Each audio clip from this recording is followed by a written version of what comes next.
Hi and welcome to part one of the mini nature series. These are mini tutorials that I'm doing. The size of the piece is A6, so it's like a postcard size. And so basically what we'll do is we purposely sort of keep it small to make it sort of manageable for you. This is the line art that I've transferred onto Fabriano Artistico hot press paper, and it's perfect for doing the Acorn and for the luminance pencils that I'm actually going to be using.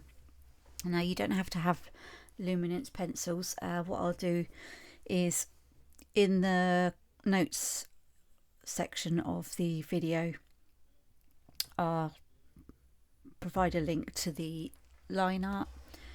I will also provide the materials list for the luminance pencils, so you may already have luminance, so I'll provide the full list. And if you don't have luminance pencils, I'll also provide the color pencil conversion chart. So what we'll do then is we'll get going. I'll just zoom in. Okay, so I'm going to start with the main part of the main body of the acorn. So I've got the colours ready for that. So I just zoom out actually again, you can see them. So I've got the brown ochre 10% for the body, for the base layer of the body. I've got the brown ochre. I've got the burnt sienna 50%. I've got them in order of how I'm going to be using them as well. This is the burnt sienna. We have raw umber, and we have the castle earth. Okay, so we're going to start off with the brown ochre 10% because we want a light sort of layer on it. Now I've chosen the hot press paper because it sort of works so much better with the luminance pencils. I wanted to stick with one brand of colour pencil, and this basically for the topic and for the pencil, this is going to be a really lovely surface to work on. It's got a tooth on it, but it's quite smooth and it accepts layers really well with these pencils. And hot press paper basically allows for exceptional detail and smooth layering, so it grips the pigment well and it works beautifully with the creamy texture. These pencils are absolutely lovely to use and absolutely gorgeous, creamy core to them. And this paper is also perfect for achieving realistic textures and gives a polished finish on the acorn's smooth nut and also the textured cup. So, but if you don't have that, then you can, there's always like Stonehenge paper. Then we have like Strathmore toned grey or toned tan, but I would advise not to use pastel matte or drafting film, because the pastel matte's texture is far too heavy for the fine acorn details, and you've got to keep adding loads of layers. And the drafting film's shiny surface only sort of really suits reflective or fairy textures rather than these natural woody ones. So what I'm going to do is I'm going to start with the actual base layer now. So I'm going to, of the body of the acorn, so I'm going to use brown ochre 10%, and I just first of all want to make sure that I've got that drawn in okay, and it looks like I have. This is a kneadable eraser, so what this does is it just it just lifts out our line art. So I just want to, just going to draw around it. Let me just, you need to take out the line art first because you won't be able to take out afterwards. So I'm just dabbing it slightly. If you don't have one of these erasers, don't worry, but you can get them quite sort of cheap online. Let me just zoom in so you can see this better. Okay, so I'm just gonna work in over here actually. I just want to map it out.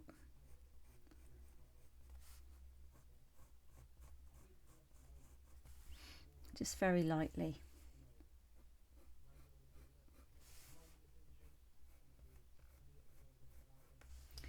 Okay.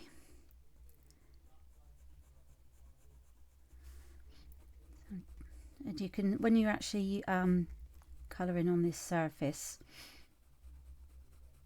you can actually feel the tooth of the surface. Now we don't want to be pressing too hard, because then it limits the amount of layers that you can actually add to this. And so I'm just using the side of the pencil.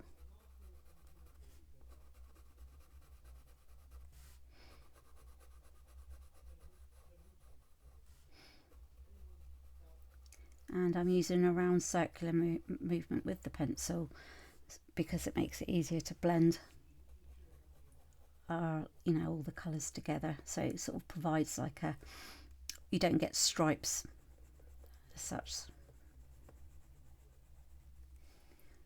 So just want to go in and add another layer.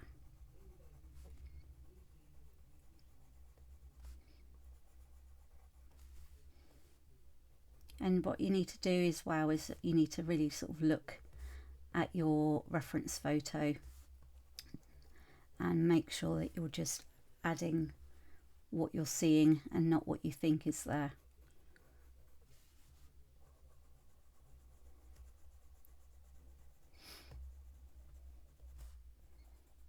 We also want to make this look round as well and not sort of flat.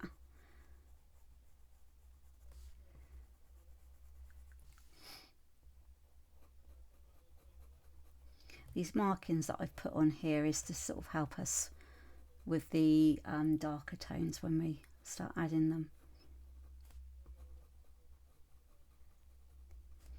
And I'm holding it further down the shaft of the pencil because it gives us like you know, freer movement with the pencil. We're not restricted with it then.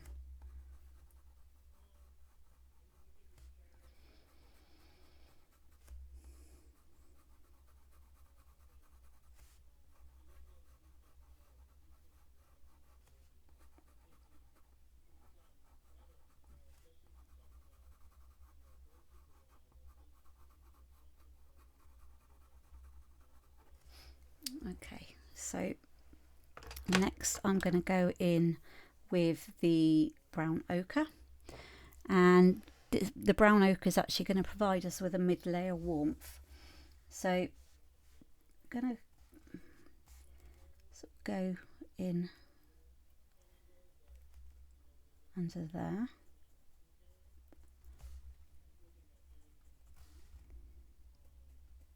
So you can see, even with adding this layer, you can still see the, you know, the tooth of the paper.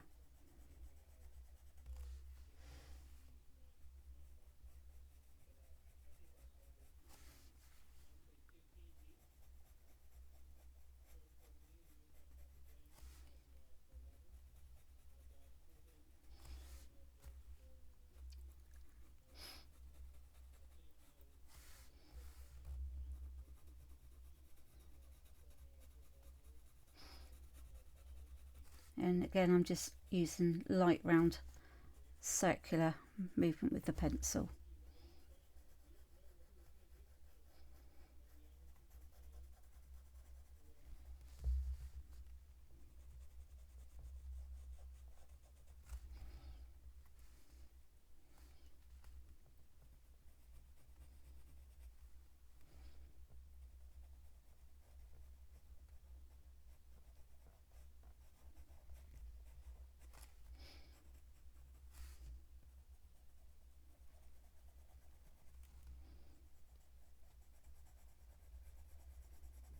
So you can see with the reference photo, it's the acorn itself that's actually in the foreground, and that's what's got the most detail on it. So everything in the background, like the leaves,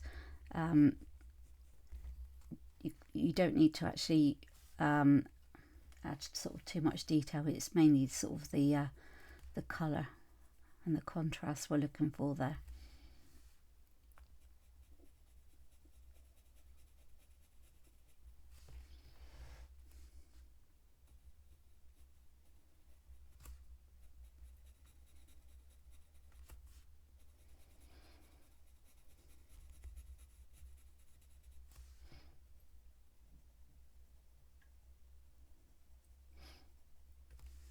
And what we do is we just work on one part at a time. So our focus for the moment is just the body of the acorn. And you don't need to sharpen your pencils, because if you're finding that it's getting a bit blunt, then just sort of keep turning it around and it'll keep going to a point. The only time you really need to sharpen your pencils when you're adding fine details.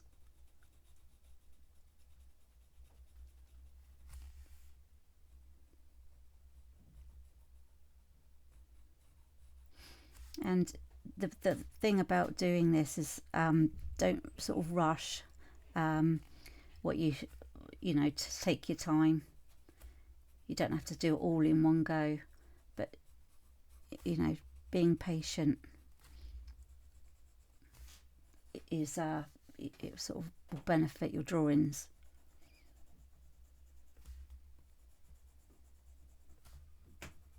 So then what this is doing is just basically adding tonal values, and this is it. This is actually adding colour to our mid-tones.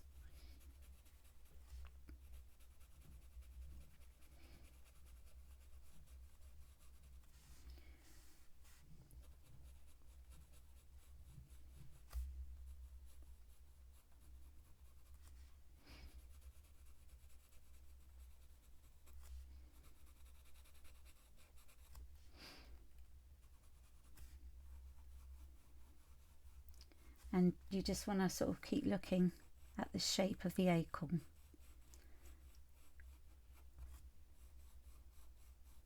So I'm sort of going in with like a curved movement with the pencil, and we want to keep basically going in the same direction.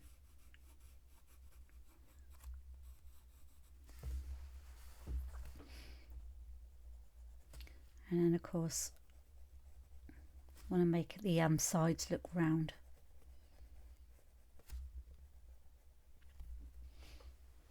And you can also see with this the light source is coming in from that way, so and this part is going to be the darker part.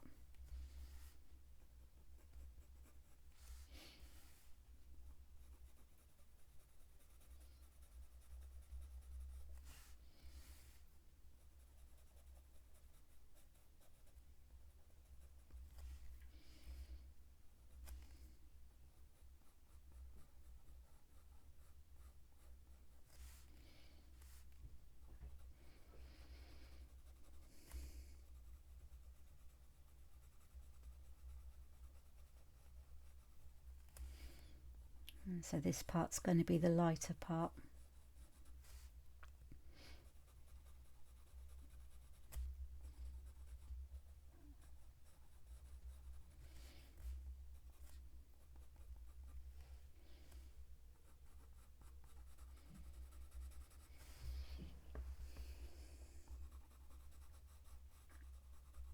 And you can still see that we've got the tooth sort of coming through as well.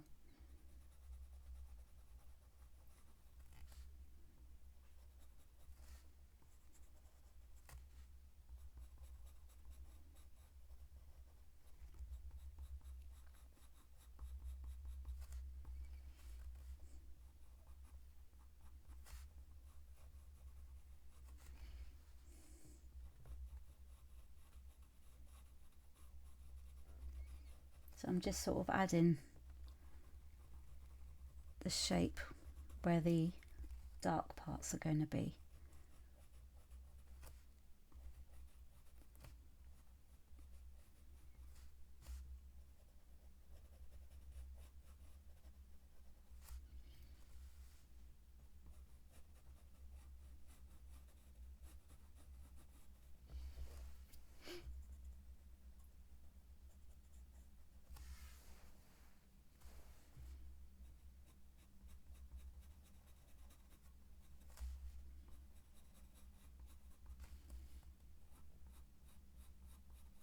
And what we'll do is, if we find that we don't think our colours are balanced enough, then we can just go in and add colour until, you know, until it's balanced up.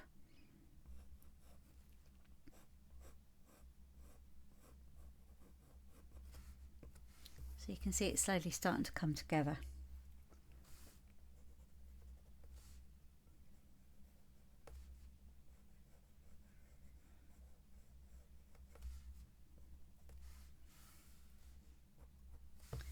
Right,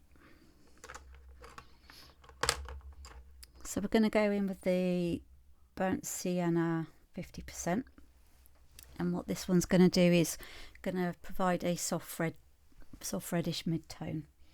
So that's probably going to be, we start at the bottom, and then you'll start seeing the richness coming through.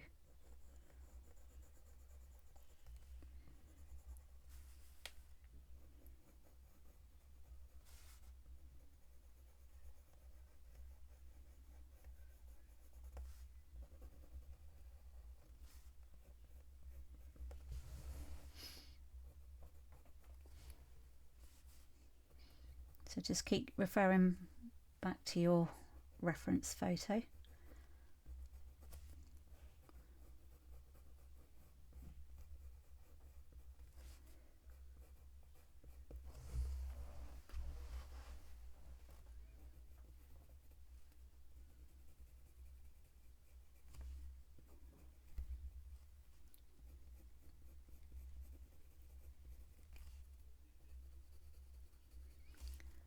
And again, I'm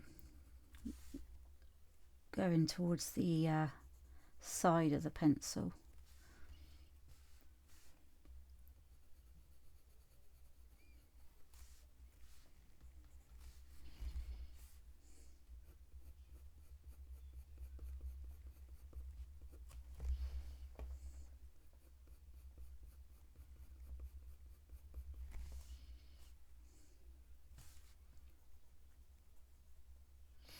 So this side under the cap is darker. And I'm not actually just drawing the lines in, I'm colour, you know, adding the colour.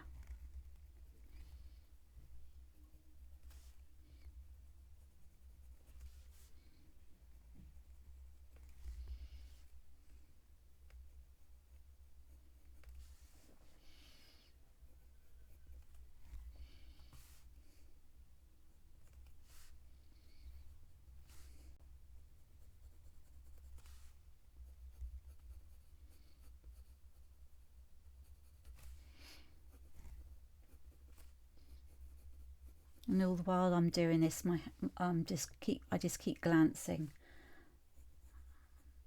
back and forth at my the reference photo which I've got beside me on my iPad.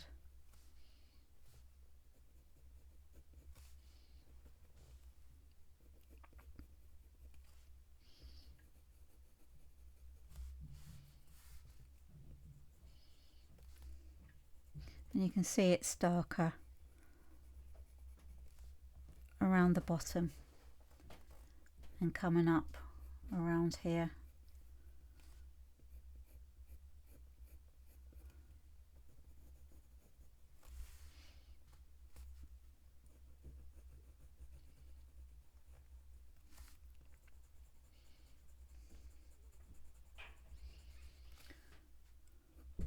So I can already sort of tell that going to need to add more colour around there, so that's absolutely fine.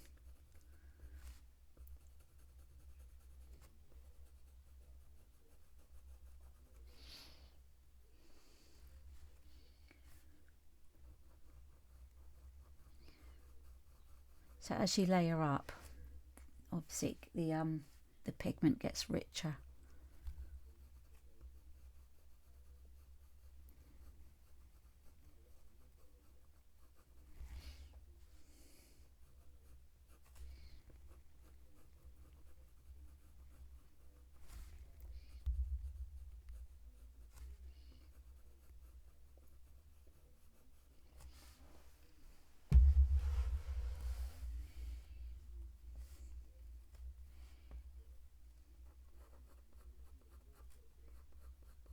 And of course this is going to be darker, so what we're doing is we're building up these lovely reddish tones.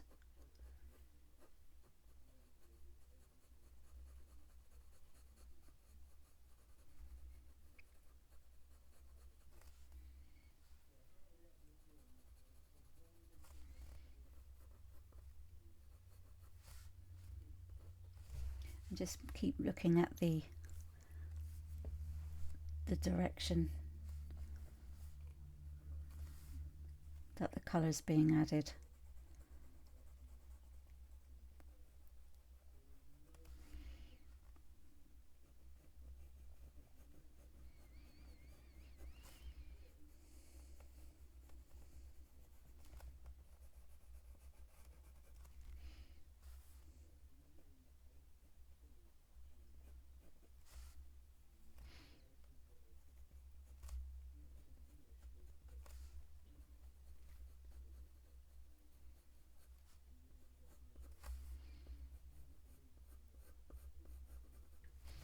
So you'll find when if you're not overly familiar with drawing objects in colour pencil, you'll find the more you use it, the more you'll start looking at different things as you're out and about, and you'll be able to sort of see different sort of tones, that you would add if you were drawing it. So for instance, if you were out and about and it was a really sort of dark, cloudy day, you could look at the sky and sort of decide which of the greys that you would be using, because there's quite a few different greys. Before I carry on with that, I just want to go in and add some more of that brown ochre.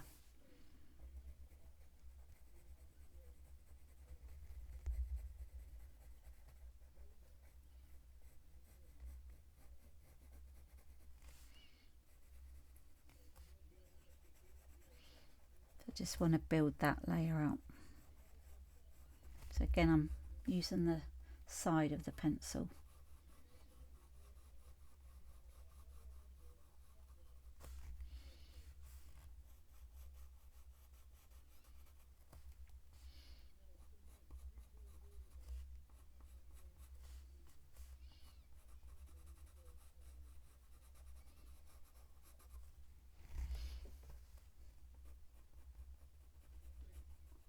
And you have to be very, very patient with colour pencils.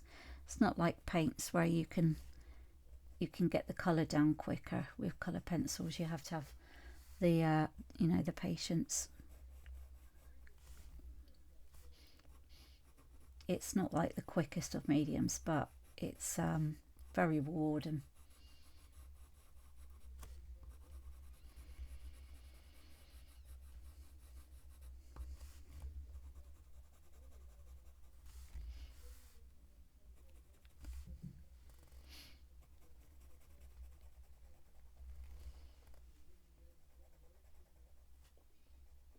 Just make sure I'm just going under the cap there.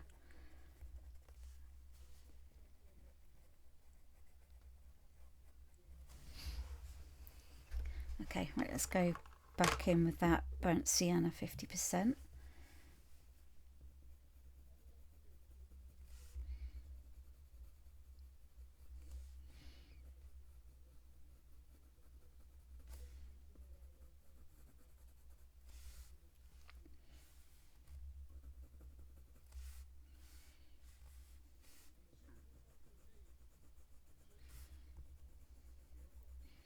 And again, just going over those layers. And I just want this to sort of look, this is the back to the brown ochre, for this to be a bit richer. Now I'm still using the same pressure on the paper because I do want to be able to add more layers.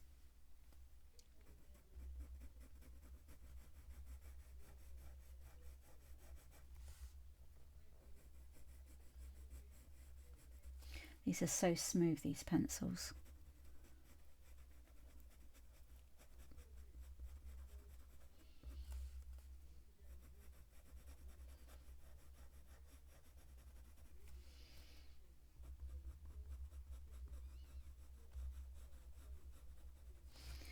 Okay.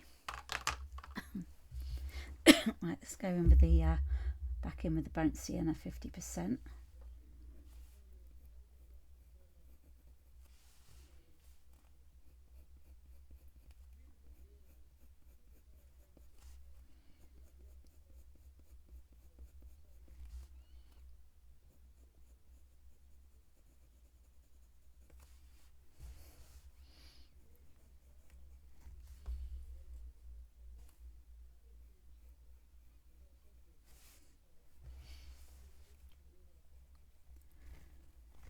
Okay, and just make sure it's darker under there.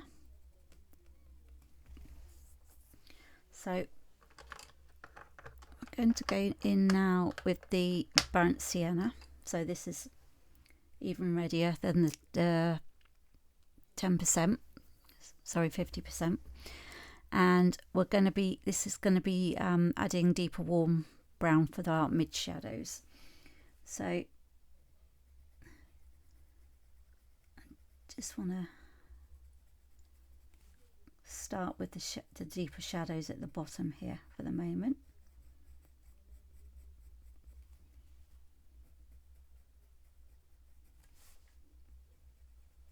Same pressure on the paper.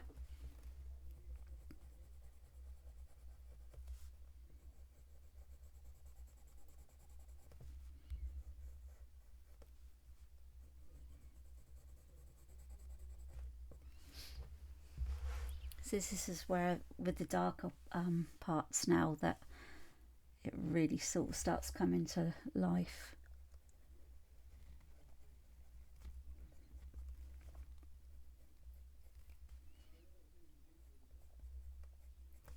We've got that darker part coming in around there.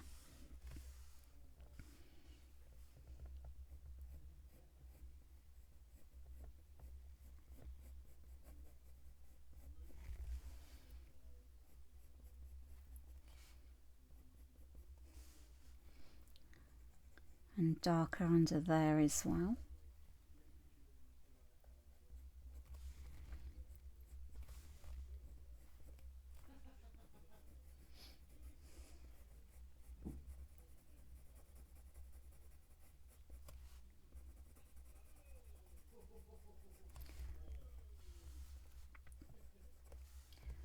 Just making sure that we're going in the right direction.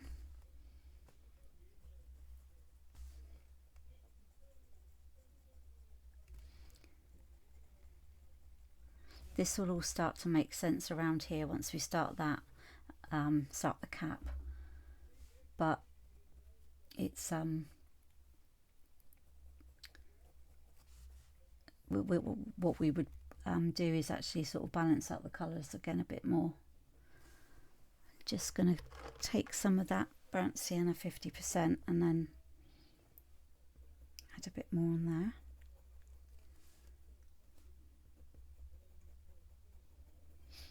I'm thinking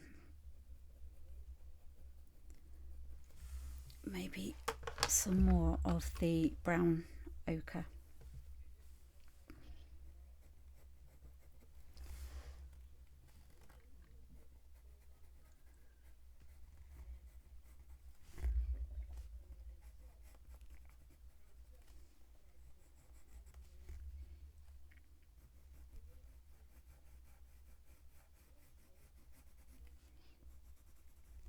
So I want to make this a bit richer.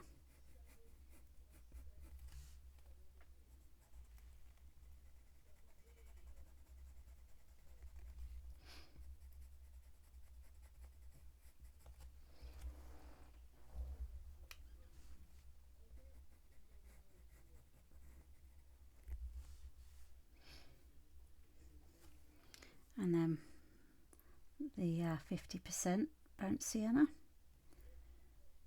just very lightly down there.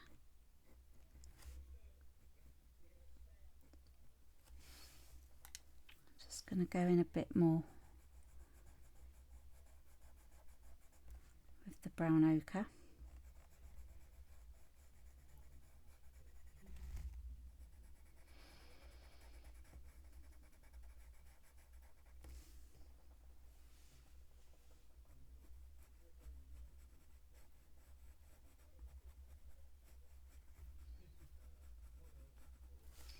And then the burnt sienna 50%. So I just want to add in some more of that colour there.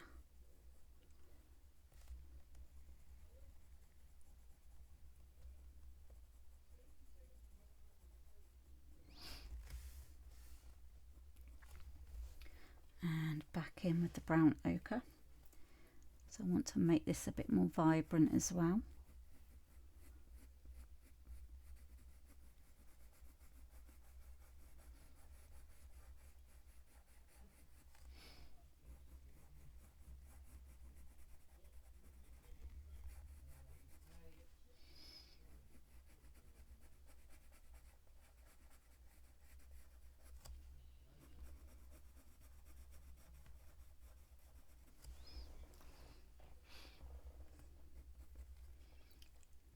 And if you want to sort of make the pigment brighter, then just sort of keep lightly adding on the layers.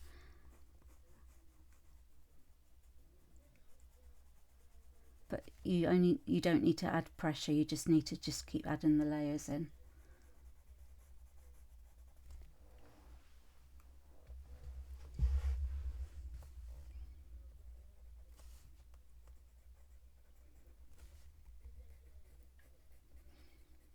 So we're kind of like balancing up the colours at the moment. Okay, right. I'm going to carry on with the burnt sienna now.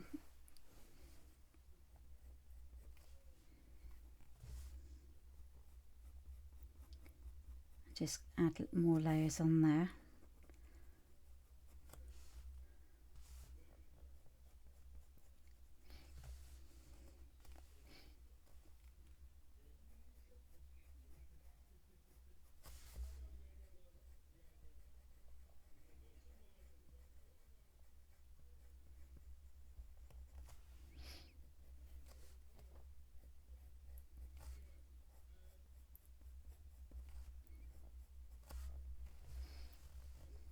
So it's getting a really lovely warmth to the shadows.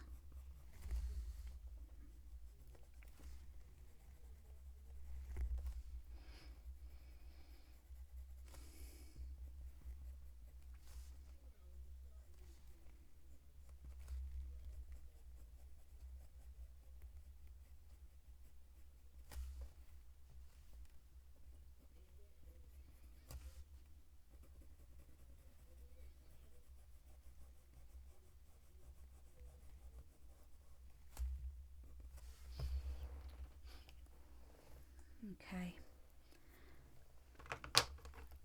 so we're going to go in with the raw umber for the rich dark brown for the shadow edge.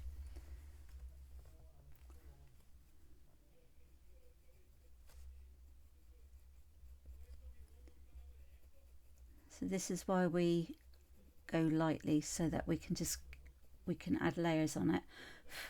Now if you're familiar with pastel mat, you'll know that it'll take loads of layers, whereas this doesn't take as many.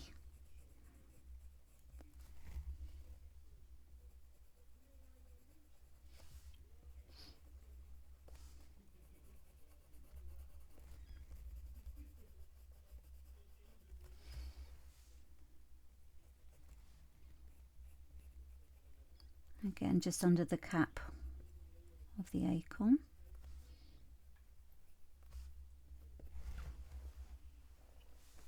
So you can see in the lighter areas, you can still see the tooth of the acorn, which is fine because we will eventually get rid of that.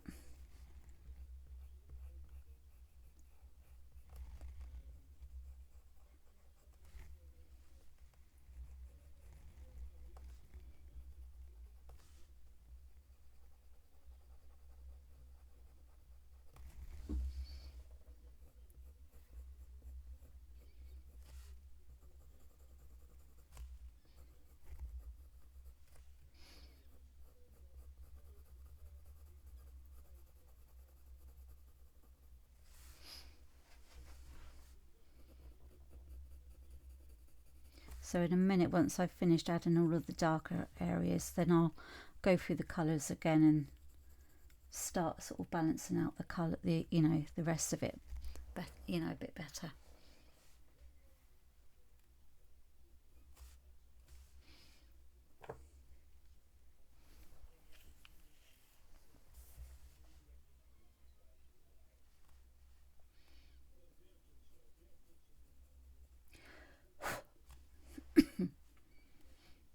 You'll also find that the more layers we add on, you'll notice some of the pigment wanting to come off. So I would just sort of try and blow the pigment bits off the surface rather than wiping it away, because you'll smudge it onto the rest of your drawing.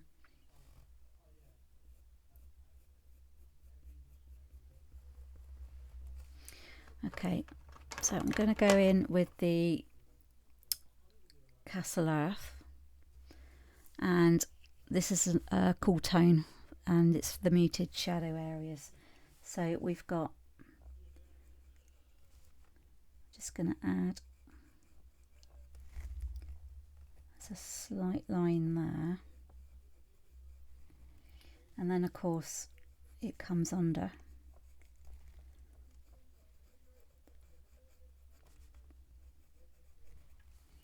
And then what happens is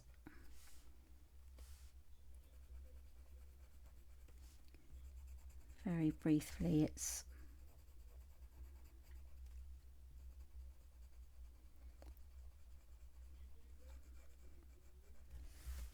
darker at the bottom, and then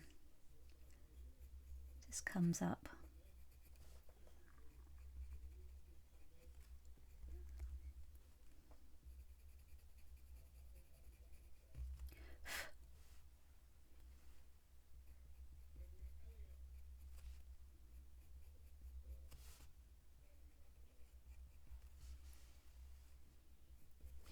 So this is where I grab the raw umber again, and then I can just blend up from there.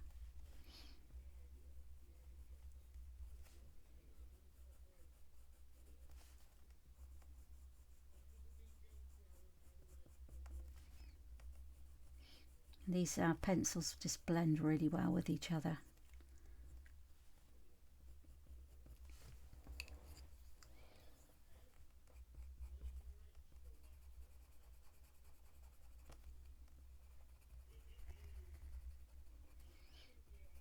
The actual paper that we're using is actually for watercolours, but it goes really well with colour pencils.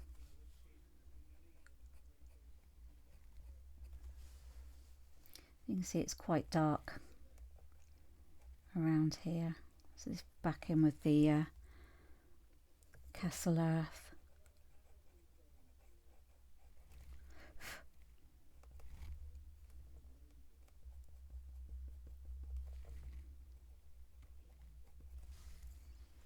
Okay, and then we're going back in with the raw umber.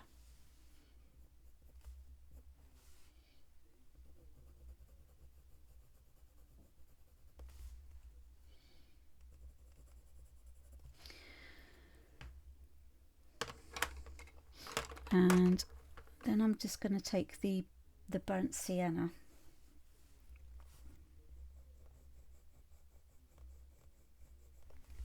and gradually sort of come up here.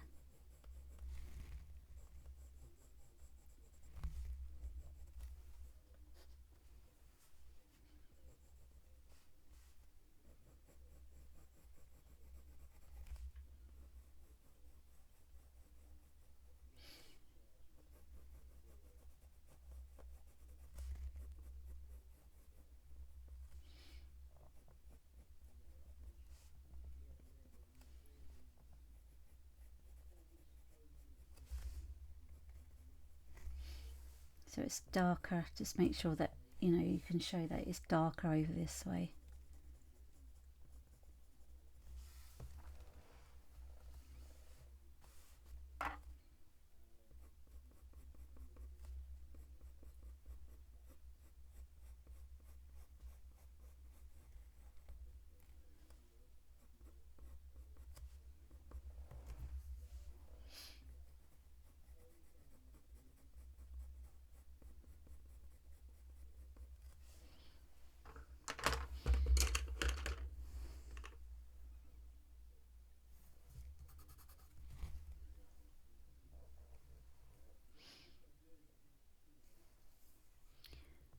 I've got some natural russet that I might try.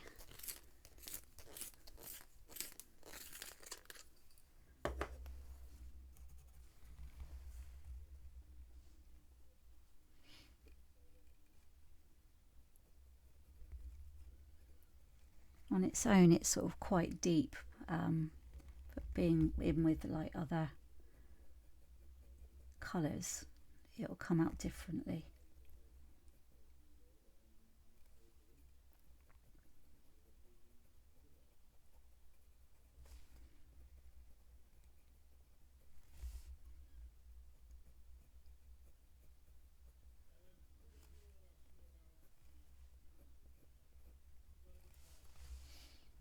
And then we've got the raw umber.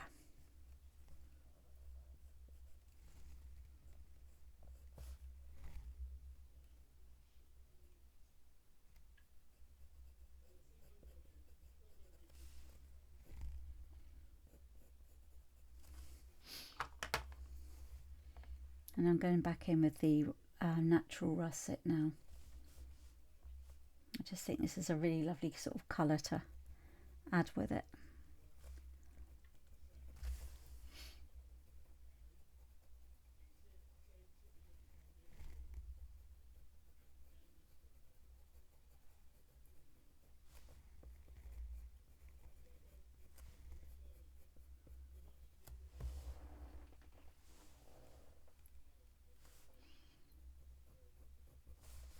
Just going to add a bit over here as well.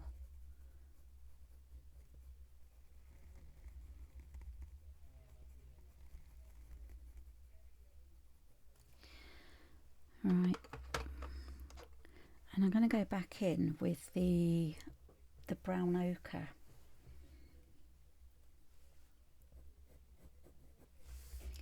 So I just want to add some more layers to it.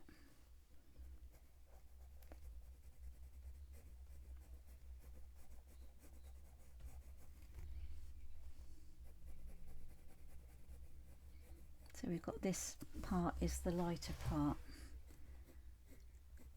and it'll look a bit lighter again in a minute when I burnish it with the white.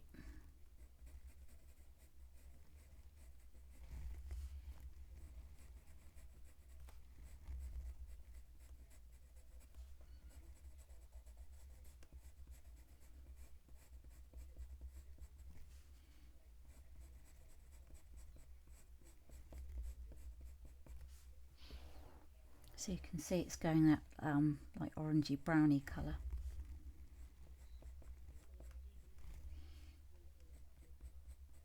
And I'm still using the same pressure on the paper as well. Okay, and I'm going to go in with the burnt sienna 50%, just to sort of bring that bit up again.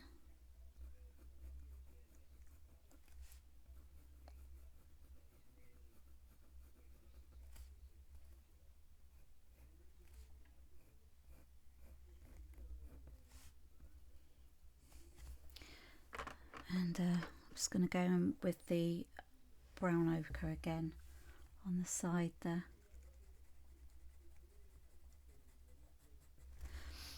Okay, so I'm going to go and use the white. I'll just sharpen that a moment, because this is going to sort of give it a, going to blend it a bit. Don't over sharpen your pencil like I've just done.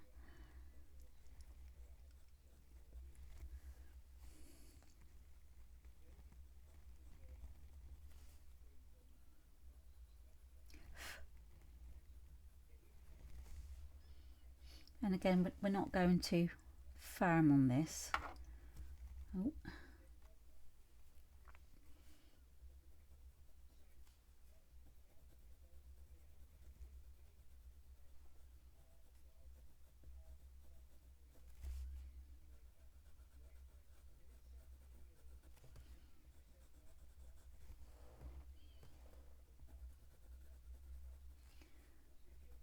So I'm just making this lighter.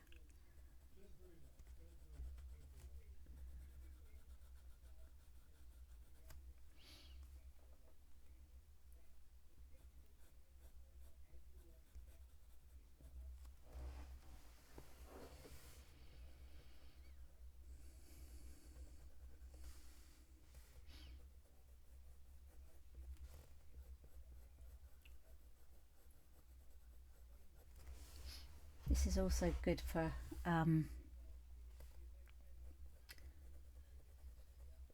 if you press firmly on this, it's really good. It's called burnishing, and it pushes the pigment into the tooth of the paper. But you have to watch out for that, because you might want to go in and add some more colour on top and find that you can't do that.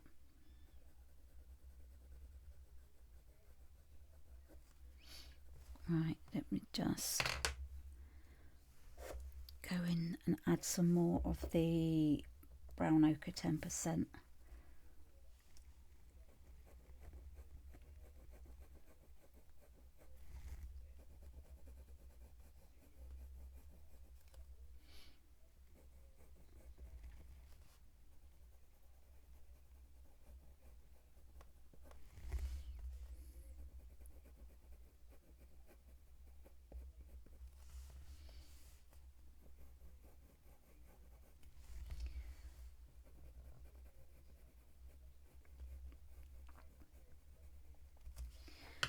And I'm just going to go in with the not the burnt sienna, the brown ochre.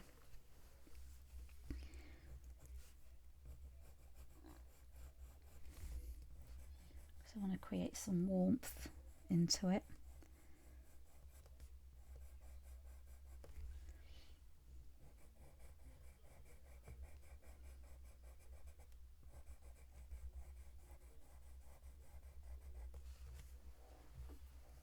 Just to give it some extra warmth.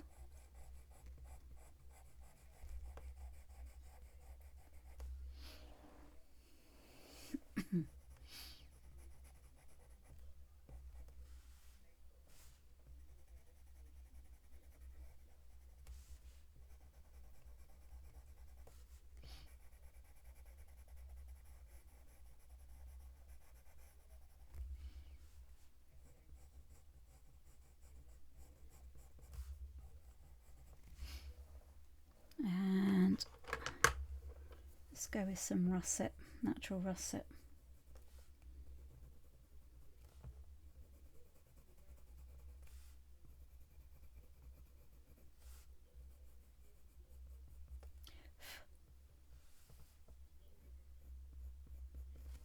So what we're wanting to do is just make sure this just doesn't look flat.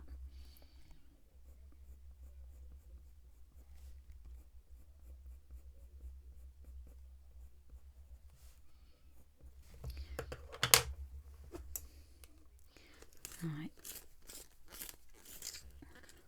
So again, I'm using the brown ochre and I've sharpened it.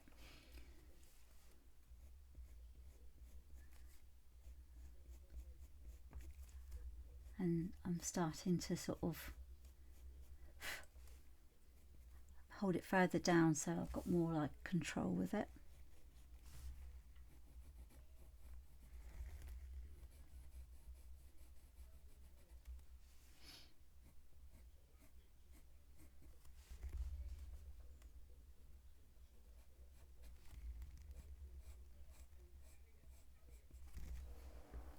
So it's getting a nice rich look to it. And then I want to really sharpen that brown ochre 10%.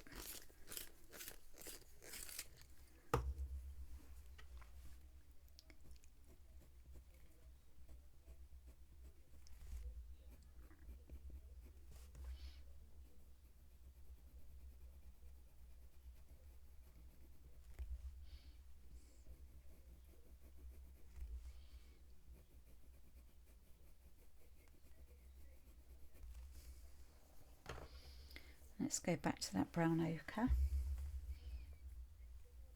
So this is all to do with balancing our colours out.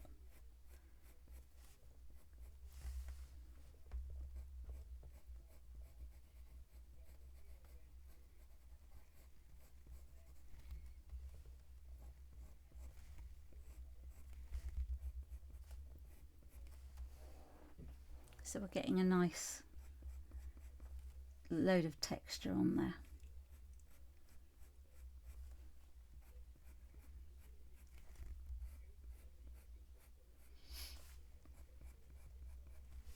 But we just want to make sure it's not going to look muddy. That's when we've overcooked it.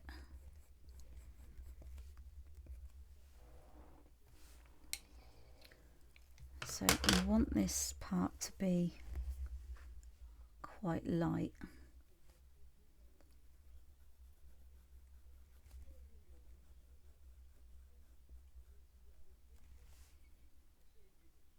And a little bit there as well, because that's where the light's got it.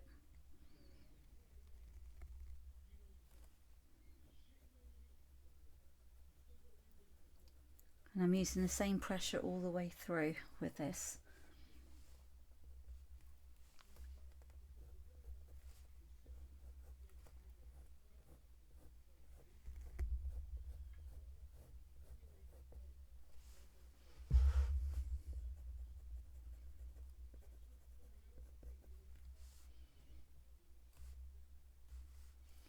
So then I'm going to come back in with the brown ochre.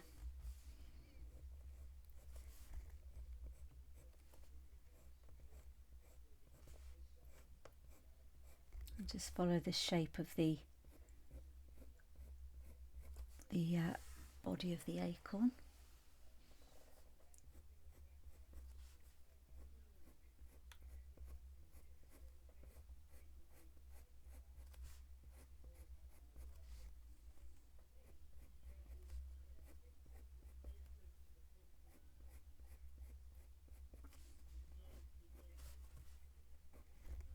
And we don't want to be going too far up into this.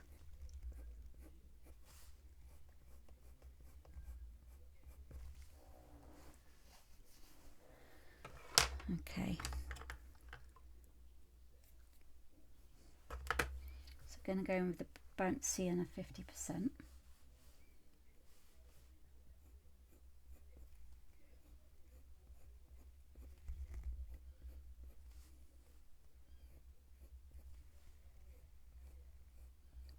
and we're just going in the same direction as the acorns going in,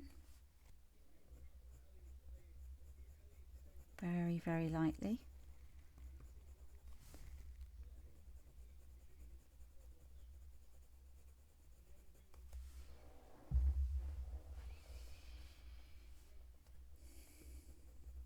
So this is the part of colour pencil drawing where you really do need to sort of have the patience.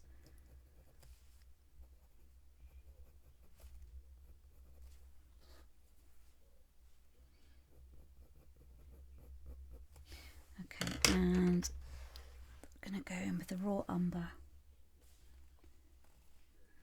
and I just want to get that gradually going up there.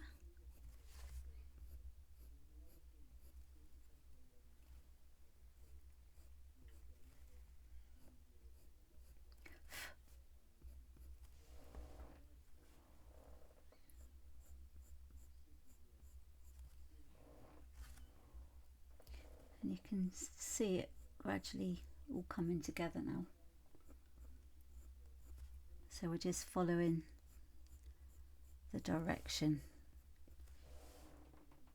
of the body of the acorn.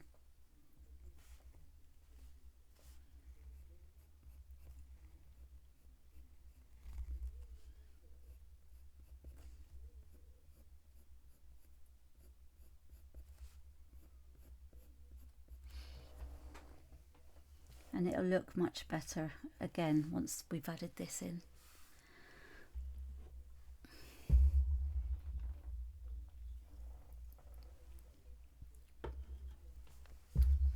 And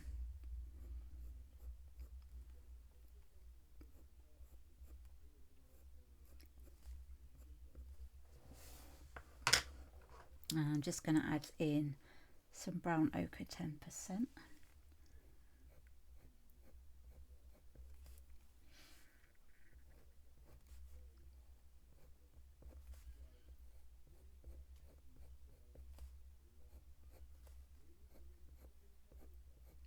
It's great sort of sticking to one brand of colour pencil. Usually I've got, because I've got quite a few different sets of pencils, you know, I'm usually sort of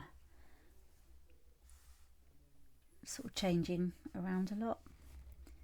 Oh, sorry, this is the burnt sienna, but it's really sort of great to stick into one brand to see what you can come up with.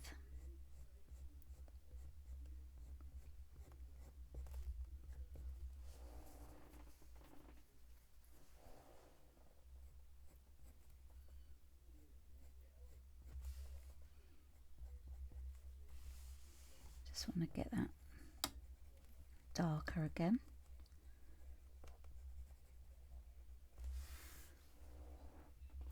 Okay, we'll leave that one for there for the moment, and we will have a look at the acorn cup. So for that, we've got the raw umber again.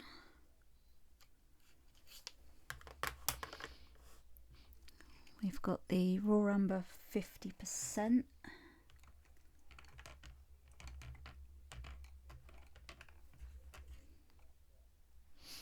Which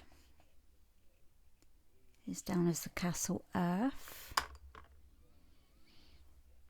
And then we've got the burnt umber 10%.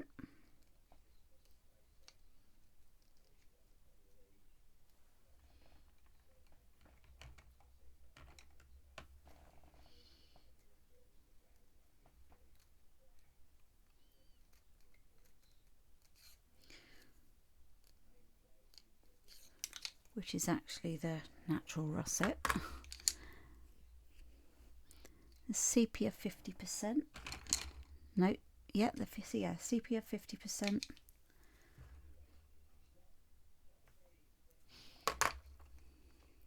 And we've got the Payne's grey and the white. I may sort of decide to use different sort of colours for that. So we're going to go for the raw umber for the base for the cup texture. So again, so we're just going to follow the lines.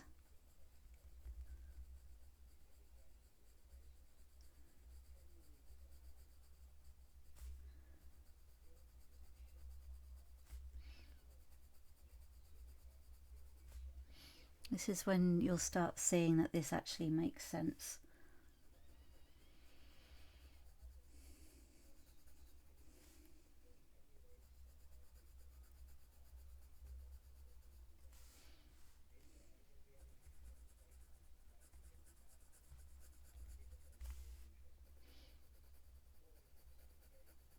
And again, just keep using the side of the pencil.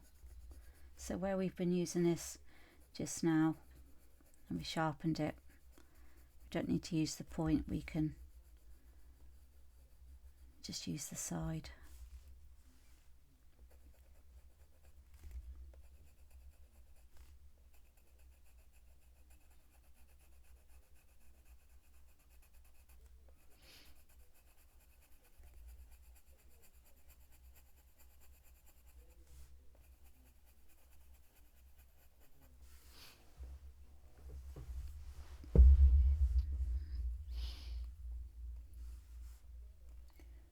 Okay.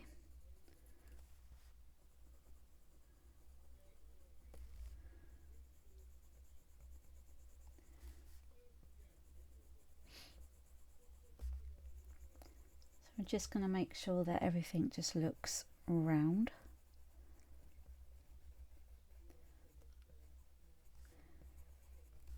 And you can see already, just by adding that in,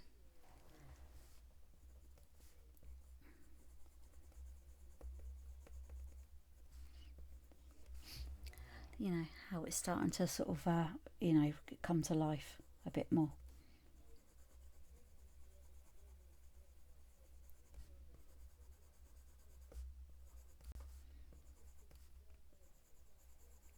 And of course, you know, we'll probably sort of be balancing out the colours around here again later on anyway.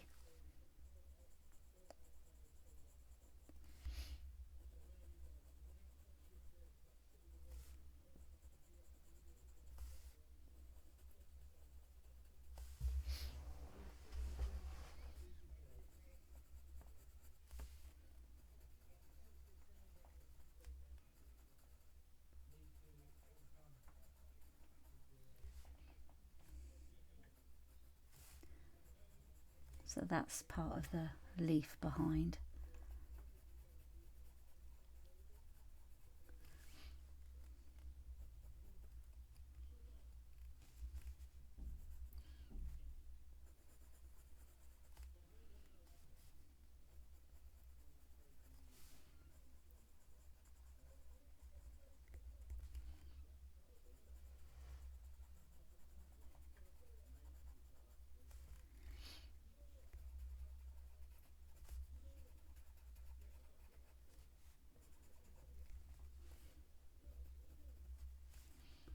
So this is a lovely colour to use. You can see, even though we sort of used it on top of colours in there, this is how it looks when it's on its own.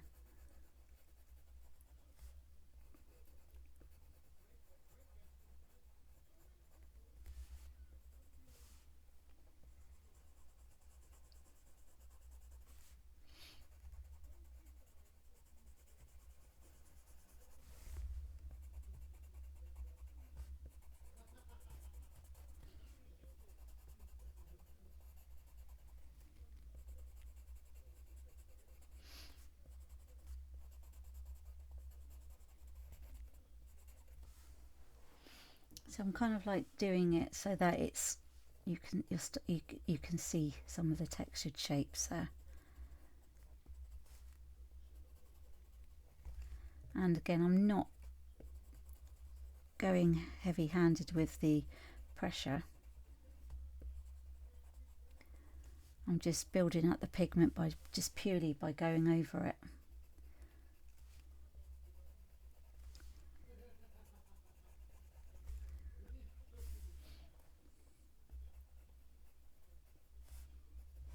Such a lovely paper to draw on. All I've done is I've got an A3 pad of it, and all I've done is just cut down a sheet of paper on my little guillotine.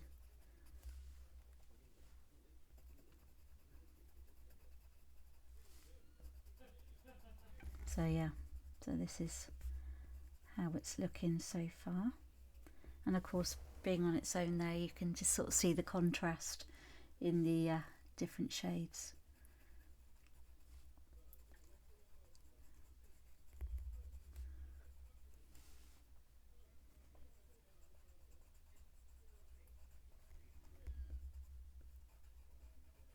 And we don't want like a white gap in between the colours, like a halo.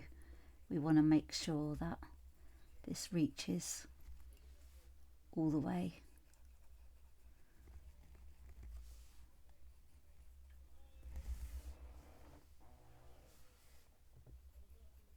So just by doing that circular movement around here, you can tell that it's rounded at the bottom here.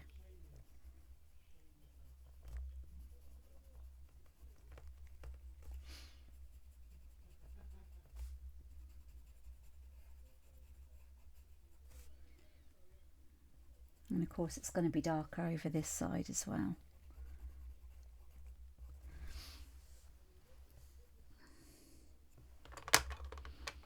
So this is the Castle Earth, which is the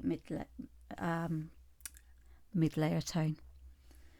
So I'm going to go in under here.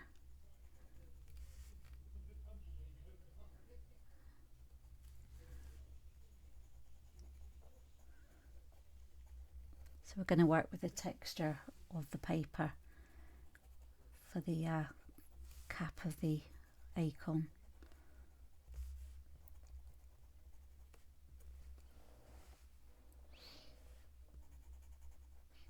You can see it all sort of already coming together.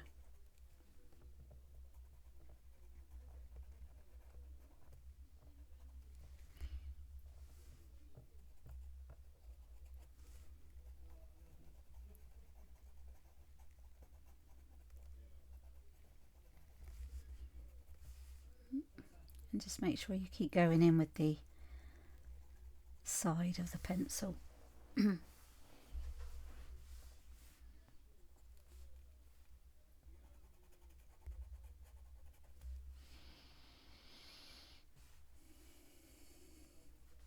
So of course it's browner around here, and then although it's still brown on top, it gets lighter.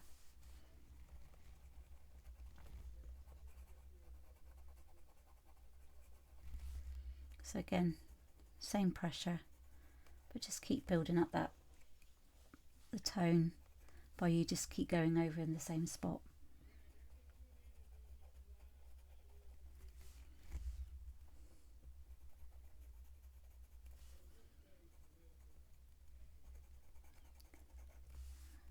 I absolutely love using this paper. I've used it on the turtle tutorial that I did and the puffin tutorial, and it's a lovely surface to work on. So if you're not sure the difference between hot press and cold press paper, just think of it like an iron. If you iron something with a cold iron, it's not gonna, you're still going to get your creases in it.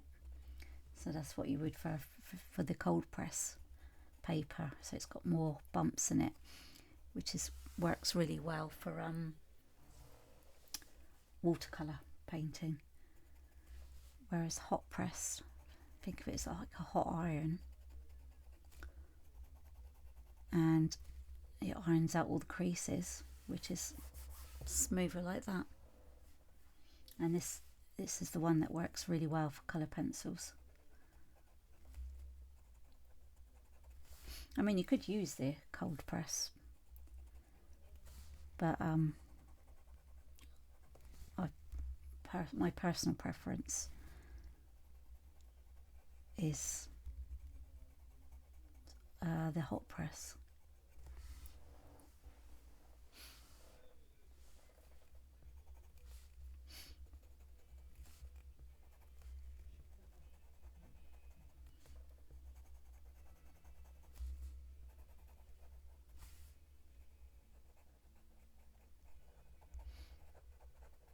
I think the texture's going really well on this. It's just those subtle lines. You don't need to go and sort of like fine detail. All you need to do is just go in with the texture, like bits of colour to add to it, and you don't need to sort of draw everything in. It's a bit like fur. You don't need to draw all the strands. You just need to make sure you've got your tonal values right. So you're not going to see from a photo every single strand of fur from like a dog, for instance. So like if you think of a black dog, you're just going to see really black parts of the coat, and then you're going to see maybe like blues and greys where the light's on it. So you don't actually, you just get the effect from your tonal values.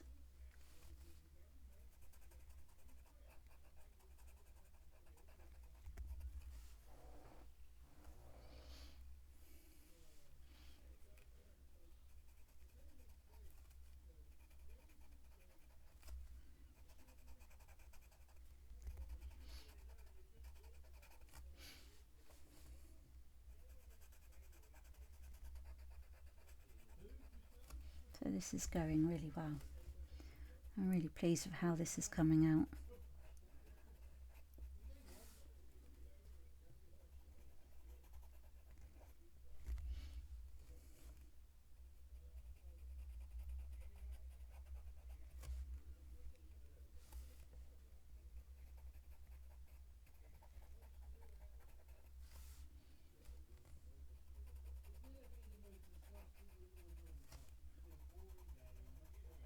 It's just sort of making sure that you're going with the flow of the cap.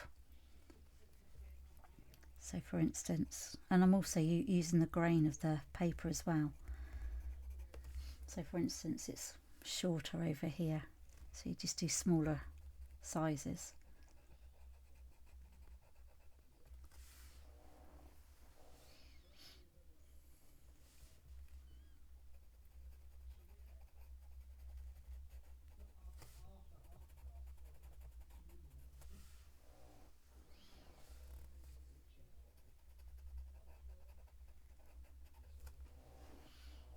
Okay, so that's that one.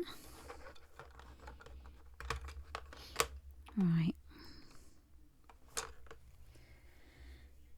So this is the natural russet. So towards the top, it's quite warmth in tone. So we're just gonna come in with that. I mean, that will suit really well the stem when we go in and do it.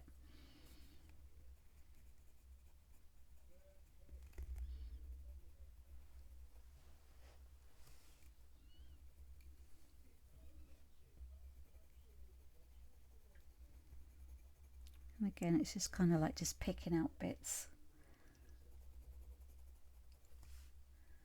So it's quite warm near the top.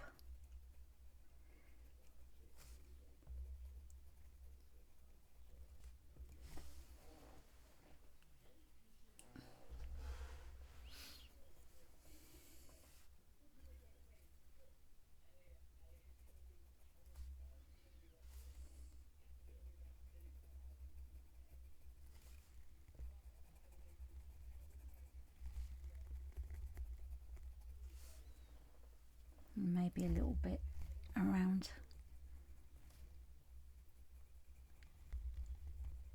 It's just to sort of add some different sort of depth to the to the cup.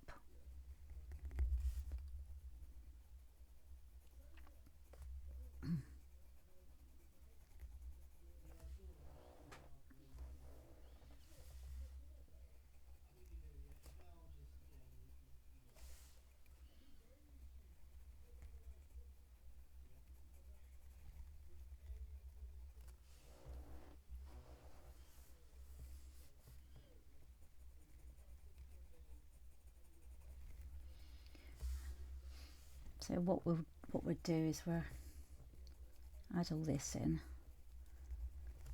but then like we did with the body of the acorn, we'll go in and balance our colours up. And sometimes with like colour pencils, I suppose maybe like most sort of mediums that you use, it can go through a bit of an ugly stage where you think, oh God, what have I done? But just go with it and trust the process and you should be fine.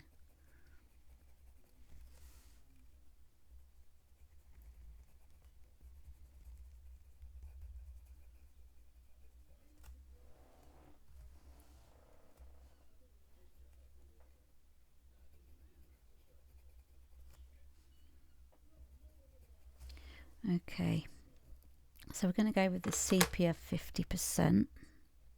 Actually, no, this is just the sepia. I'm just going to sharpen this a little bit. Sepia 50% is 907. I know that because it's one of my favourite ones to use. Just bear with me.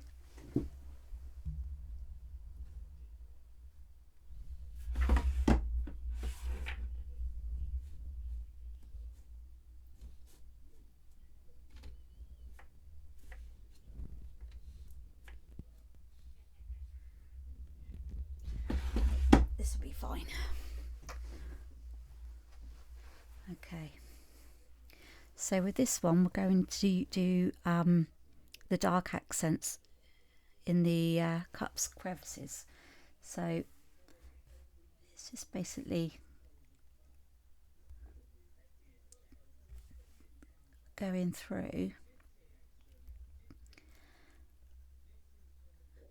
and just accentuating, like for instance around here we're going underneath, and then down here it's dark, isn't it? So got a nice bit of shade there.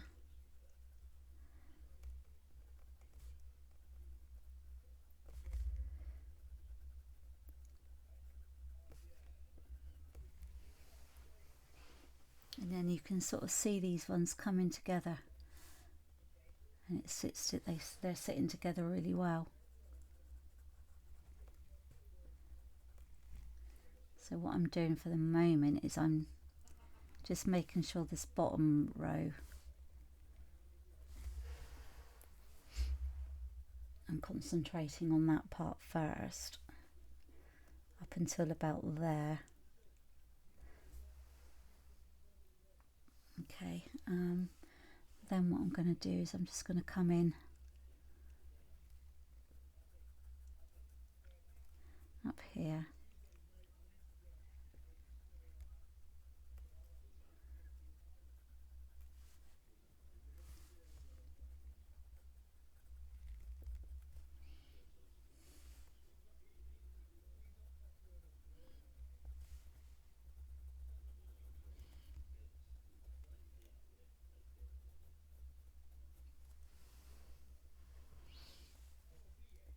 You can just sort of see how it all comes together all of a sudden. So what you can do is, if you want to add more of the russet, you know, you can. So there's going to be more over here.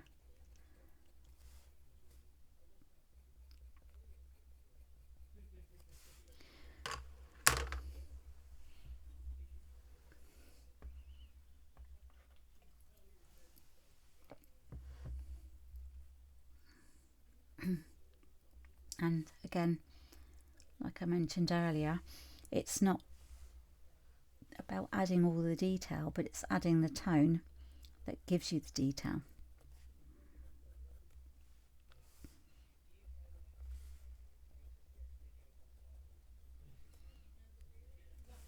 So you're just like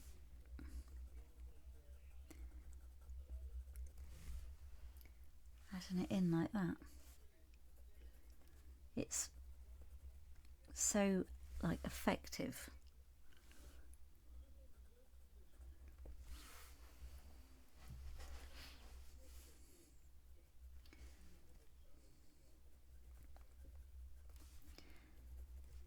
And it's all just by adding tone.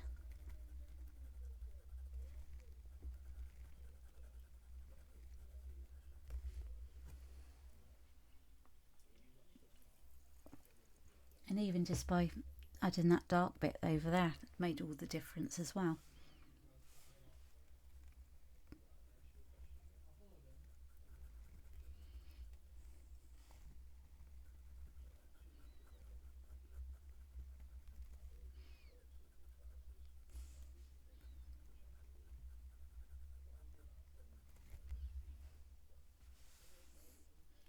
Okay, there you go. And just not doing sort of harsh lines. We're just sketching them in.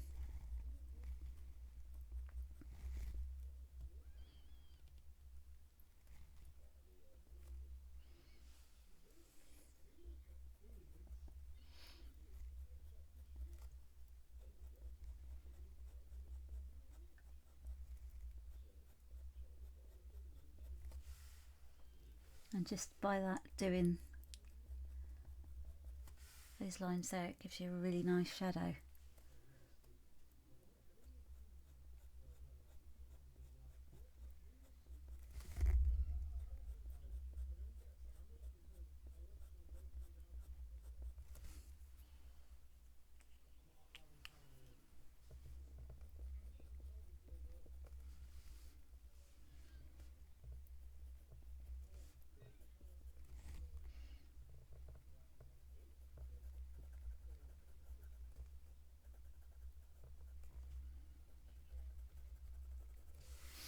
It's so effective. You're not actually having to sort of go in and do all this crazy detail.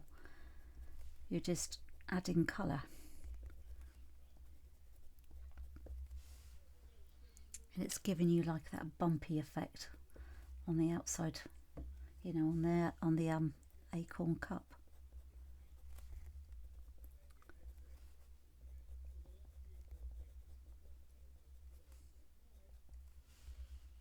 I just want to add in with the Castle Earth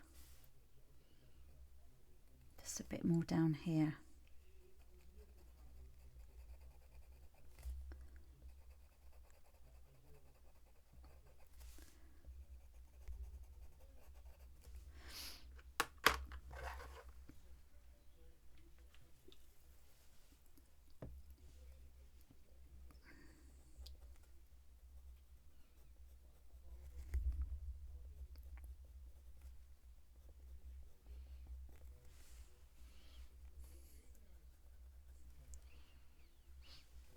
So around here I'll be adding another colour in a moment.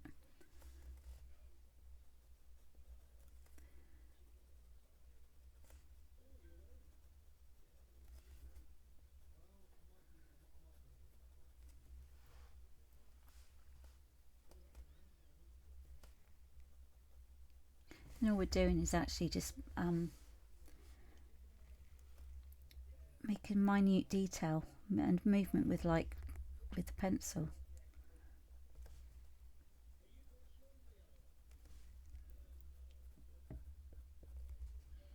So we don't want to make it too dark there, but we also just want to sort of give it a roundness.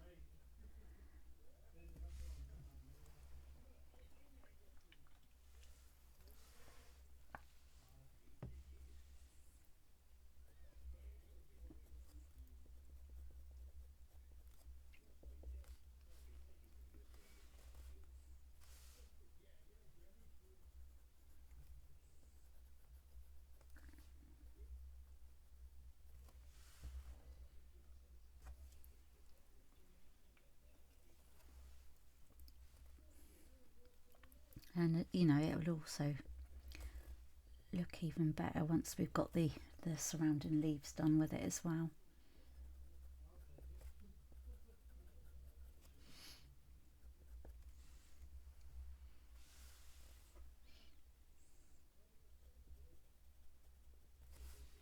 So we don't want any lines on there, like any harsh lines.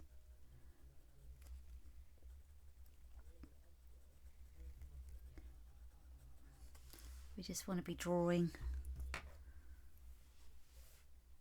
our you know, our tonal values in.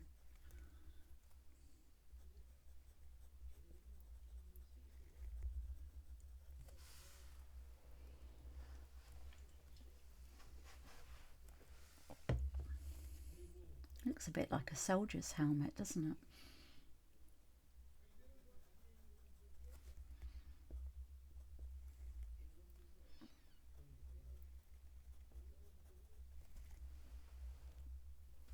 Okay, so we're going to be using the Payne's Grey next, and what we're doing with that is we're going to be adding cool shadows, just for contrast. So I'm just going to go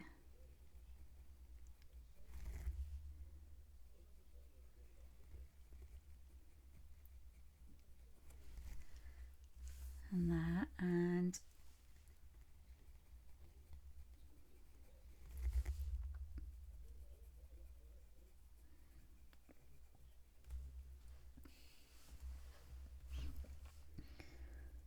don't need to sort of like put firm pressure in there.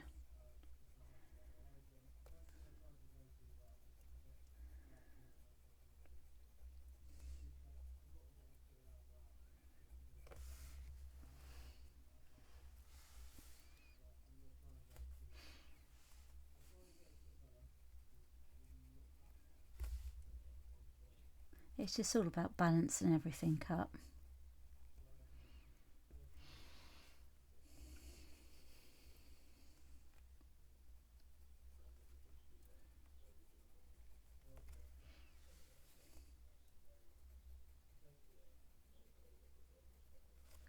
And we don't want to sort of keep, you know, merge everything all in together.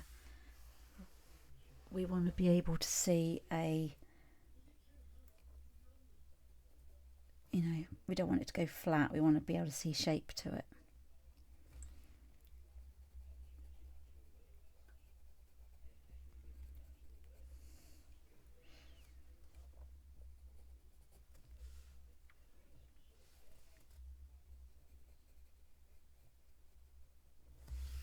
Okay, so I'm going to go back in with the Castle Earth.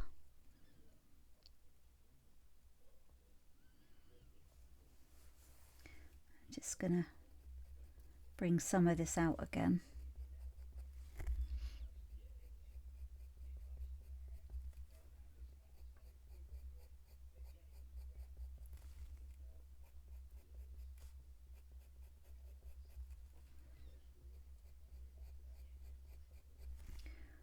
Just so that you can see some of the shapes a bit better.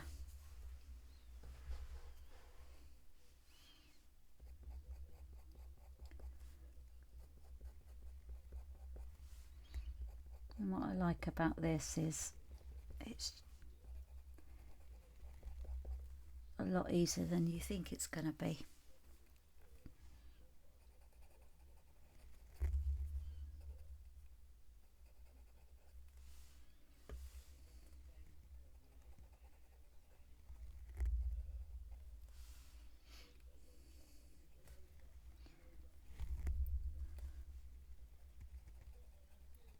So I'm just going in and doing some of the crevices again.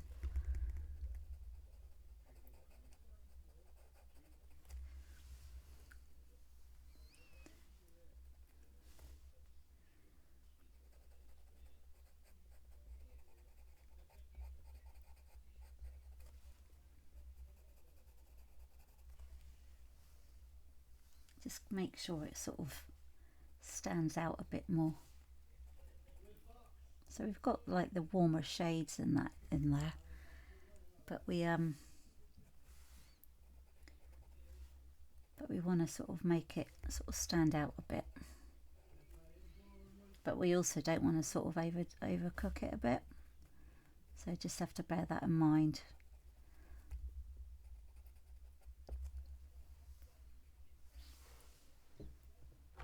Okay, and I just want to make sure that it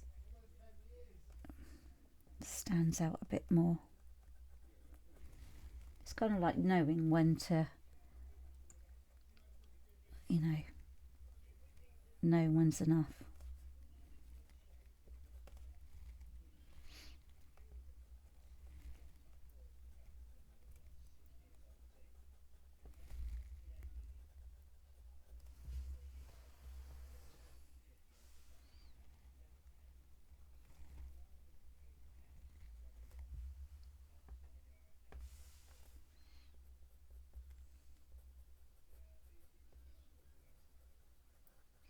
I don't think it really needs much Payne's grey in it.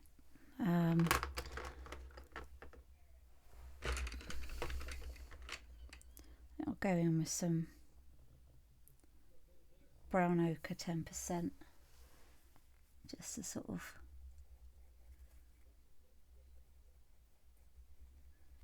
give it some light on this side.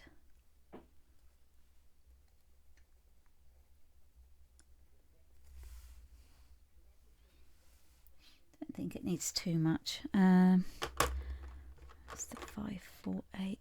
Yeah, I'm going to go in with the raw umber.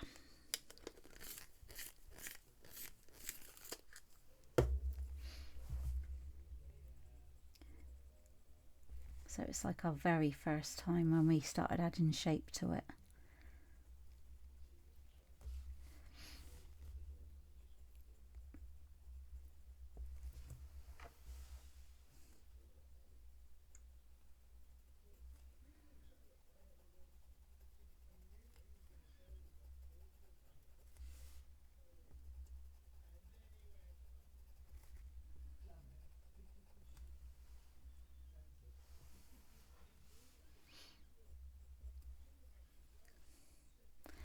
Okay, and a bit of white.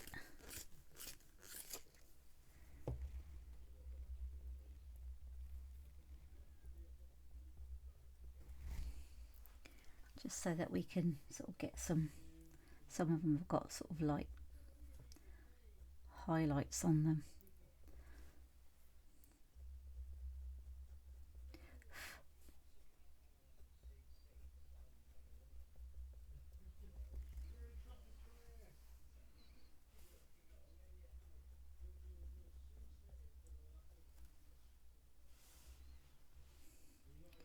I just want to sort of go in and add a little bit on this side.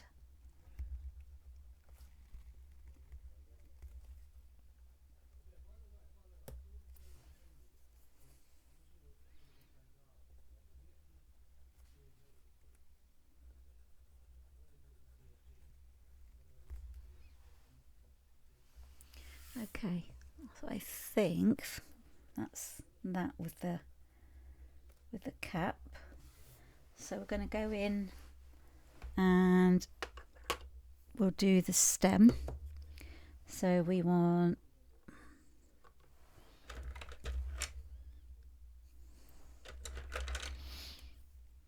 the burnt sienna, we want the, where are you, the raw umber, and we want the brown ochre. Ah, there we are. Okay.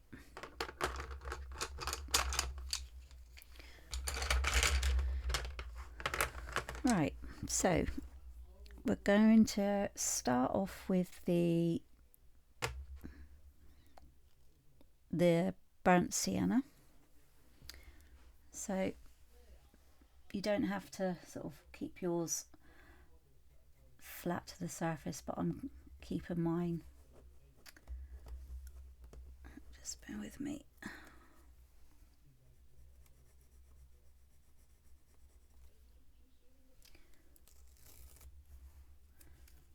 I'm just going to put this bit of tape down over here.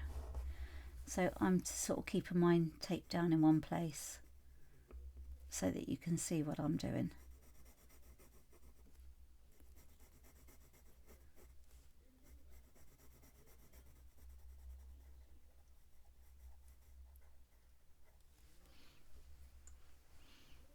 So I'm just, this is the actual main stem tone. So, and I'm just going to just take it easy.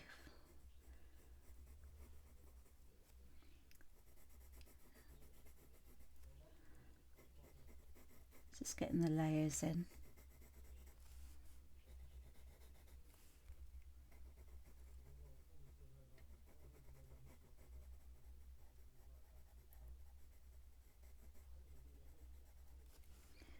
Just do round circular movement.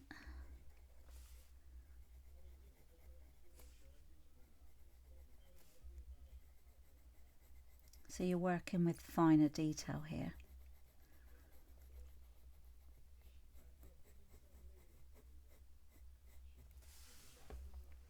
Okay, and then the raw umber, that's for the darker edges, so basically it's just down here, so it's giving it a nice richness.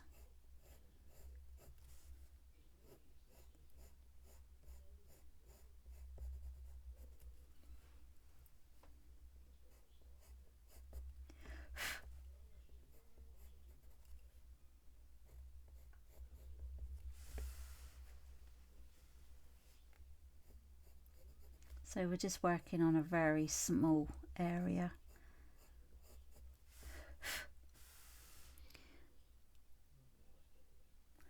And of course this will give us the warm transition between light and shadow, and this is the brown ochre.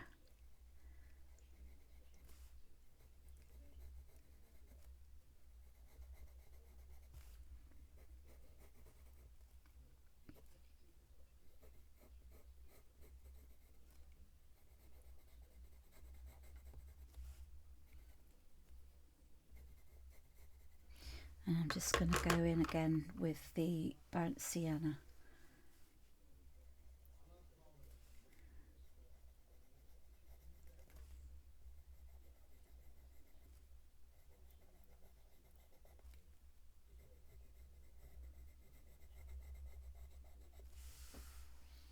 And what I want to do is use the white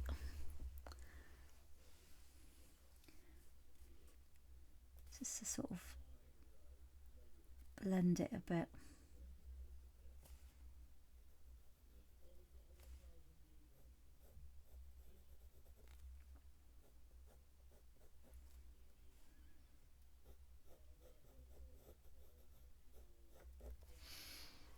And I want that raw umber. Let me just get an edge on that.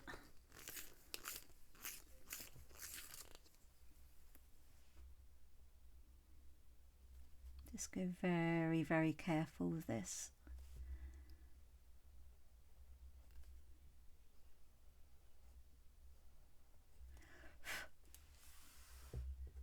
Okay.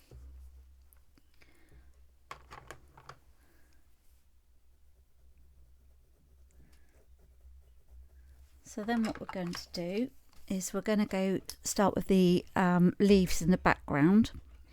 So we're going to be going with the brown ochre 10%.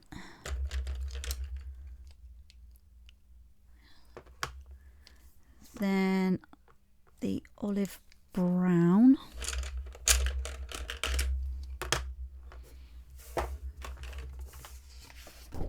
And the moss green.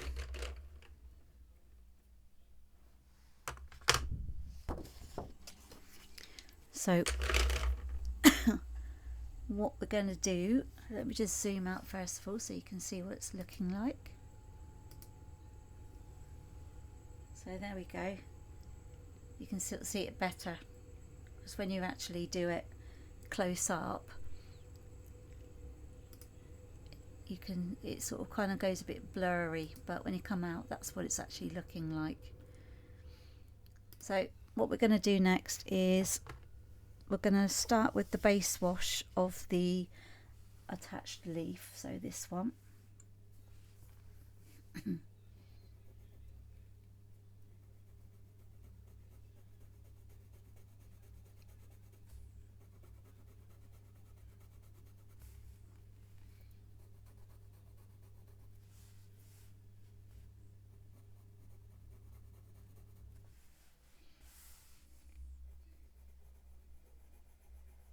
Try not to sort of go in to the browns that we've just added for the acorn. And all we're doing here is just making sure that we've got our surface layer on there.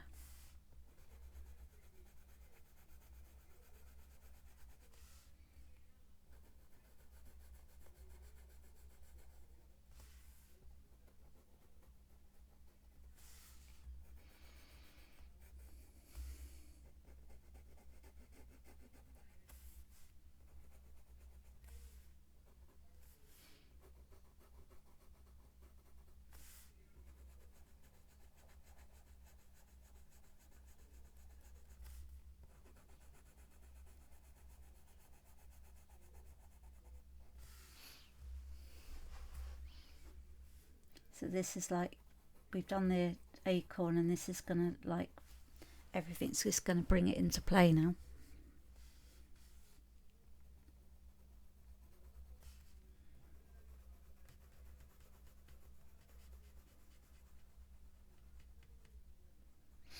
Okay.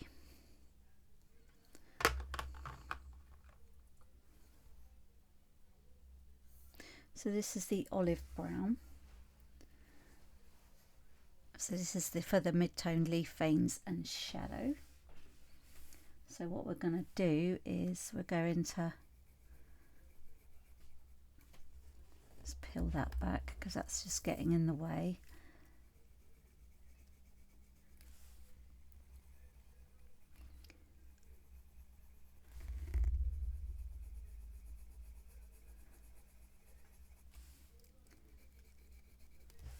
So although you can see the leaf, it's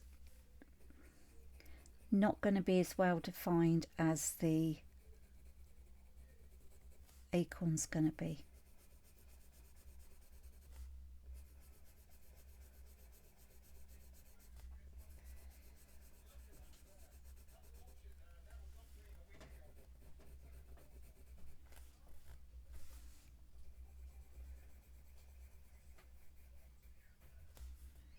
And so the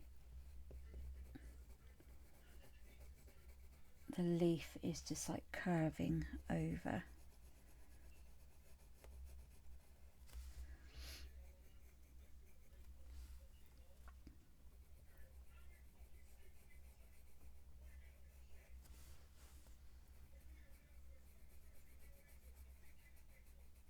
And again, just make sure the colour goes right up to that acorn, and we don't want that white halo.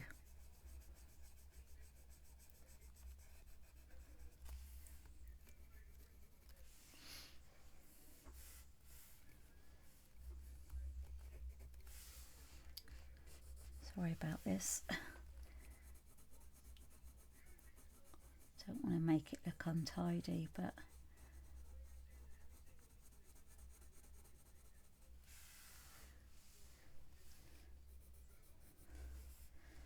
okay. So I'm just going to add in where that vein, well, the stem was. And of course around here is where you've got the edge of the leaf, which is like darker.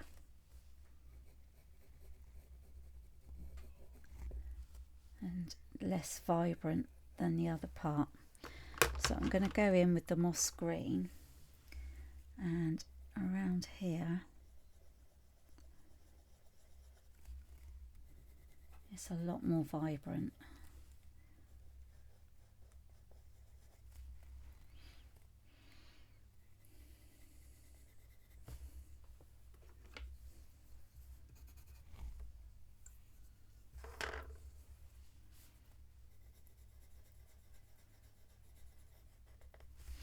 So I'm going to use this as the background, and I've got another green that I'm going to use for the even darker parts.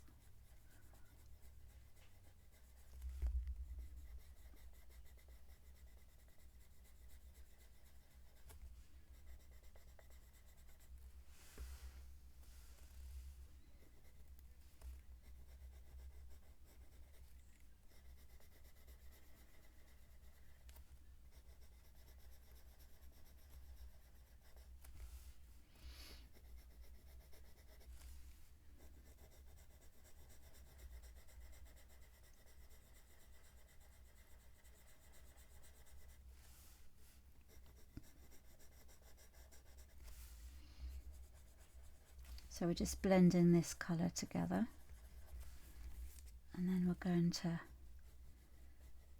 continue on here.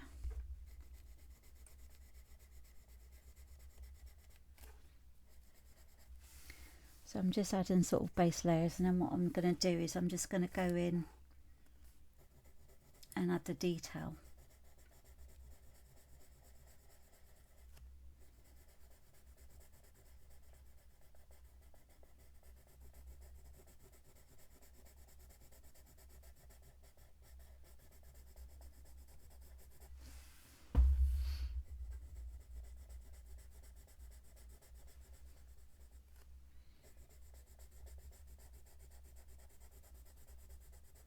So this is be like balancing up the colours now. So we'll just stick with the, so we've got like the moss green there.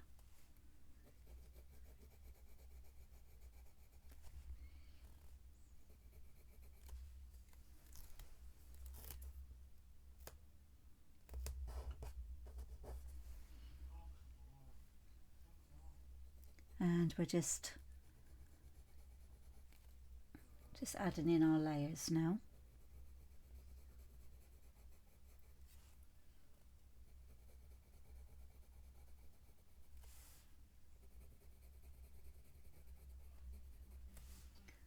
And then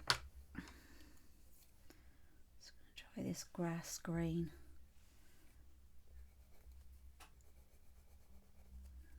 Yeah.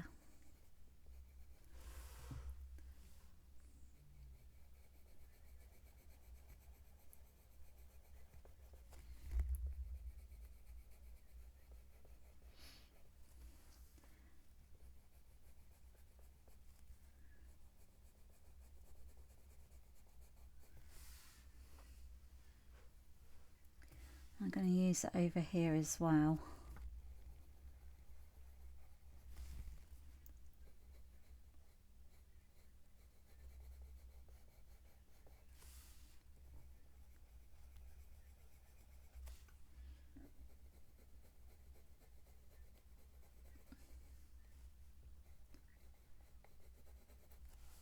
Just go careful of the acorn that we've already done.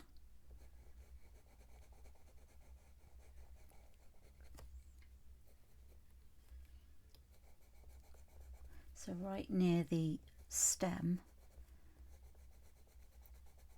the green's a lot more vibrant.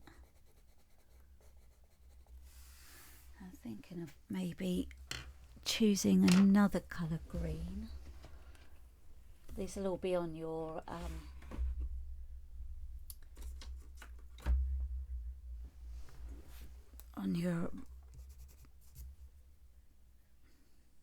materials list.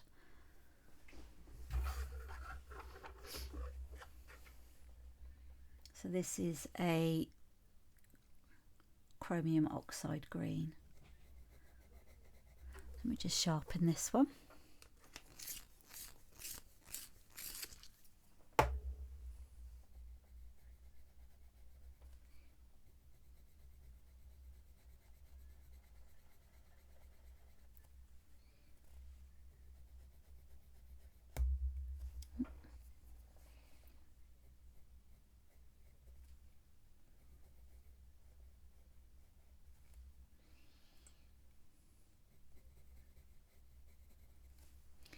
And sharpen the moss green.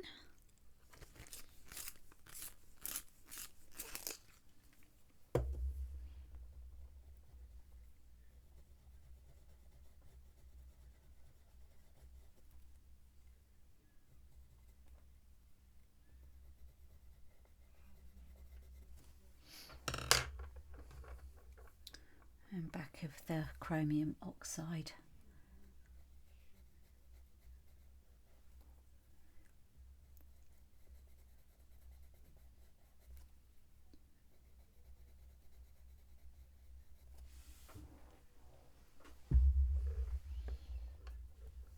So let me just add another layer of that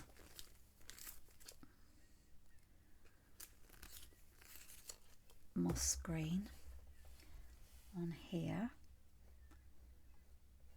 So we're going in with the finer details now.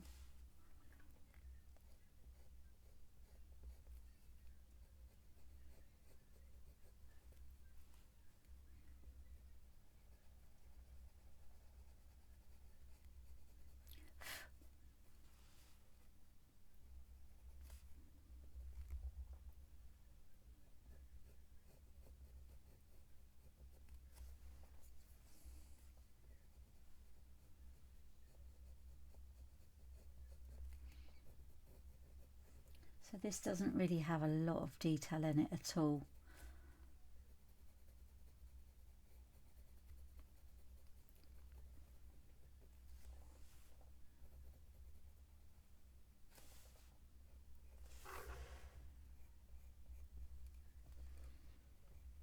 This has got the edge of the leaf here.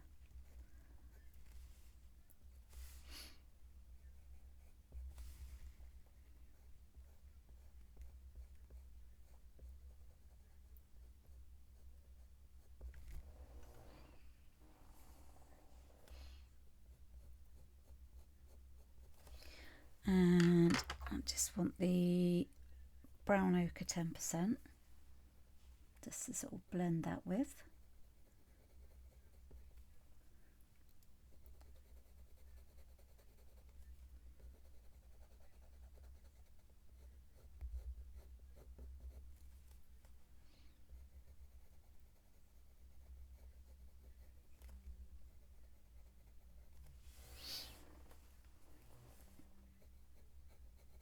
Just going to use that for the stem in the middle as well.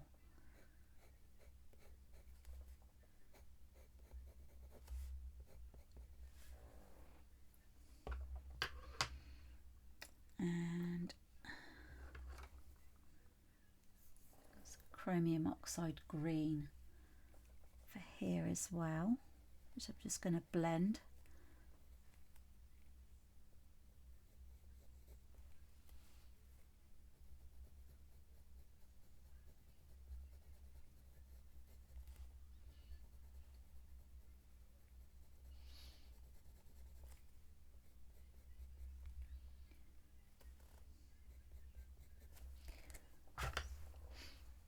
Just get that olive brown.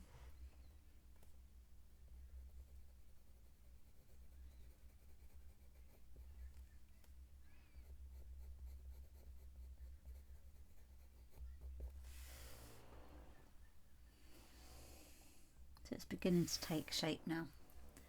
Just those first few layers it makes it look a bit messy. All right.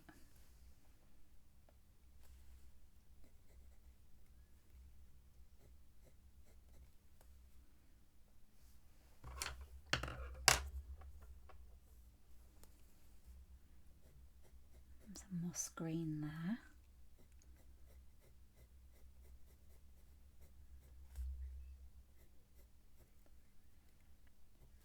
And yeah, just carry on with that up there.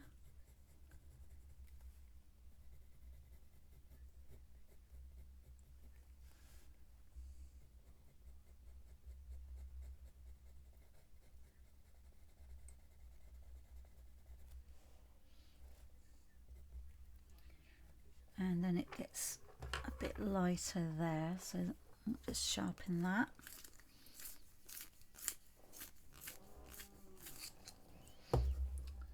So just a bit over there.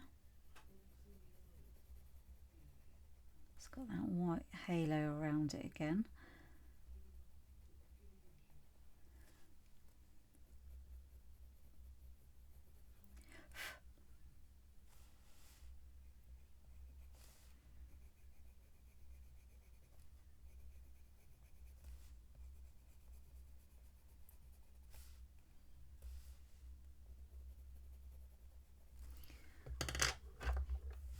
Just go back in with the olive brown.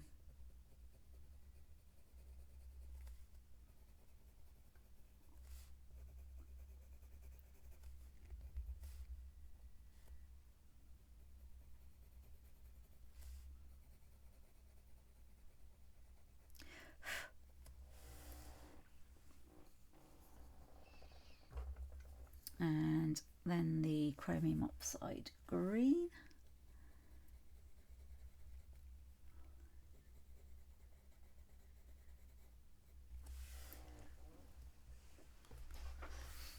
Okay, and over here as well.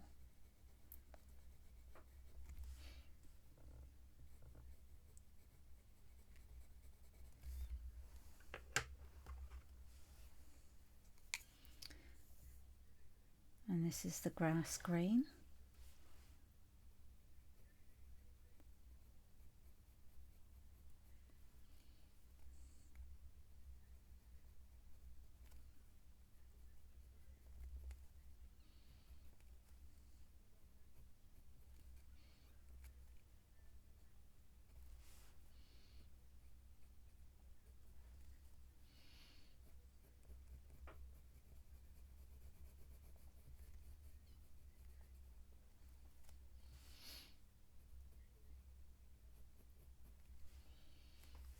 So I'm just using it along up here.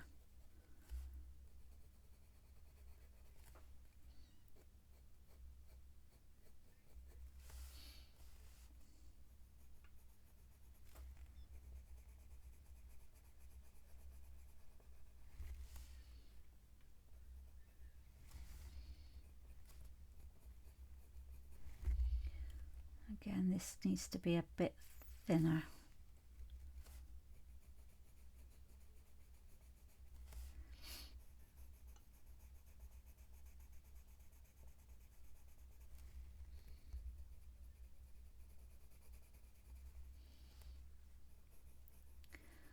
I'm just going to blend with this the moss green. No.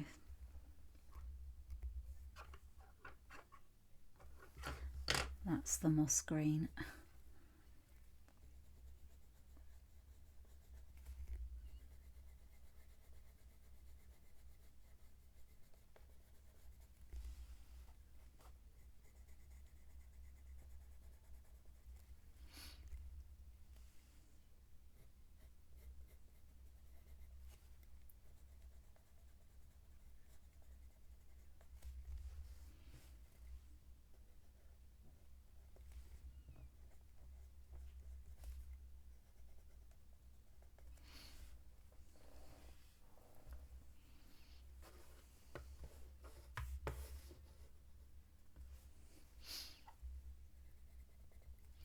So it's just about balancing those colours up.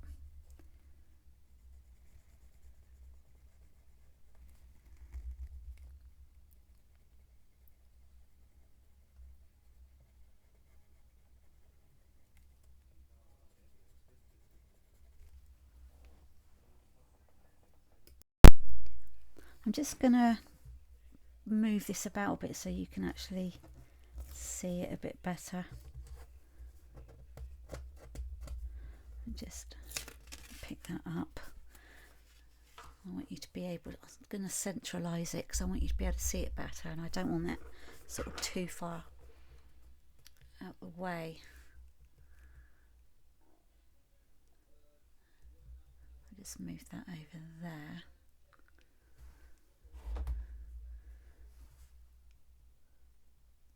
I think that works out better. Okay, let's fix that down with our tape. So I'm just fixed it down with like masking tape. Okay. And I also think maybe with the leaves, I think it could do with some like darker sort of shades of green. So I've got the dark sap green, I think, as well, and I've got the olive brown 50%. So what I want to do is sort of make it a bit more vibrant. So I'm just going to go in with the olive brown 50% just to sort of go in with these shadows a bit more and these paler parts of the leaf.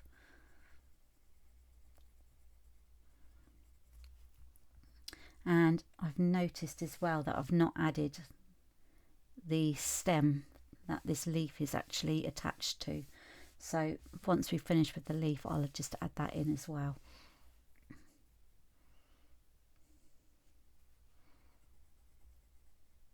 So we just keep going in with the same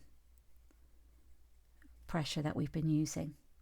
And again, with this part, you can, well, with all of it, you can still see the tooth of the paper coming through. I just go in there.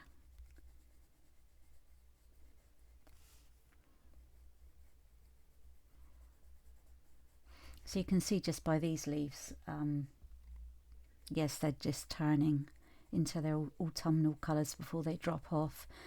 But you can just sort of see that there's loads of different shades of green for each of the leaves. And it's all about sort of swatching with your different shades that you have and, you know, getting the closest shade that you can.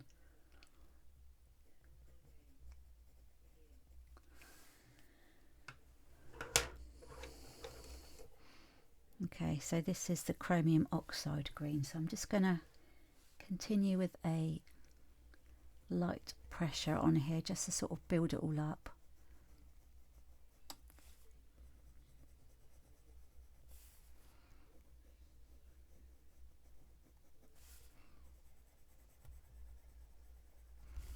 And then just that circular movement with the pencil. This needs to be a bit brighter as well. So it's looking a bit flat at the moment.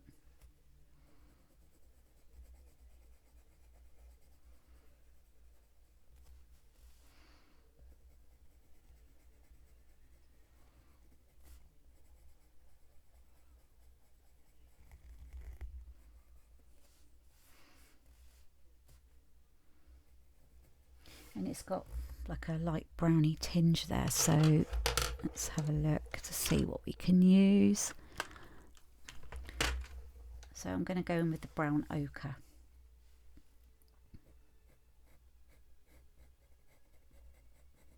And again, we're not using drawing the line in, we're sketching the line to make it look as natural as possible.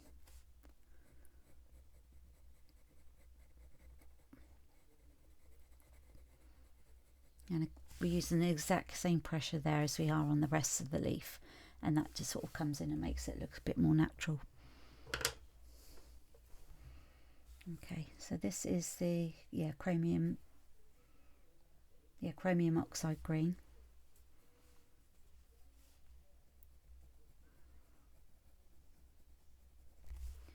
I'll just come around here with that.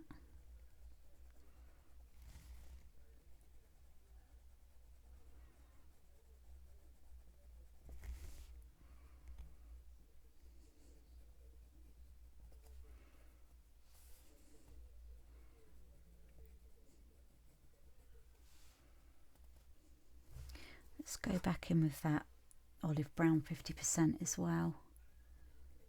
Just a bit on there.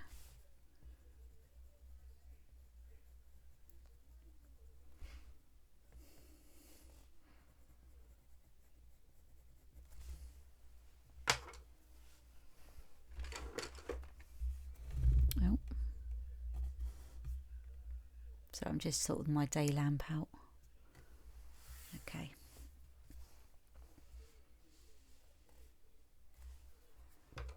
So back in with that olive brown 50%. Just going to add a slight shade of it there, and then it's a bit darker, so I'm going to go in with the more olive brown. So it's the same shade, but it's 50% darker.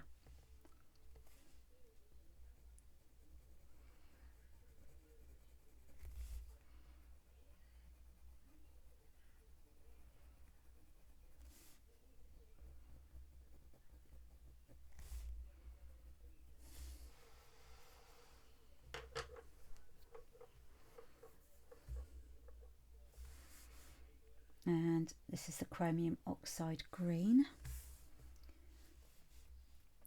So I'm just going to give it a layer of this.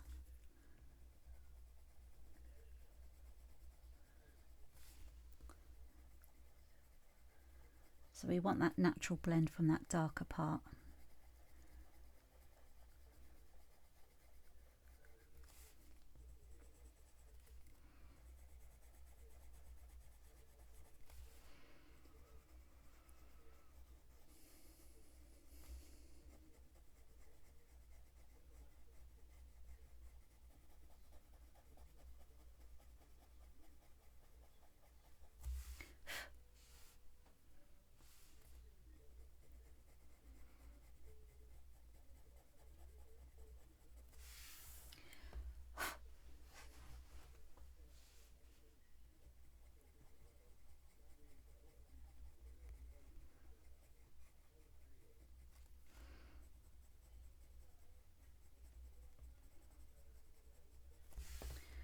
Okay, and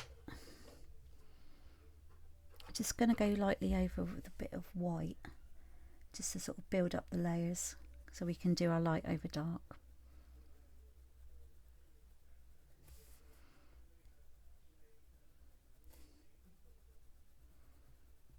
So although I want, I want this to look vibrant, but I don't want it to sort of look like, it's too muddy or anything. So just have to go very careful.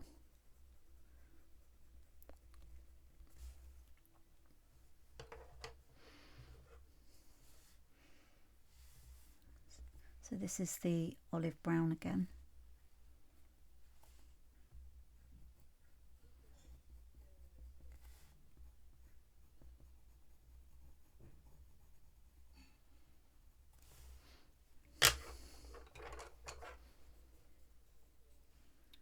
And we've got the moss green.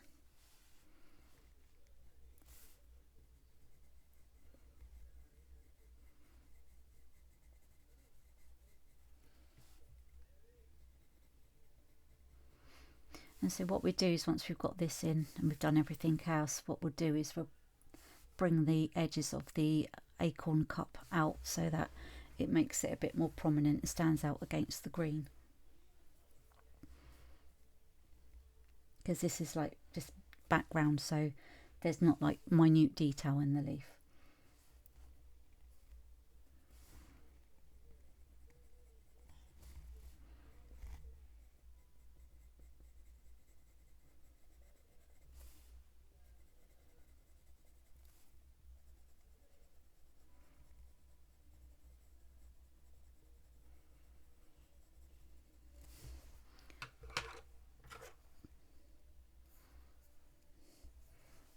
So the olive brown 50%, so we've got a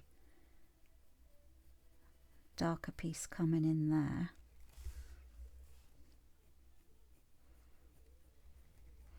It's kind of, it's more of a brown where it's changing.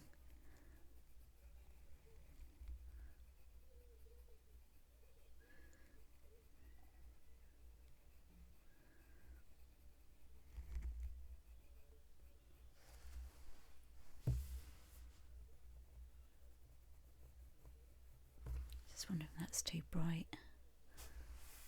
Okay, we'll go with that for the moment.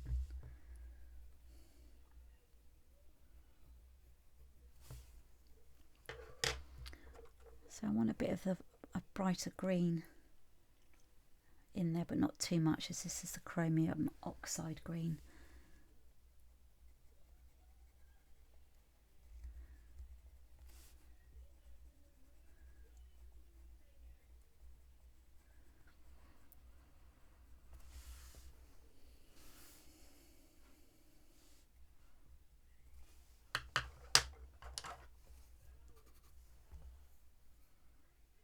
And the brown ochre 10%.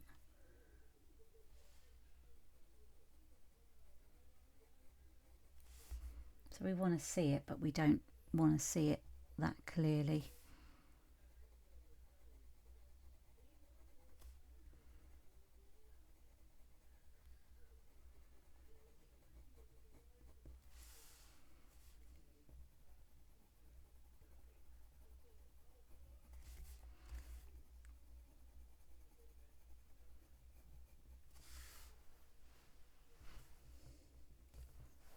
Let's just zoom out again so you can sort of see it a bit better. I'm just going to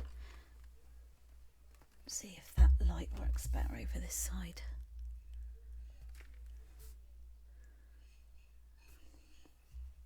Oh. Yeah, I think that's better.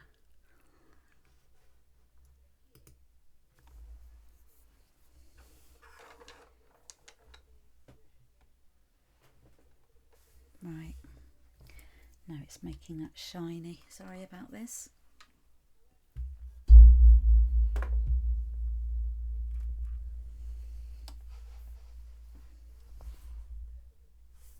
Okay, I'm going to leave the light off at the moment. I don't know why it keeps changing like that. Right, let's crack on with the drawing.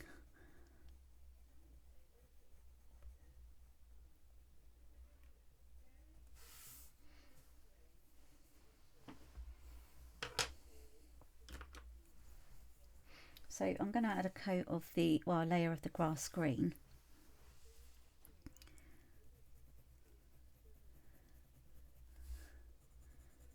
I know we sort of added that there previously, but I think what it needs is another sort of brighter pigment in it. And then we can sort of go in and add our other shades on the top.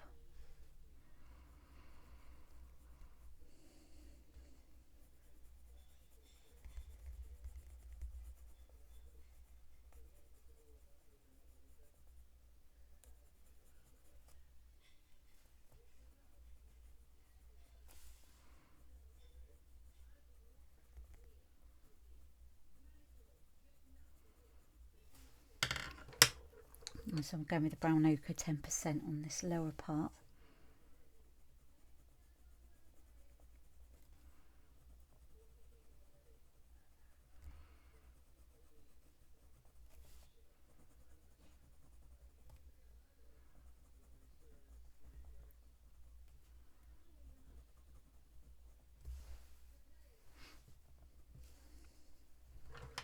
And go back in with the grass green.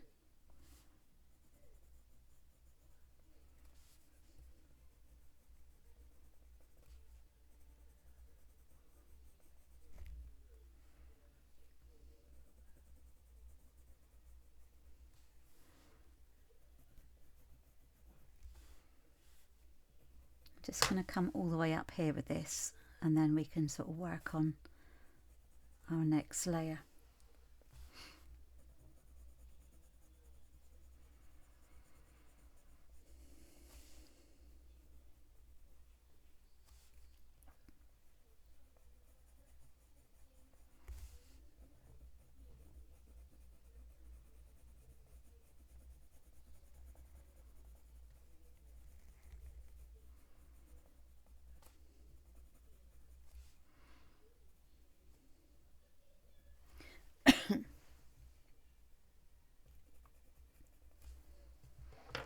Okay, I'm going to go in with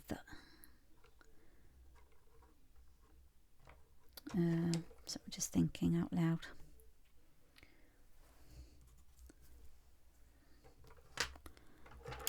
Let me just, I think I'm going to give the I've chosen a dark sap green.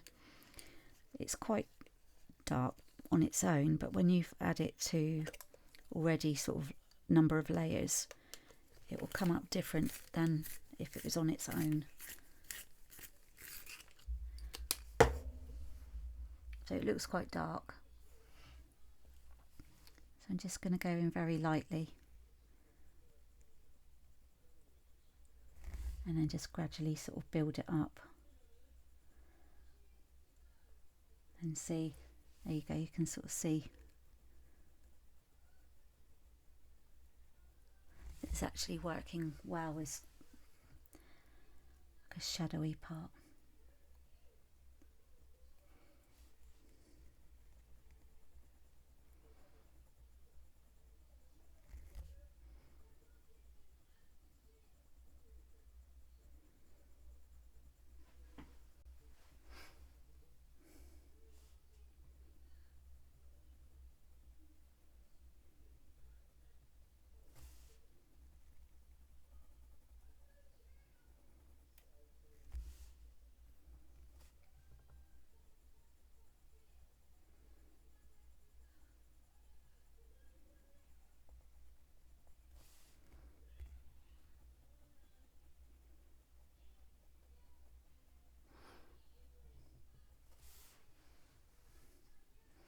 Just going to add a little bit up here as well.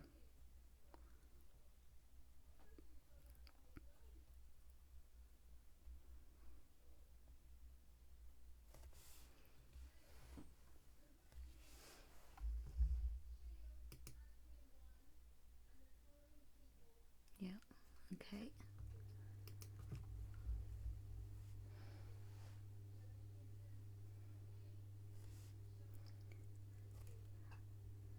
And then I'm just going to go on top over this part. So the very edge isn't dark. It's quite a bit lighter.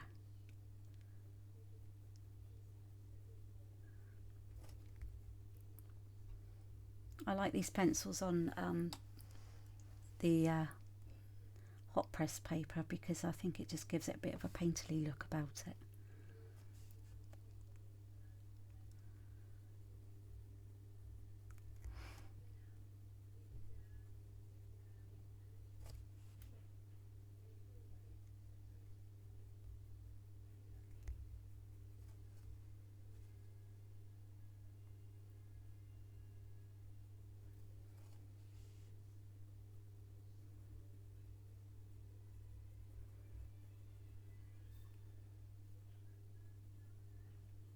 So this is going to be quite light and not well defined in the middle, so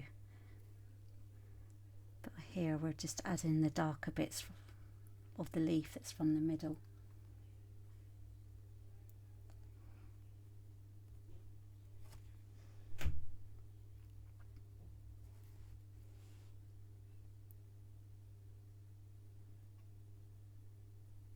I think this is adding a really nice touch.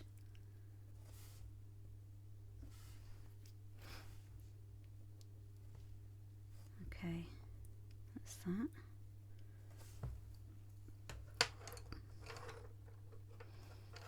So I would like to have a lighter sort of shade of green in with these pencils, and what I would normally do if I was like from one of my animal tutorials, I would go in and grab a really pale green from another set of pencils I've got, but for these mini tutorials I want to sort of stick to the same brand of pencil and then sort of try and find a different way around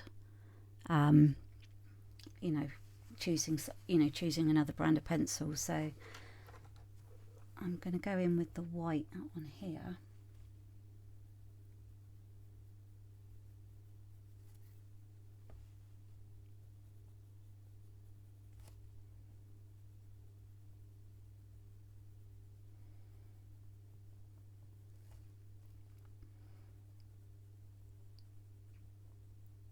just to sort of make some of these background colours. And then you can sort of see that now, once we finish around here, that we're going to need to sort of add a bit more refinement to the edge of the acorn cap.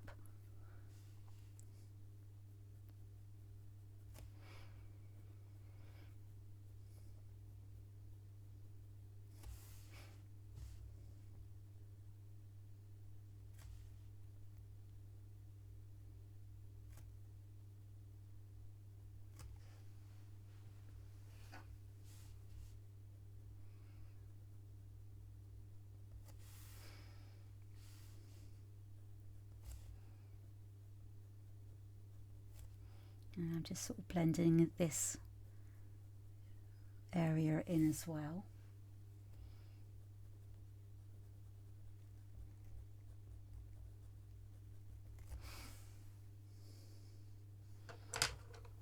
Just going to sharpen.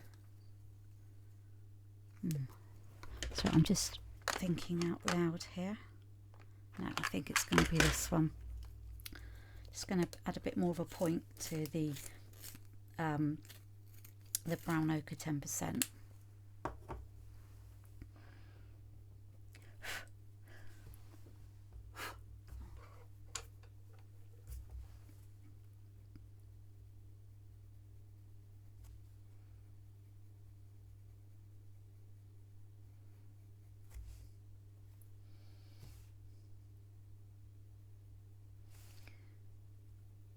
So you can kind of like get the idea that that vein is there, but it's not too prominent.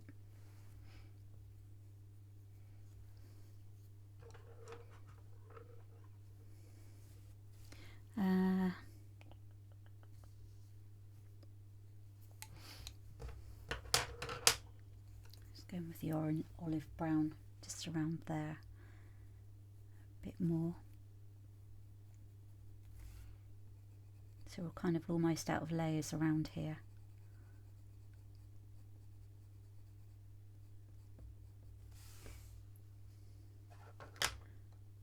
Just going to try a bit of the dark sap green onto that, ever so slightly.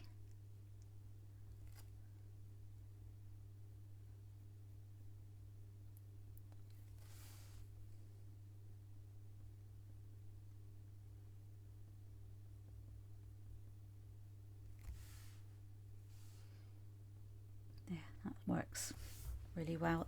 I'm glad I chose the dark sap green now, because it sort of seems to be coming into its own now. Alright, so a bit more of the olive brown. I need to do something around there as well, because it's not right. It's not quite right.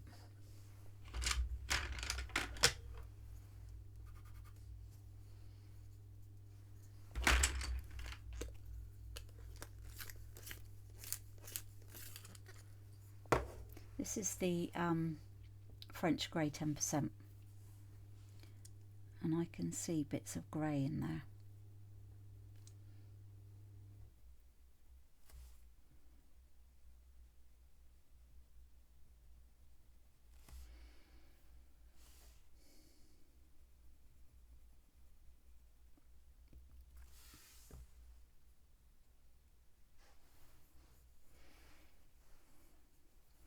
And I think I can see it in here as well.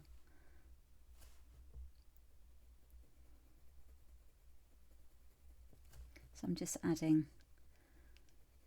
another layer to this.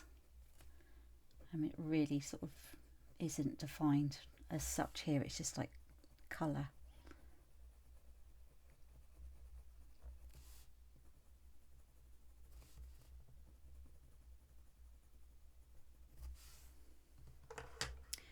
This light is not doing very good. Sorry about this.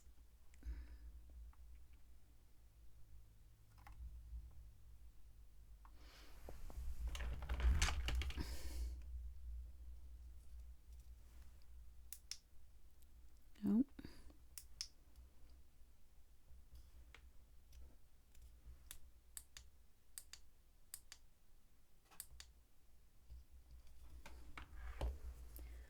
just going to move this out for you.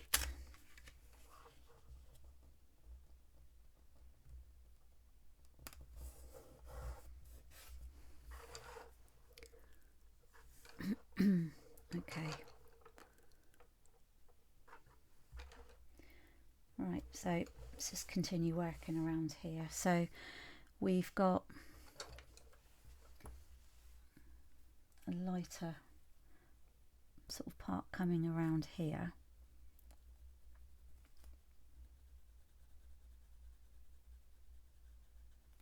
Just go very careful that you don't sort of go into the cap of the acorn.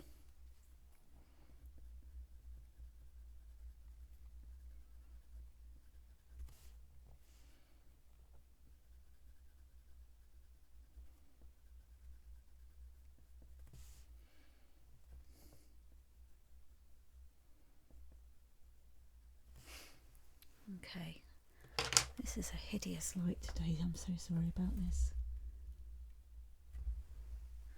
Let me just see if I can work without the light on.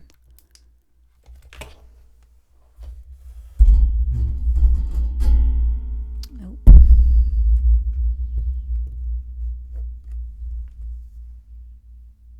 Okay.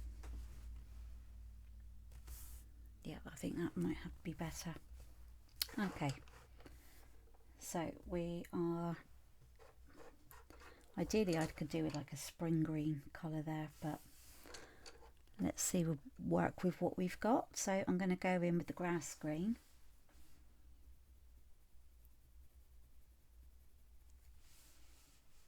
It's a bit bright, but we will dull it down.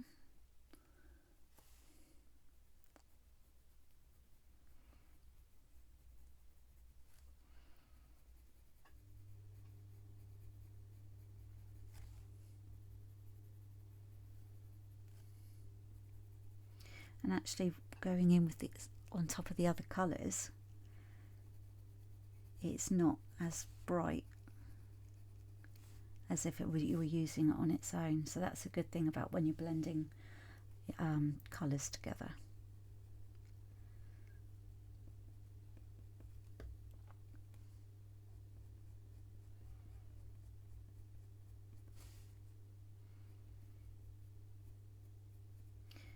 Right, so it is bright at the moment. Just going to go in with the brown ochre 10%.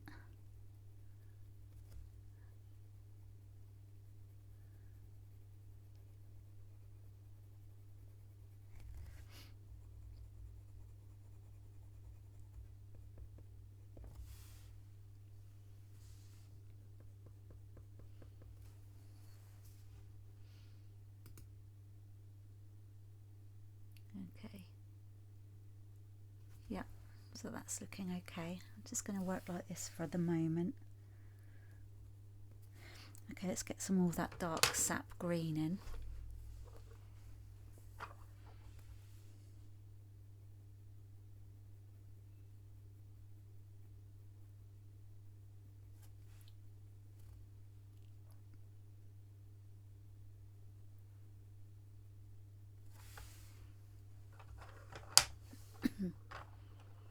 And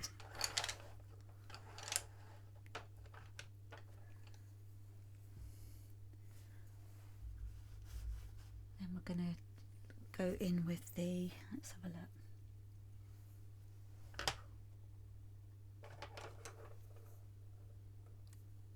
We'll go with the chromium oxide green.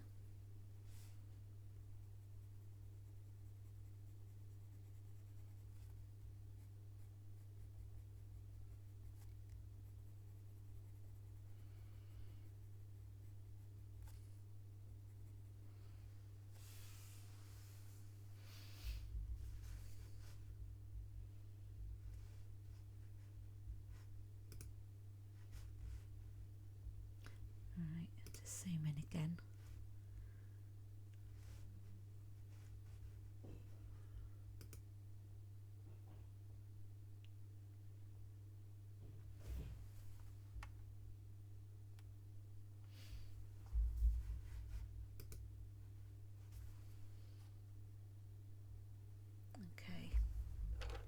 Sorry about this.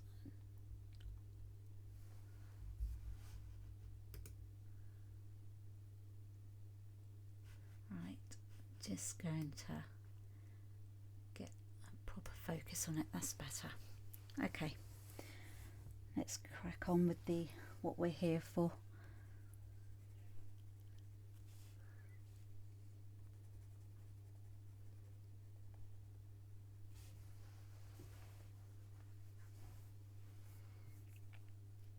So I want to, I'm going to use the buff titanium. So it's not white, but it's kind of like in between, I suppose, white and ivory.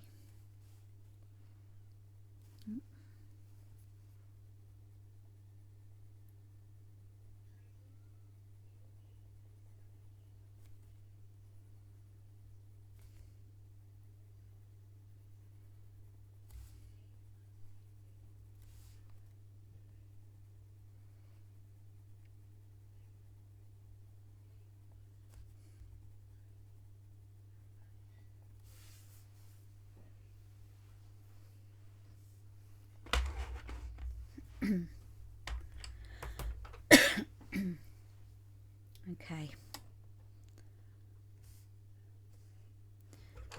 let's go in with the grass green again around here.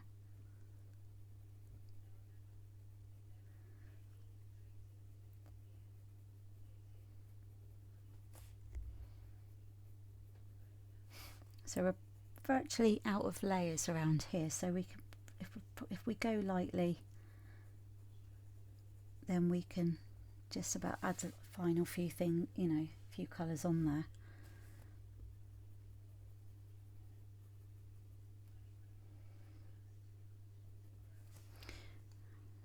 And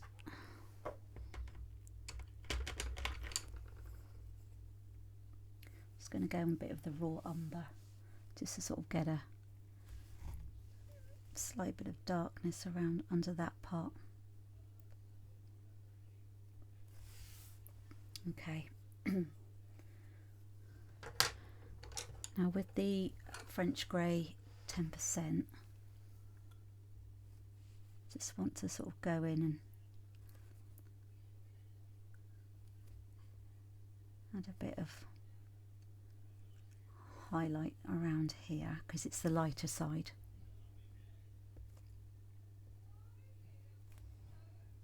Just like that.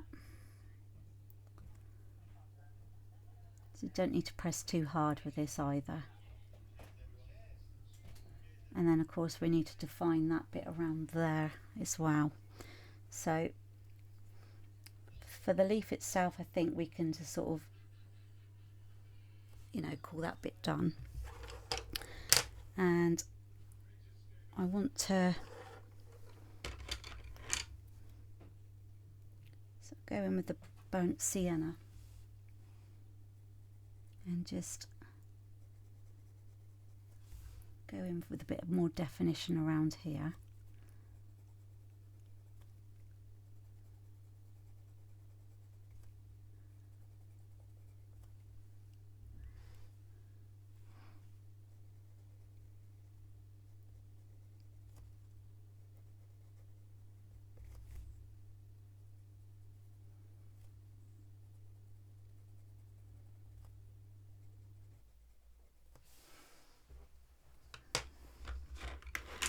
And then some of that really nice natural russet.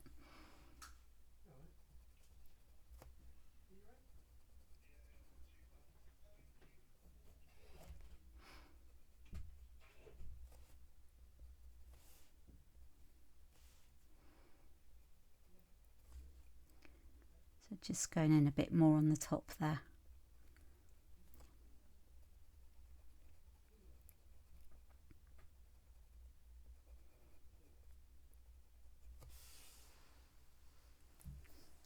So that's kind of like brought that in much better.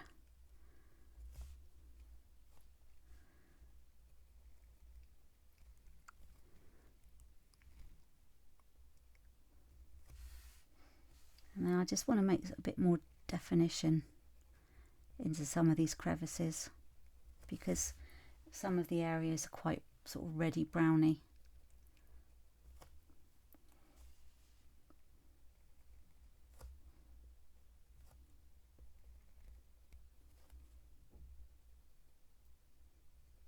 So we don't want to draw lines, we just want to sort of sketch those pieces in.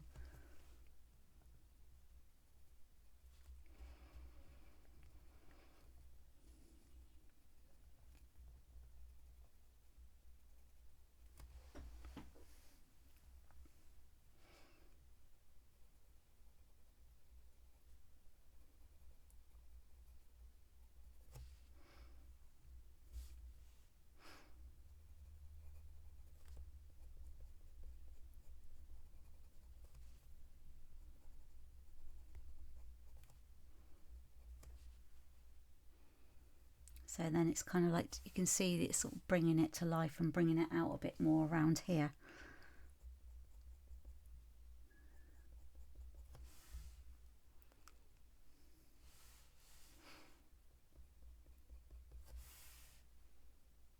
Okay, so that's that.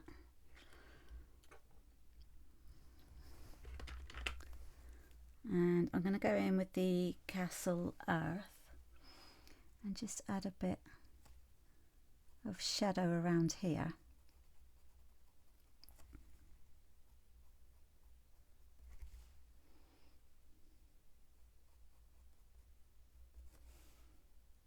Just on the underside.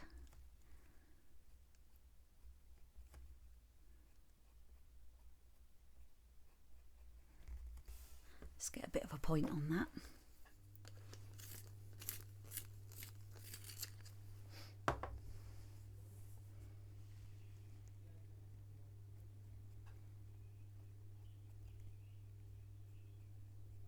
Just very minute detail that we're adding in.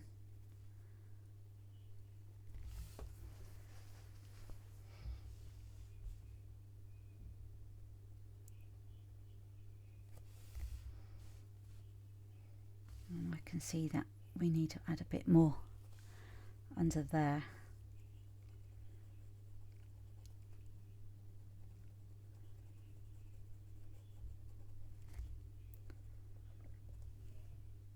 So once you sort of add sort of more colours to the drawing, more tonal values, something will catch your eye and you think, oh yeah, I need to sort of go in a bit darker. So I just want to go in a bit darker under there as well, and sort of just to sort of bring it out a bit more.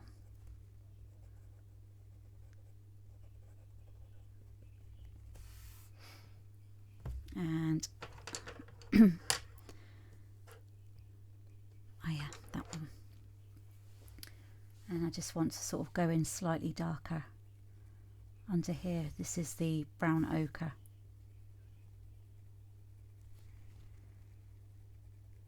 So although it's lighter there, we've got that okay. It's just coming in from under the edge of that acorn cup.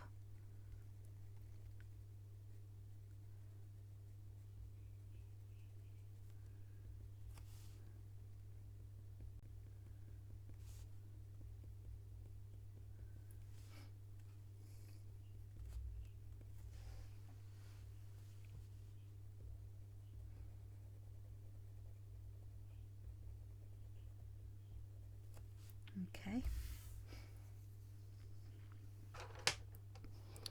And what do I want to add? Just get all my pencils out in front of me. I think that's a lot easier.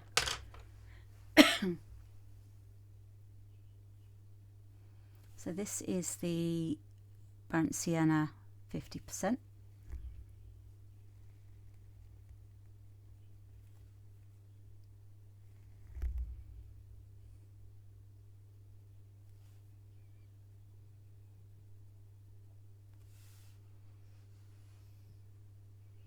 Okay, I'm happy with that. Right, so I just want to get in that stem. So we're going to go in very lightly with that, and I think, let's have a look. I don't really want to go in with the graphite pencil, because sometimes that will come through and you'll be able to see it through the colour. So I'm going to go and do that, I think, Naples ochre, because I think what I'm going to do with the Naples ochre is I'm going to use that as part of the base coat.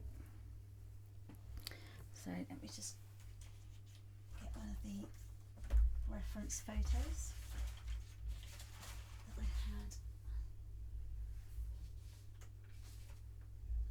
Okay, oh, there we go, right in front of me, so I can see that I don't know if you're going to be able to see this. We'll have a look. So it's going to go, you can just about see it on the film. So I'm going to go and sort of bring it under there.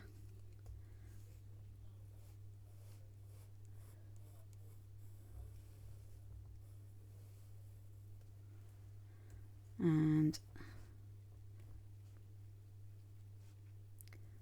there.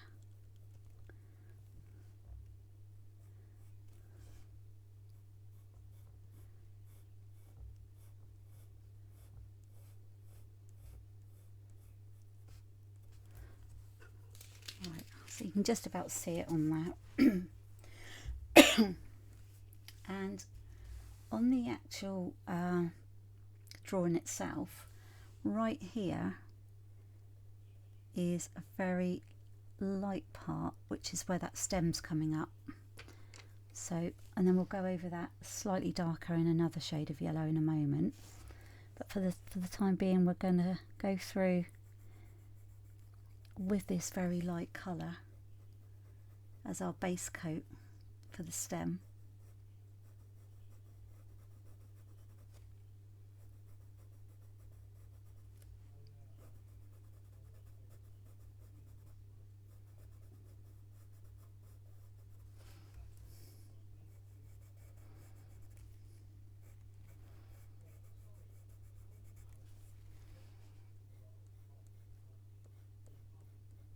Just mind you don't go into this stem, because you'll drag all the brown through it.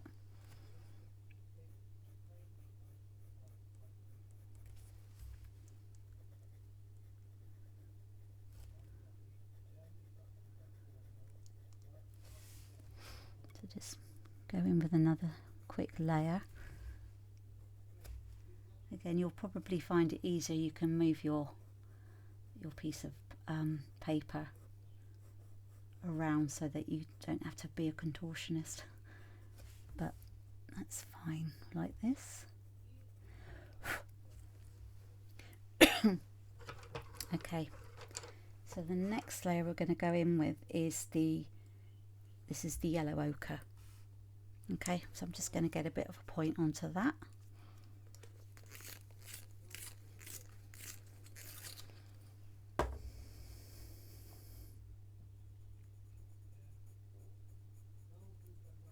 And then you'll start sort of seeing it appearing on the camera. I actually can see it pretty well with the Naples yellow. Okay.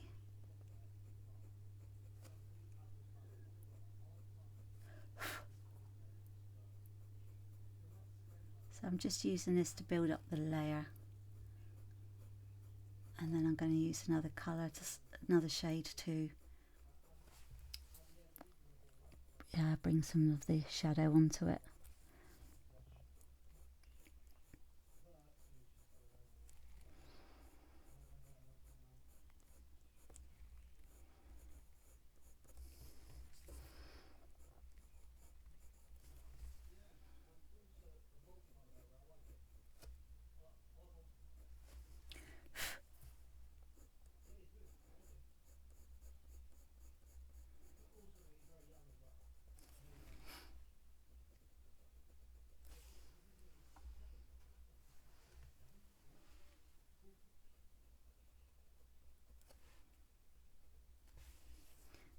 got that little part there. And of course where that part's going straight up to the leaf, it's darker. So then we're just going to add that along there.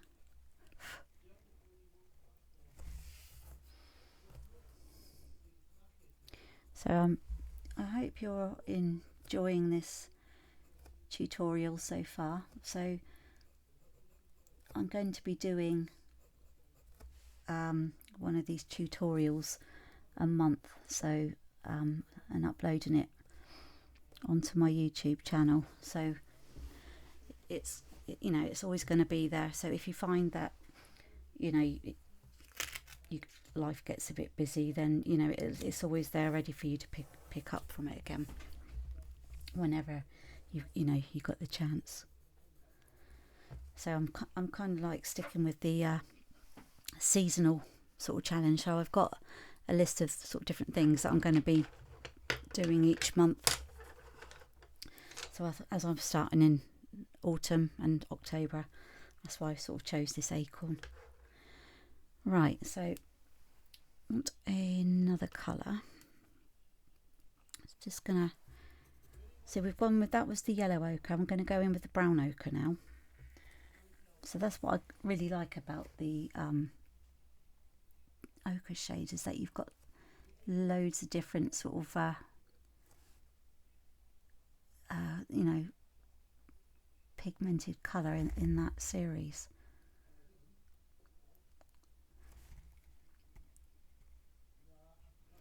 So we're working in a small area, so just be very careful with your pencil stroke, like that.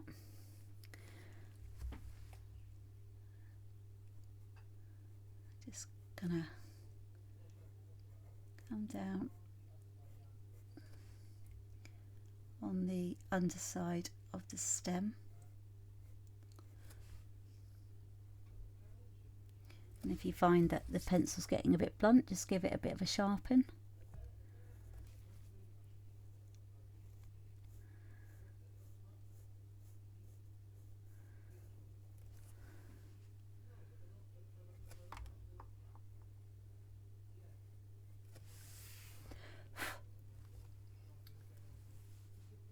So we're just going to add a little bit more colour along there.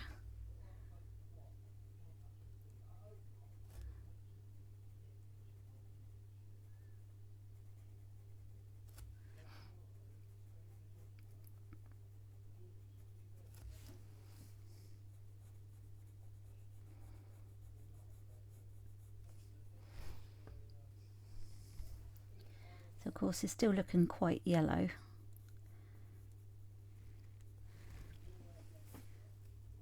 So I'm just going to go over very lightly on top of that with this.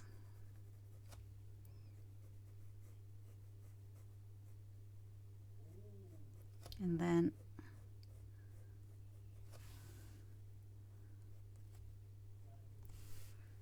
just that, and then we've got, let's have a look. Do you know what? I'm going to get a piece of paper to sort of cover up on there so I don't lean on it.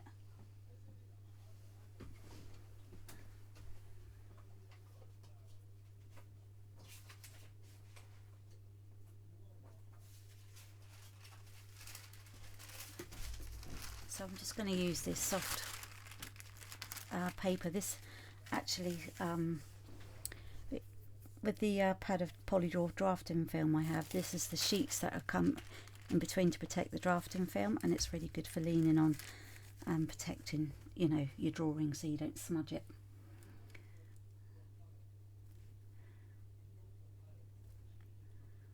So I'm just going in just to make this a bit darker.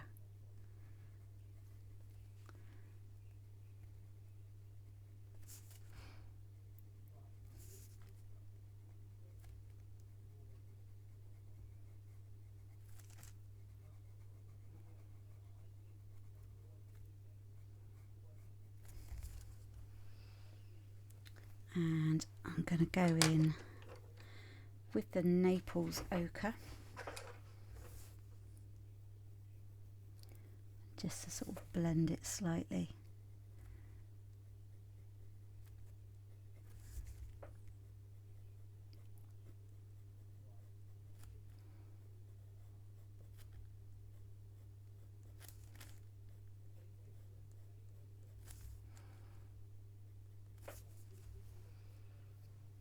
Okay.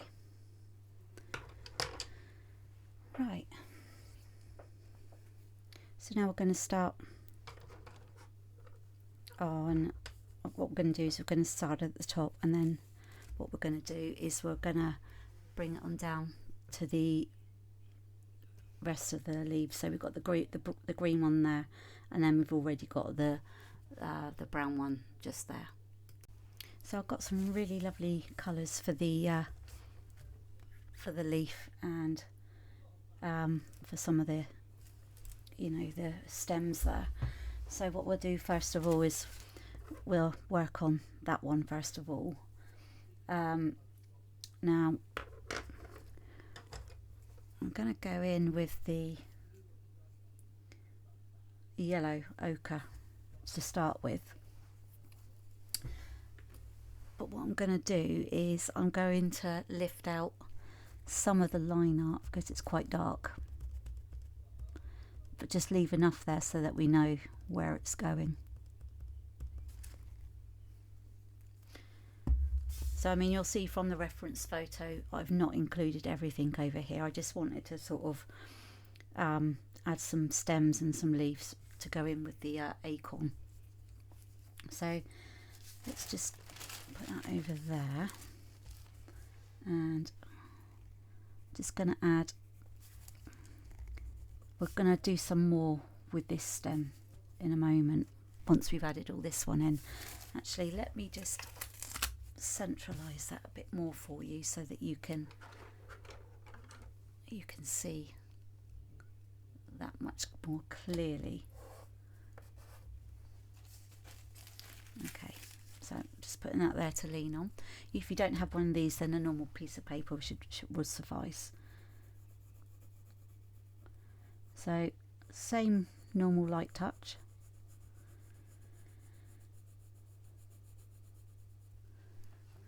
And we're just gonna go in round circular movement with the pencil, and we're just going to gradually sort of build up the layers there, which shouldn't take too long because again it's a small area.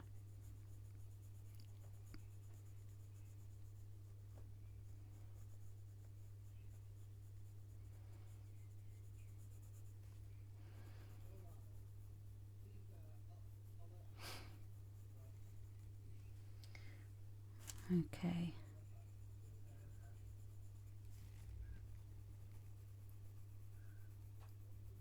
So we've got a nice rich tone of colour there. I do love all the different ochre shades that we have available to us. Okay, so we have that. Then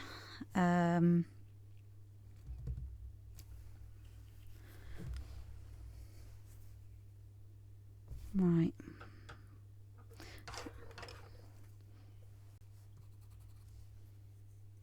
Don't know if that one's right. Let's have a look.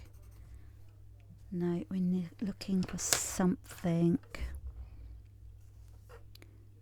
Where is it? Oh, that might. I'm going to go in with the olive brown.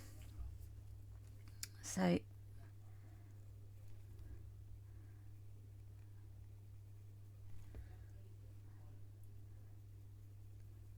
going to use this so it's darker up here. And if you use that round movement with the pencil, it starts making it look 3D and not so flat on the paper. So up here it's a bit darker.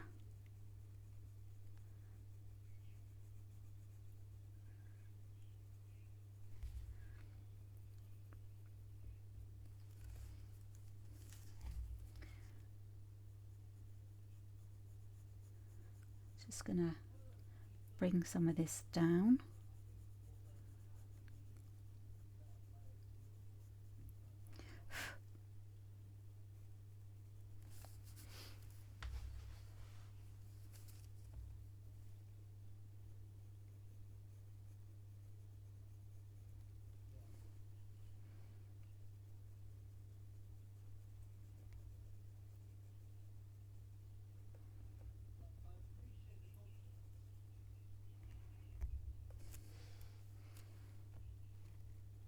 And we're going to come in under here with it,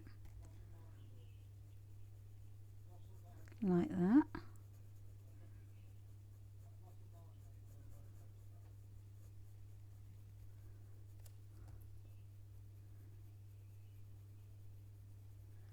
So we still want some of this light colour to come through.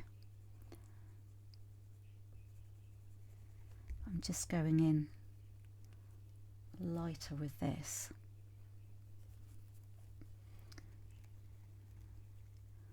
So again, just underneath here, don't you know, do a line as such, but you just want to make sure that this part is darker, but we'll go in and use a different colour for that anyway.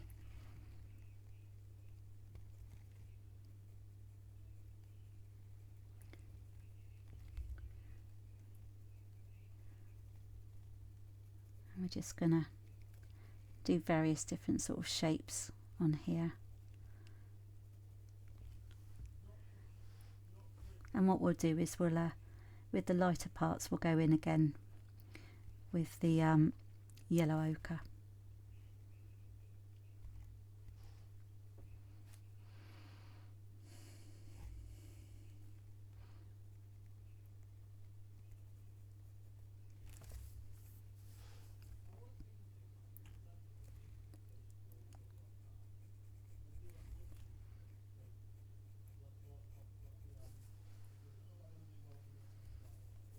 And of course we want more definition around the top here as well, but don't press too hard.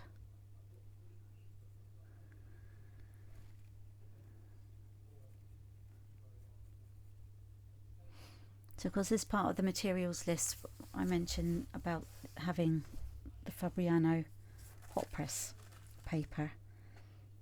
If you don't have that, then just use what you've got.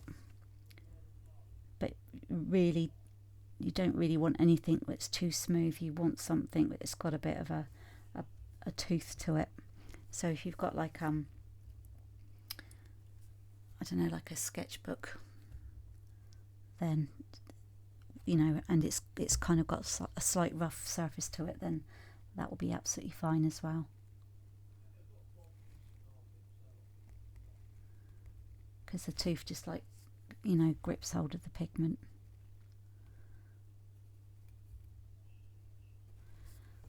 Right, I am actually, let's make that a bit more around there.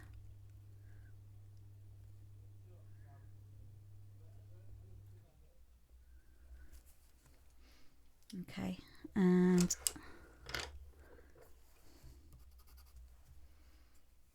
do I want that one? So I'm always permanently sort of, even though I have choose my base colours and then I add to them, I'm always forever swatching at the side, you know, beside when I'm drawing, so that I can just sort of see which shade's going to work best. So I'm going to go back in with the yellow ochre. Just make these parts sort of stand out slightly. And then with the, what did I have there? Yeah, that'd be quite nice. So I've got raw umber 50%.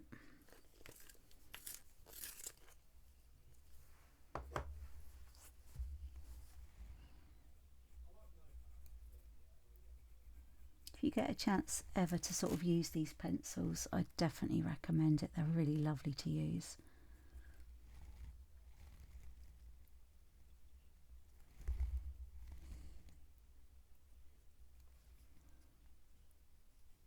so soft. And I think maybe something a bit darker would suffice as well.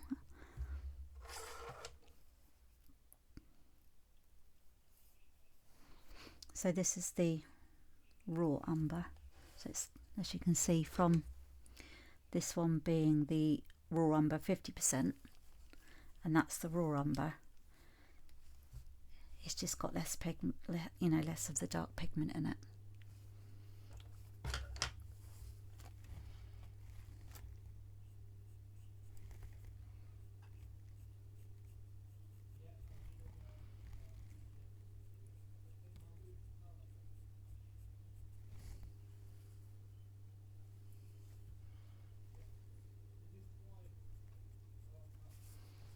Okay, and then because that's going underneath,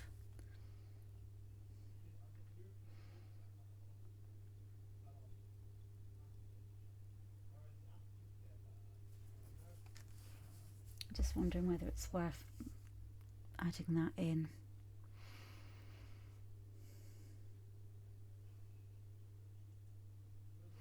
See how it go for the moment, but I'm just gonna under here make this part of the stem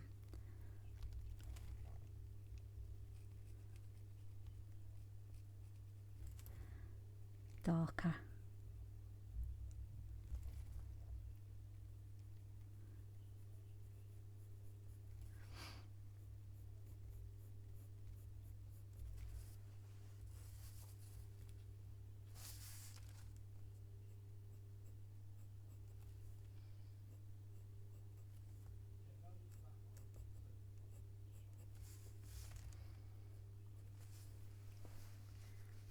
Okay,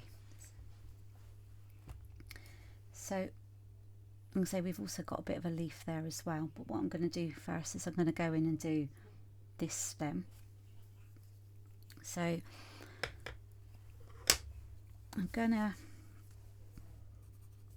start with the raw umber 50%. So this part's the darker part, but we're going to use this for the whole lot.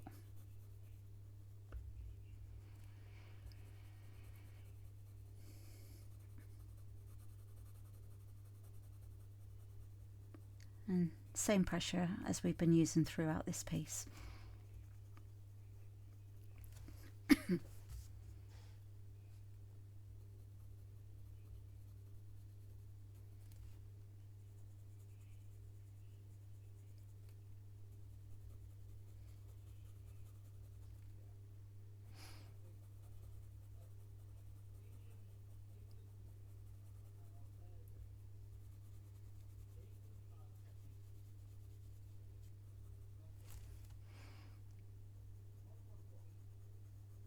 And because this side is lighter, what we'll do is we'll burnish it with the French grey 10%.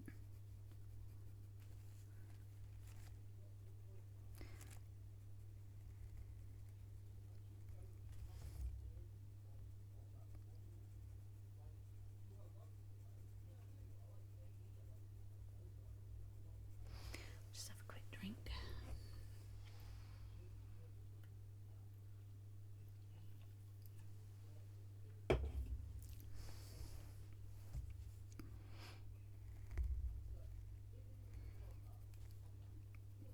So just go careful with that space there.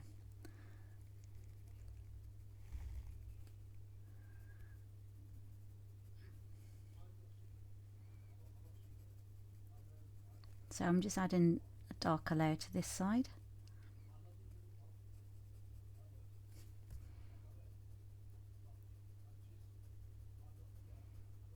Not sort of adding any pressure at all, I'm just adding sort of the pigment backwards and forwards, and so we're just building up this layer compared to the right hand side of the stem.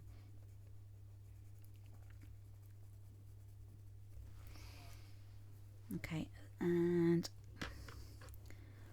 so staying in with the raw umber, I'm going in with the full raw umber now.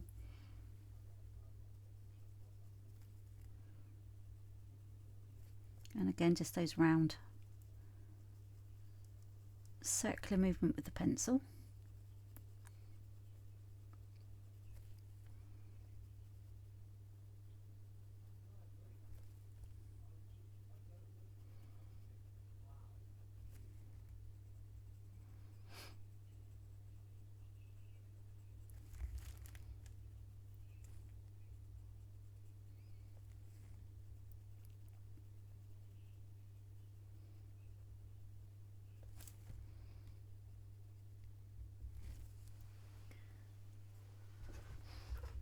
And I'm just going to go back in with another layer of the raw umber 50%.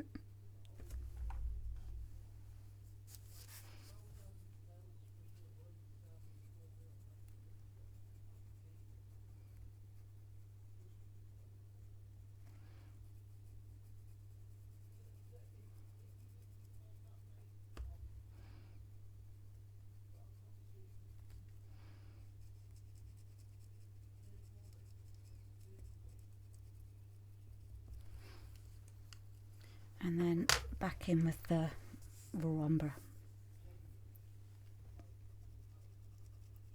And we'll go in with the Castle Earth, I think, as well. Actually, I might try the sepia. I'll just swatch those two first before I add them in.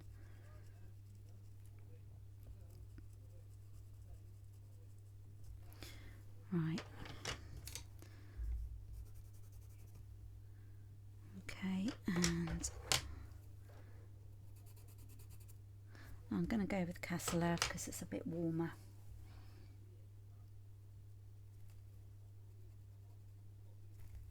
So I'm just putting that in just right on the edge there.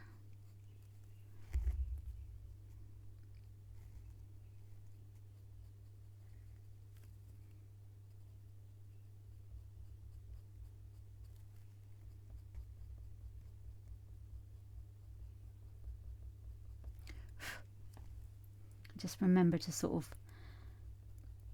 make sure that you get rid of the excess pigment that's on there, but don't just sort of smudge it off with your hand.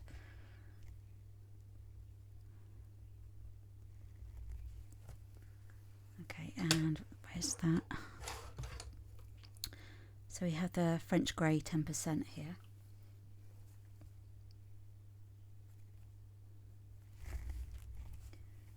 Which is a bit lighter there.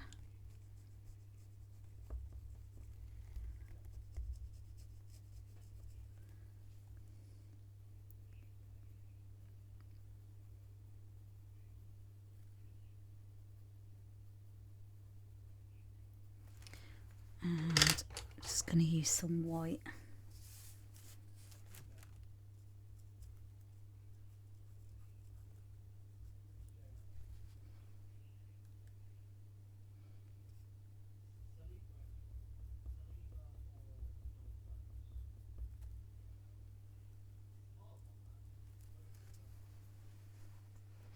Okay, so next we're going to move on to that leaf there. So I'm going to start with lightly with the grass green.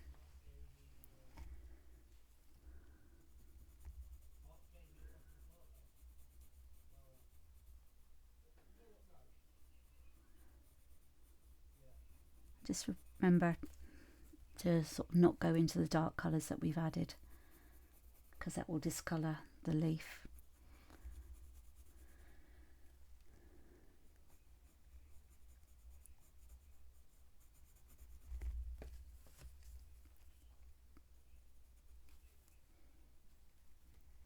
I'm just going to add a few light layers with this, just to sort of build up the texture. Well, to remove the texture, sorry, of the paper.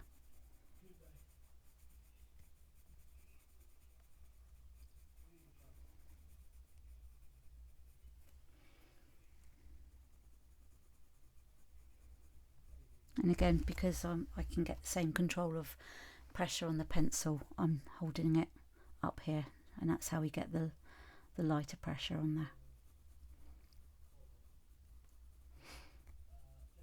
And when we're doing the layers, you don't need to have a sharp pencil, just use the side.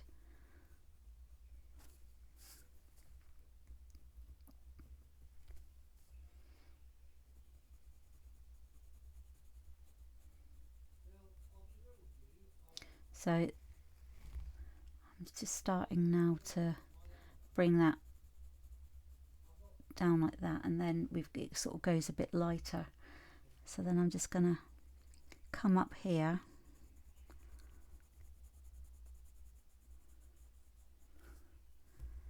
with that.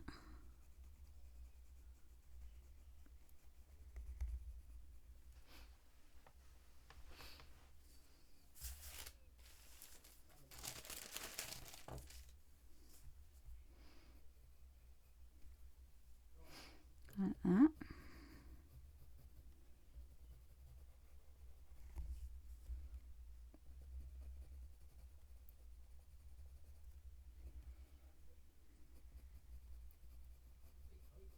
So this actually layers up lovely when, rather than, you know, when you're sort of just building layers of pigment with it, and it just sort of really sort of layers up lovely.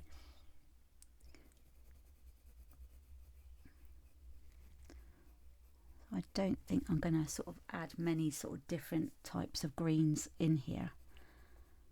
I'm just going to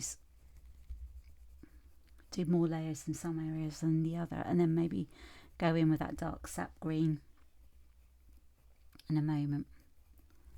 And just remember, we don't want that halo of white there. We want it to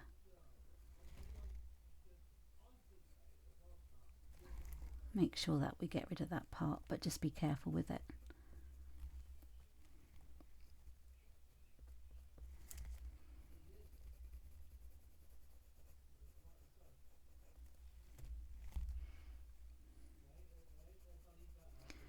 Okay, so I'm just gonna use that. Let's have a look. Actually, do I want that one? So I'm just having a look at my shades. Not that one, that's too brown. Let's go in with the sap green anyway, around the top here.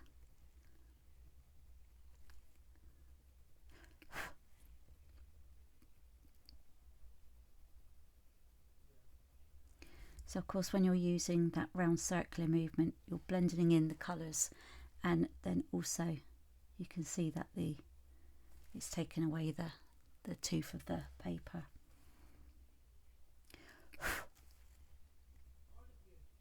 Like that.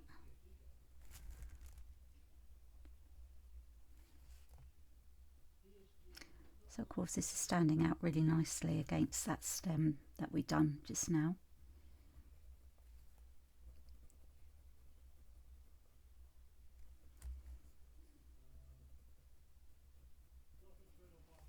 And then we've got a darker piece in the corner there.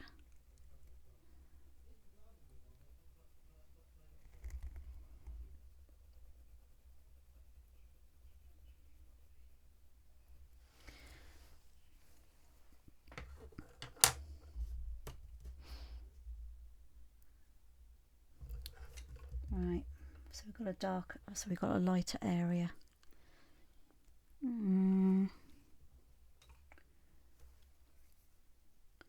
Just going with the buff titanium for the moment. Actually, I want to add a bit of a point to that.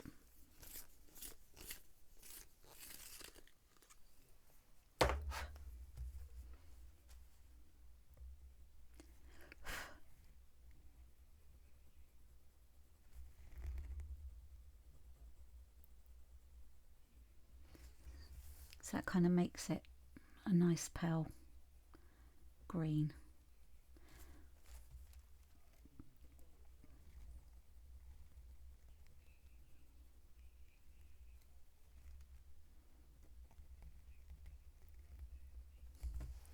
Let's go a bit in with that grass green.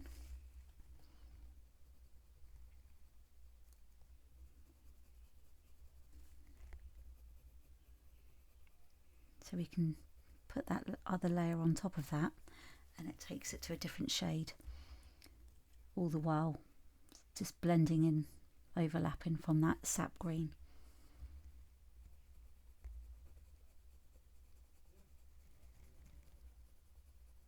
And it just feels like the pencil's just skating over the surface of the hot press paper.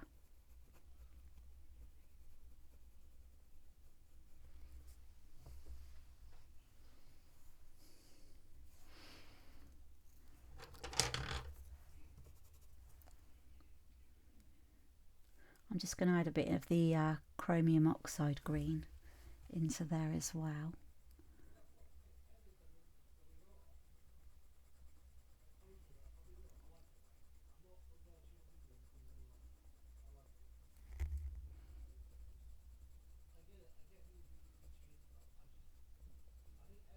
And rather than just drawing that stem that's there, I'm just hinting at it with colour,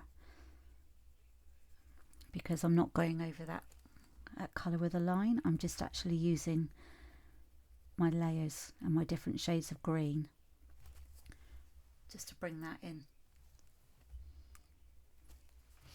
So I mean, you can still, when you zoom in, you can still see the tooth of the paper, but when you come back out, you can't actually really see it. Okay, so next we're going to move into this green, and what I'm going to do is I'm actually going to start building up using the same sort of method as we did with this one just now. So I'm just going to sort of start building up using a few light layers of the grass green. So if you don't have a grass green, and say I'm going to include I've included the colour pencil conversion chart in the notes section of this video. If you don't have any of them, just use, you might want to sort of swatch it first anyway, but just use the one of your kind of like mid to lighter greens. But if you don't have anything this light, then just use one of your greens, and then just sort of keep blending it with white, and then layer on top of it again.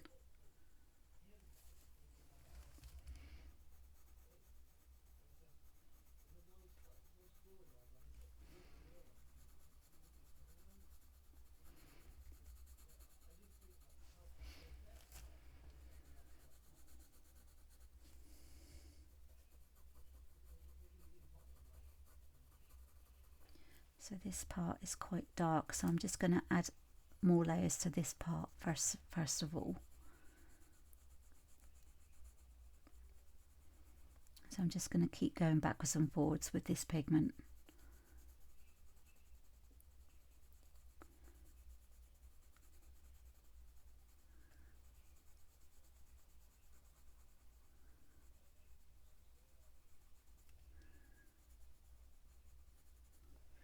So that I'm just sort of mapping in where those dark parts are.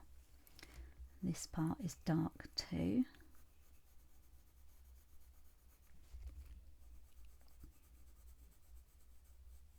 And all I'm doing is using the side of the pencil.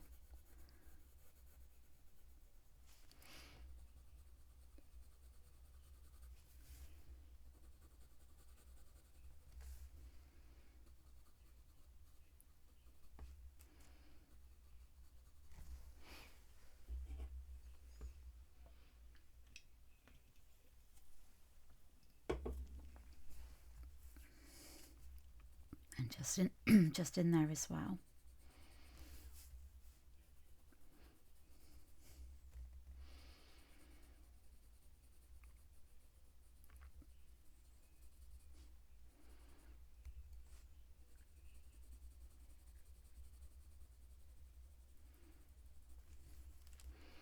And these areas will be the areas where I use that dark sap green on top.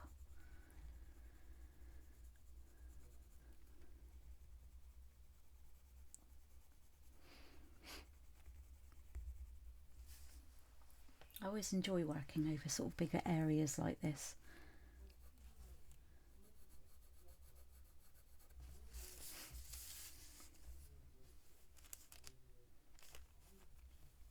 So we've got a piece coming in there, which is going to be darker as well. So I'm just going to map that part in.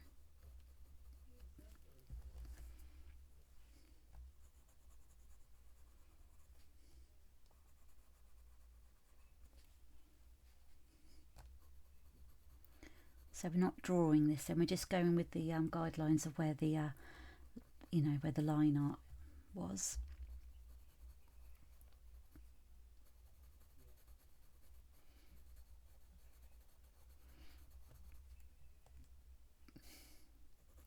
And we're just basically just purely layering in where the darker part's going to be. And then once we've added the darker layers there, then what we'll do is we'll go in and add layers with this pencil to the other areas.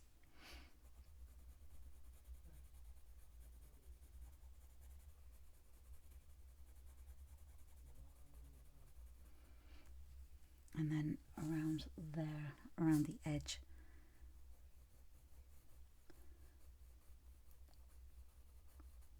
So there's like a circle there we want to leave lighter.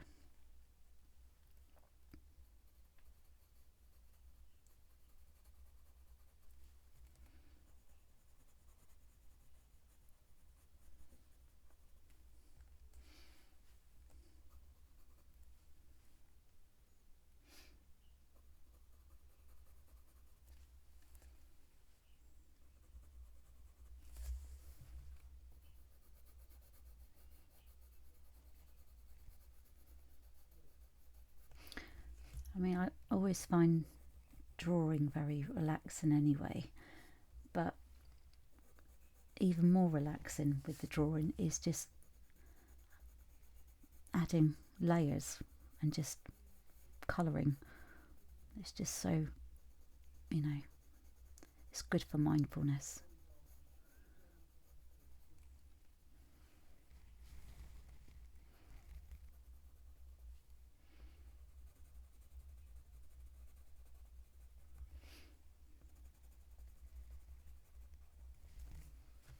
So again, I'm just going back over these darker areas, not adding any more pressure.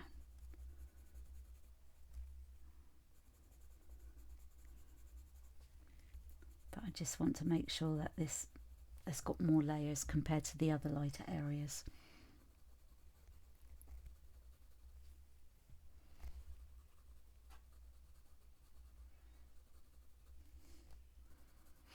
And whilst we're doing this, we don't need to sharpen our pencils, because unless it's right down blunt, but when you're doing this, it's because we've used these and sharpened them earlier for doing finer details. You might find that there's still enough on the side that you can use, and then just keep turning it around and it'll just keep sharpening the point itself.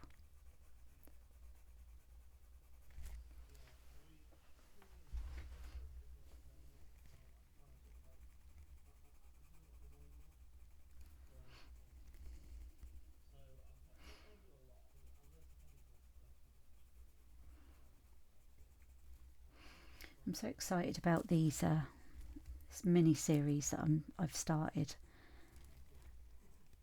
Sort of, making art accessible to everyone, because I know sort of having a busy life and you can't always make a lot of time for art. So that's one of the reasons why I wanted to do this as well. And I've got my animal art membership, so if you did want to join that, I'll put you can see the link in the notes section. But also, if it's something that you don't think you can sort of commit to, even though there's like you can just dip in and out of it as and when you've got time. Adding things like this to my YouTube channel, making it free, it makes it even more accessible to everybody.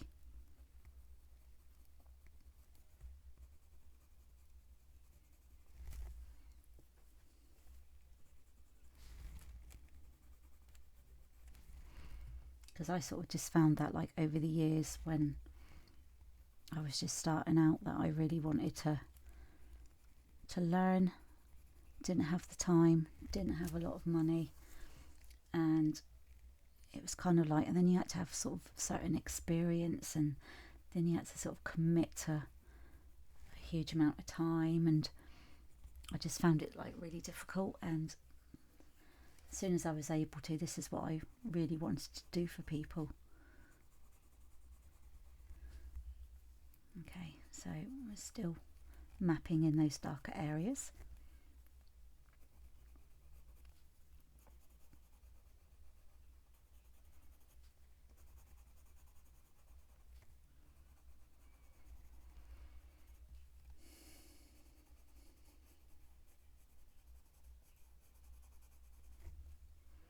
So you've got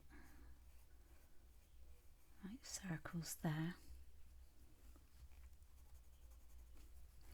So we've got another little darker part coming in around here.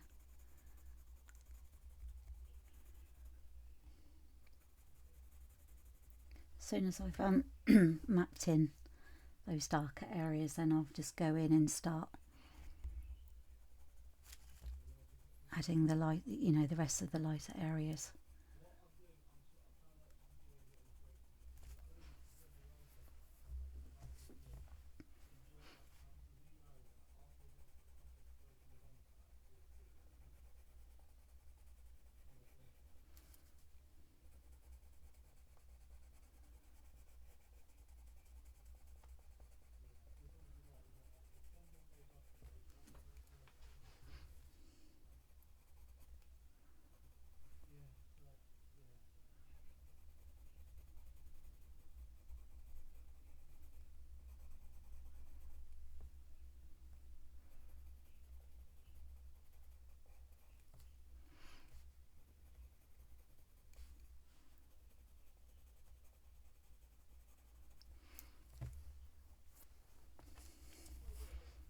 Okay, so just a bit more on some of those. Actually, I'll just do this part first, and then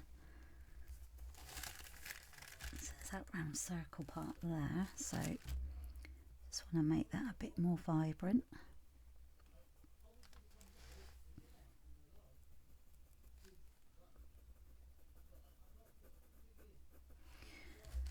So yeah, and also you don't have to have these expensive, well, these pencils as a set are very expensive, but you can get them as open stock. So when I first started, I was just buying pencils individually, which makes it a lot more affordable. And that's how over the years, that's how I've actually built up my colour pencil supply. And then as and when, you know, they wear down, I just you know, buy a replacement. There's some good independent colour pencil shops online that you can get from, and they provide like a really good service.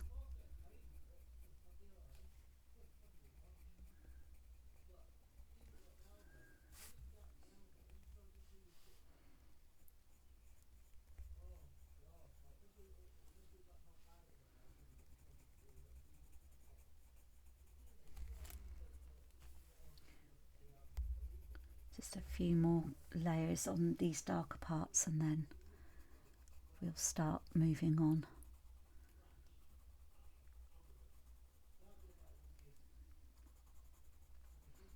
Then as and when the lighter layers start catching up, then we'll move over to the sap green.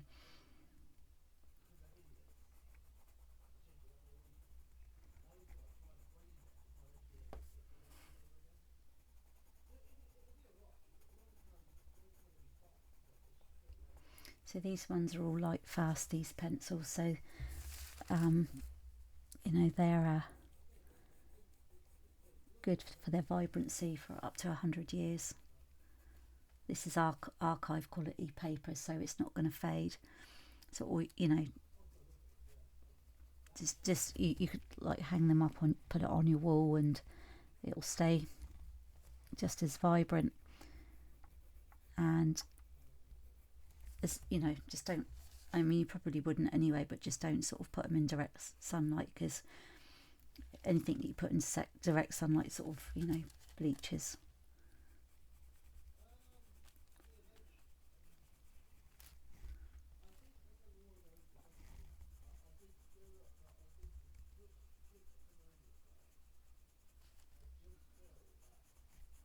So there is a vein there, which I'm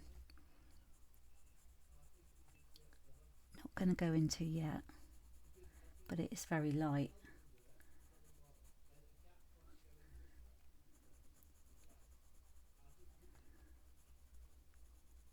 Just going to make it a bit narrower. Okay.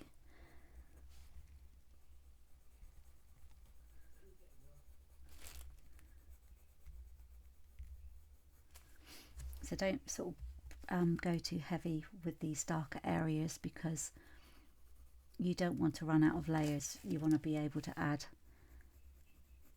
different shades of the greens.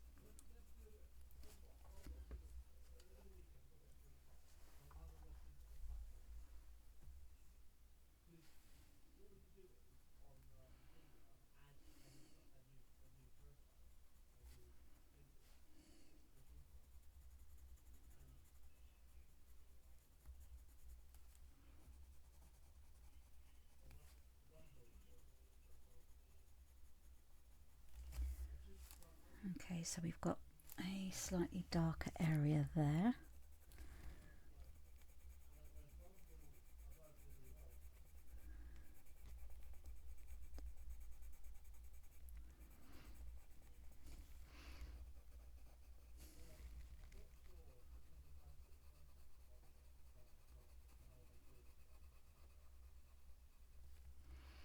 Another way to sort of get your build up your art supplies is and even now I still do it, is like birthdays and Christmas, I always ask for art supplies or books and things like that, and just saves you a bit of money.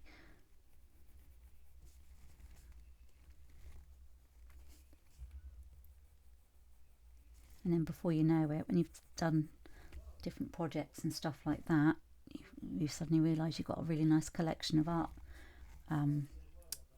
products.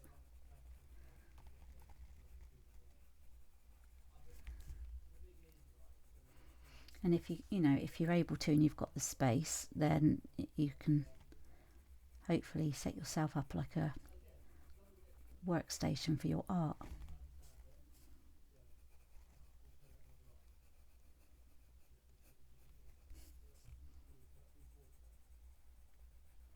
I'm lucky to be able to do that, because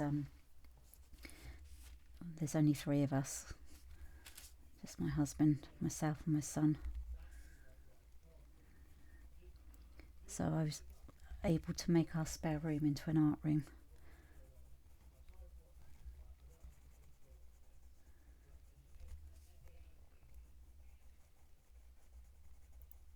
I used to sort of sit at the table and do my art. But then as my art collection grew, it started taking over the place. Right. Okay, so now we've got those areas in, I just want to sort of continue to sort of add in with the same pencil our lighter shade.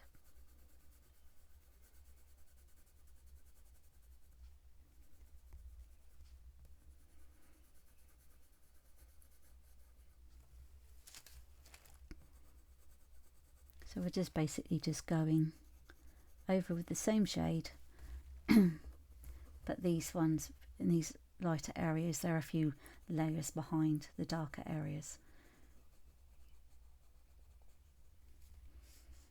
And of course you can just keep going over those.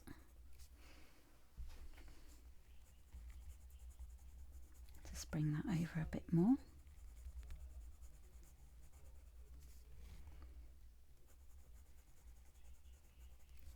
And just remember,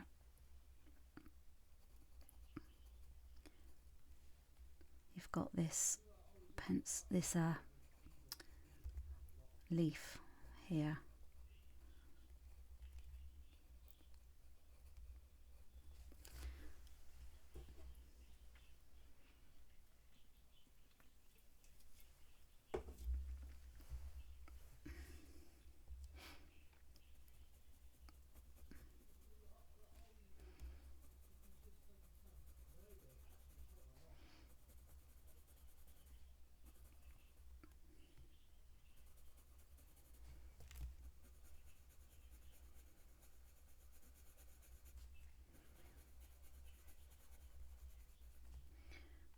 Okay, so we just keep going with this for a few more layers, and just keep doing that circular movement with the pencil so that you don't get any streaky lines.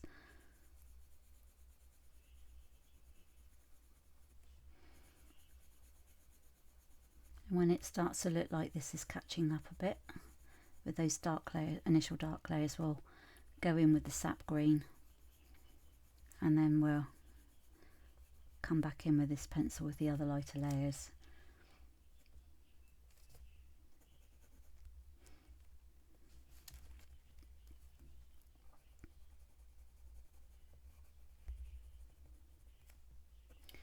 Right.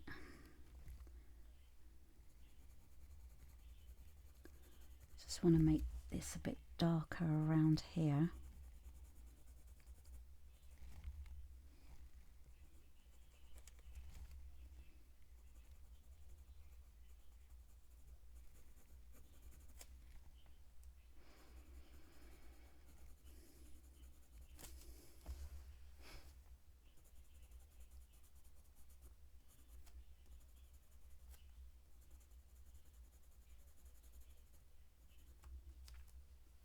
I think we're almost at a stage.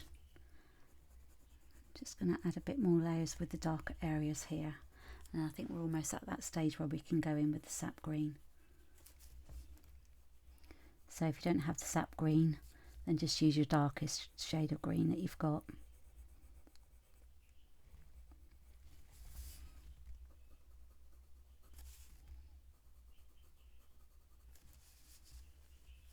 So then you can sort of see that we've still got that natural looking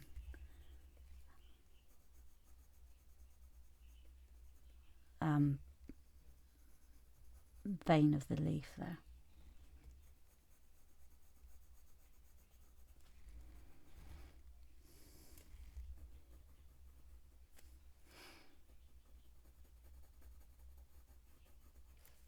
Okay, so let's leave that one there for the moment. And where did the sap green go? There it is.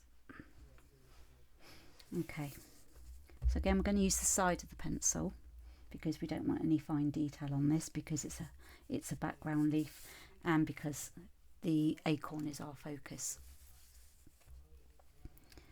So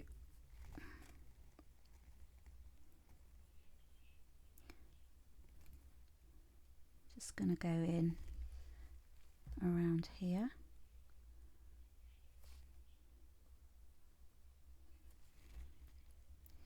And so of course, because we're going on top with this colour pencil, it comes in and looks quite natural, because there's like no lines, it's just layers.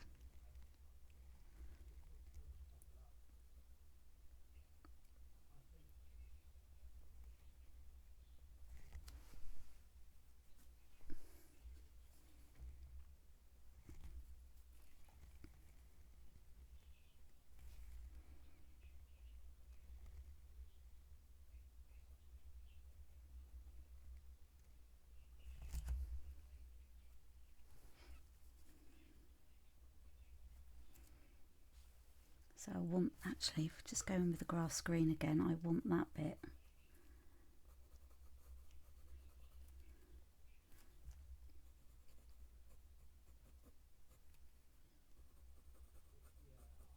That's it.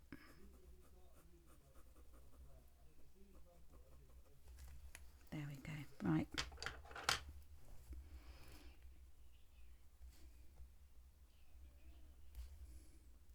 So back in with that sap green again.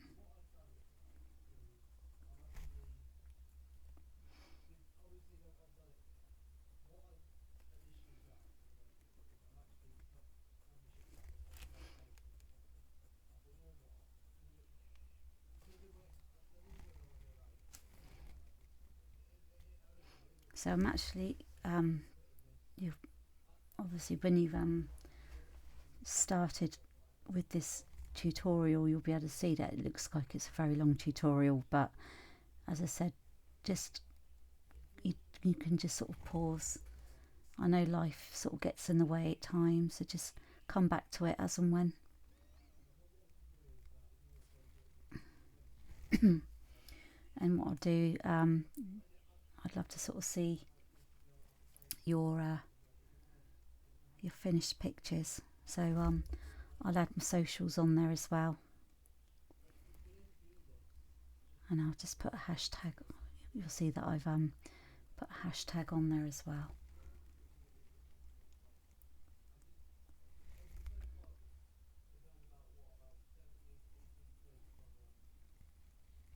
So I'm not sort of adding any dark pressure on here, heavy pressure.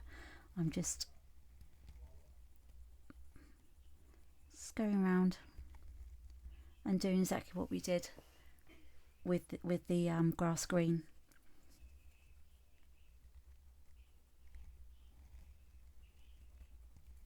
And I'm just going backwards and forwards with that.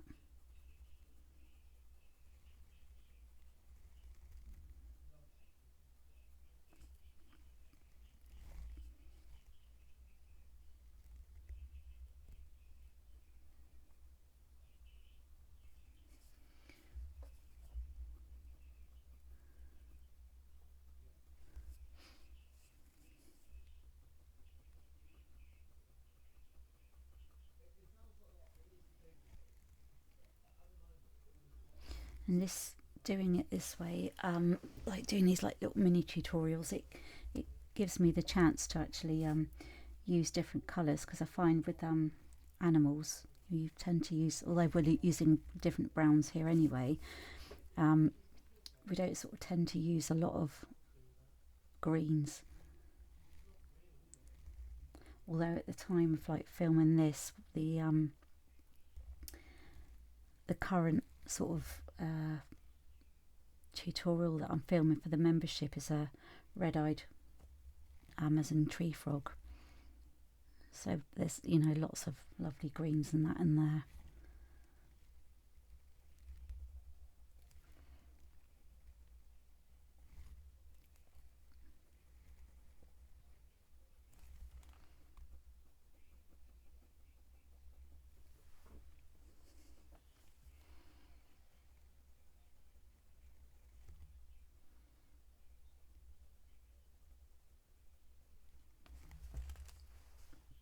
So it's already getting some nice sort of quality shades on there.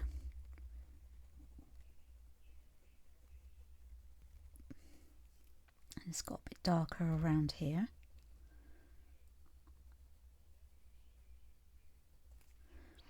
So you can sort of see with coloured pencil, it requires patience, but you get, if you don't rush it, you get such really good results from it.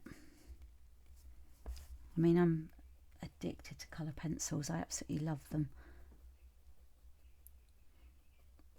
I've tried sort of different mediums and stuff like that, but it's just colour pencils I love.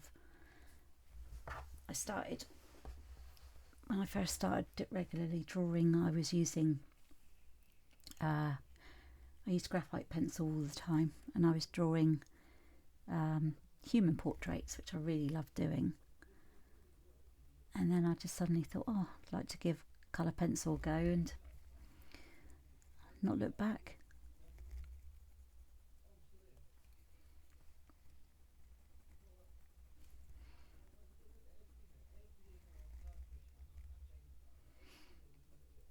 So these bits here, the lighter parts, I'm going to go back in again with the grass green.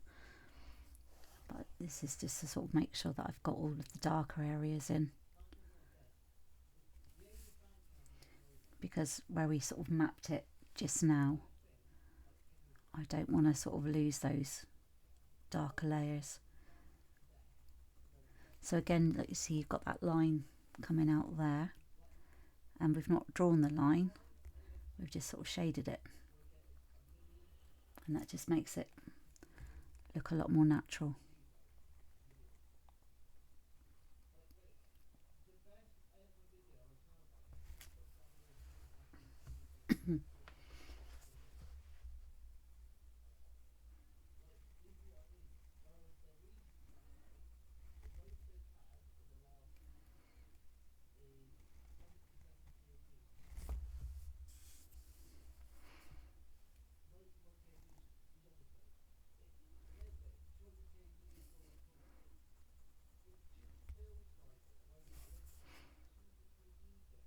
So all we're doing here is just following the bits that we mapped out just now.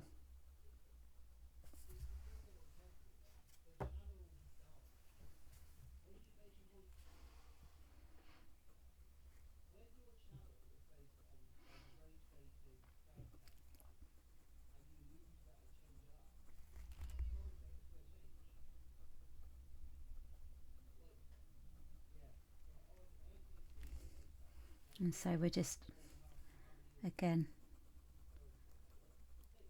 you've got that other like sort of vein going along there, and again we're just using our shading techniques and layering just to sort of bring that along naturally.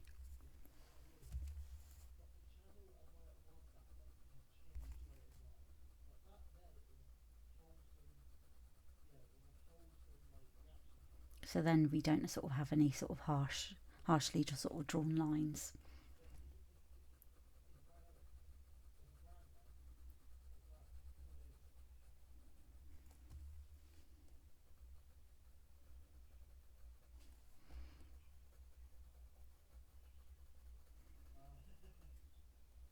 And we've got a circle around there.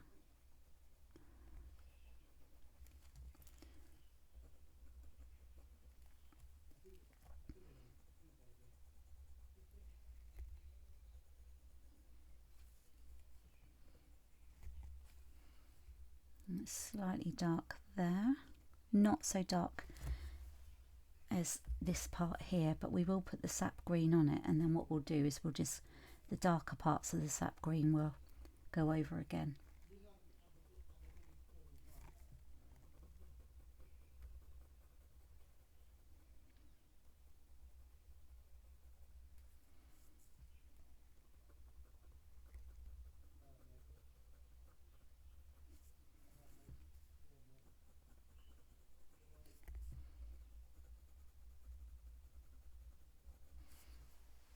So normally when I'm filming tutorials, I do them in steps,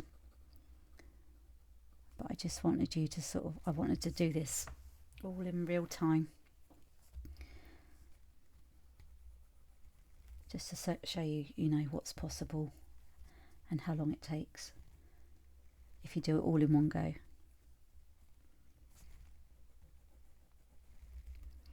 I mean, this is only sort of an A6 size, so if you can imagine, some of the A4 ones that I do can take, I don't know, up to about 30 hours. And one of my from one of the tutorials from my membership was a green sea turtle on A5 paper, and it was so detailed. I did it in 27 parts. So again, that's a good thing about the membership as well, is that you know, you can just keep coming back to it whenever you want.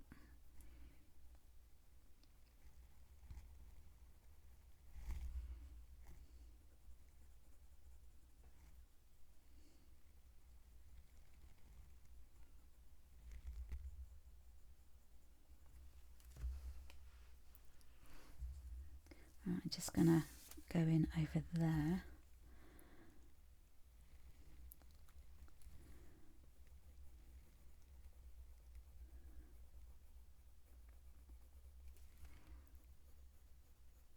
So if we were using pastel mat, I know I mentioned it earlier, this would be taking even longer and you wouldn't get the same effect. You'd have to put more layers in, but because this is, the tooth is sort of flatter than the pastel mat, you get like a different texture out of it.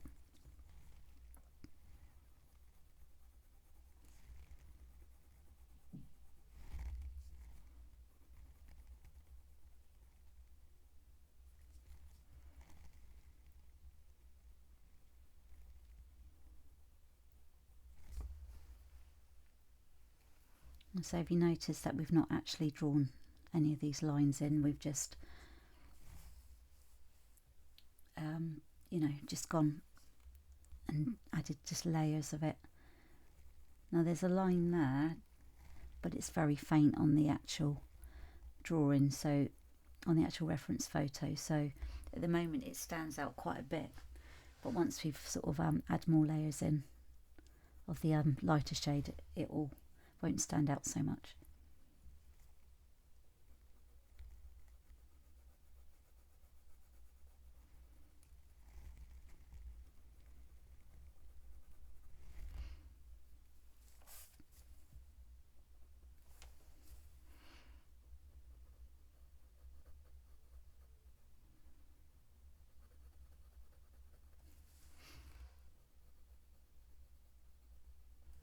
So whilst at the moment we're just like plotting different areas,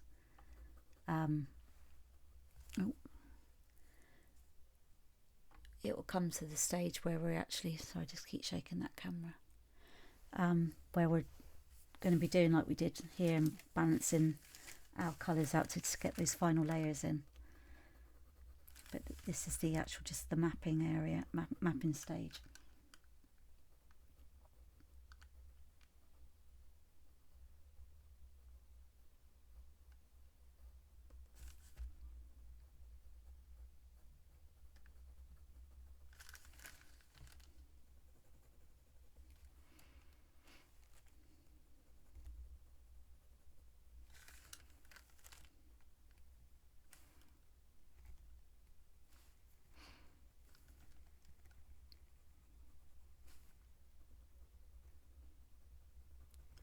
Just going to go in and colour that in a bit more.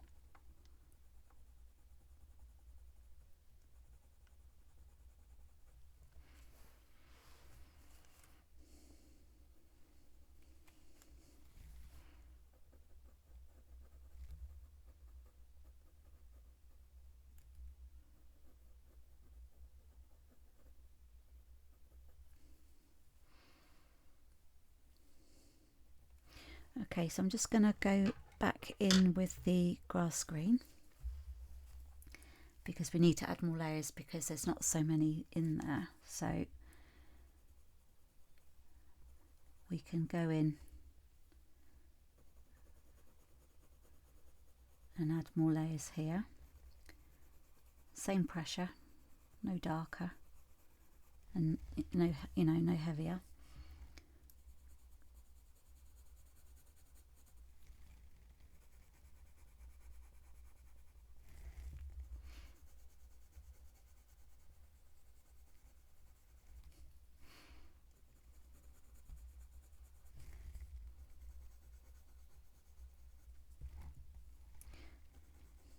So, you know, once you have finished your, you know, your drawing, you're more than welcome to post it on your social media pages.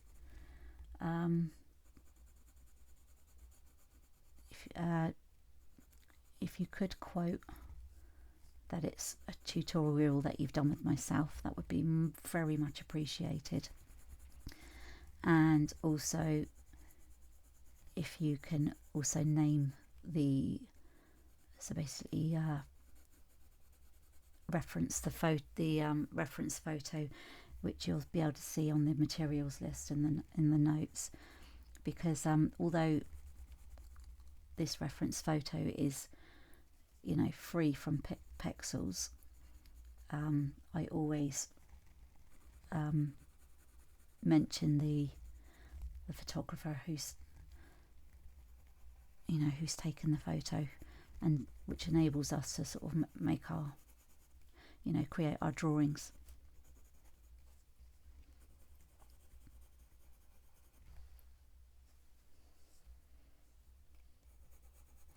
And if you find that, you know, you want to sell these, you know, if you're really proud of what you've done, or you want to take prints, or you want to sell the original, then by all means do that.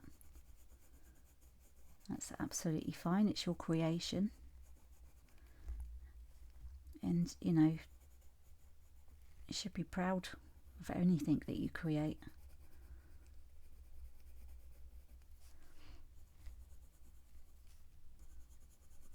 Okay, I want to go in and add some different greens.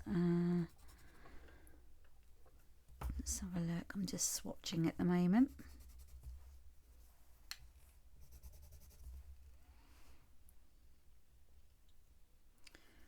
Chrome. Do I want the chromium or do I want the moss?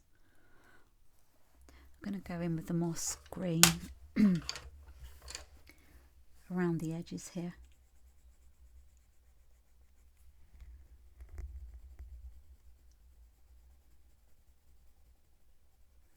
Right, so we've got a circle there. So just gonna roughly go in there.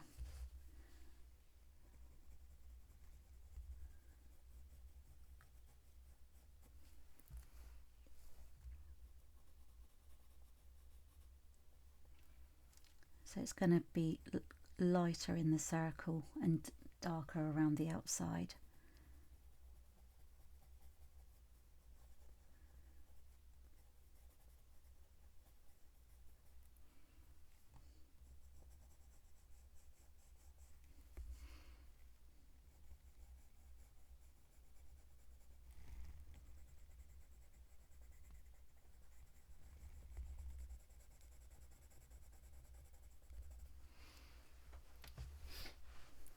Okay, so I'm adding this slightly darker colour to the top of it, to the grass green, because although it's lighter than the sap green, it's still darker, if that makes sense.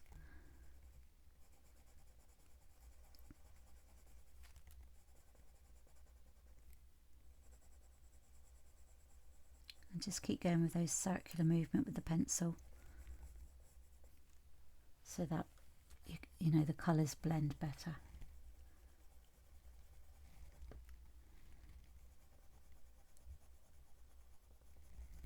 So we're not gonna go everywhere with this colour.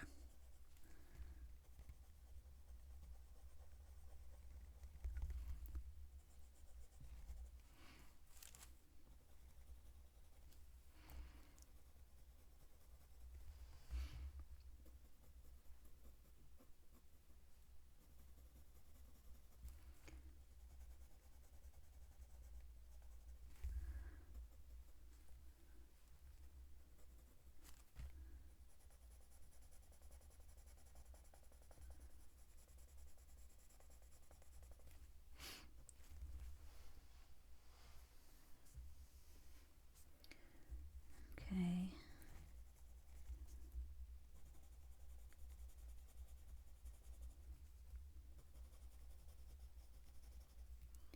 Just make sure we've got those circles there, and there is another one there.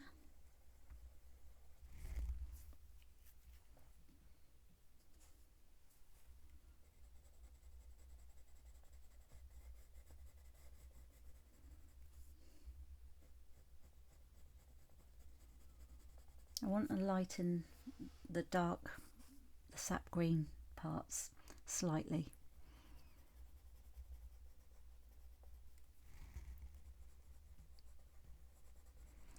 So we'll do that in a moment.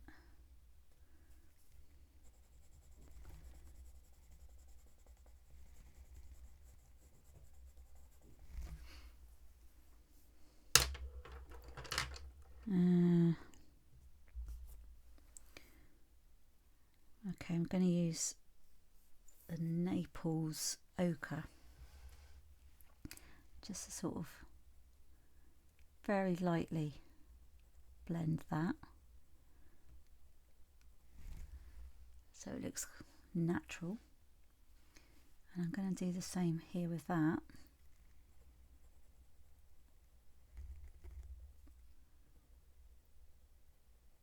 And I'm still pressing very lightly on there. We're just going over and adding layers of the pigment to it.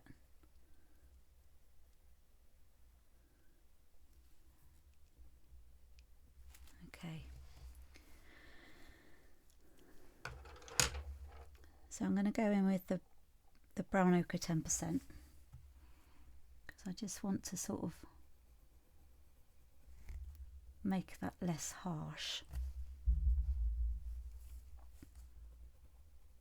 But I'm not sort of burnishing it, which means if you're not sure what burnishing is when you're really pushing it down, you know, the pigment into the tooth of the paper, which means you're going to struggle to add any more layers onto this. I just want this to sort of, because we're going round and doing that circular movement, I just want it to make it sort of less harsh.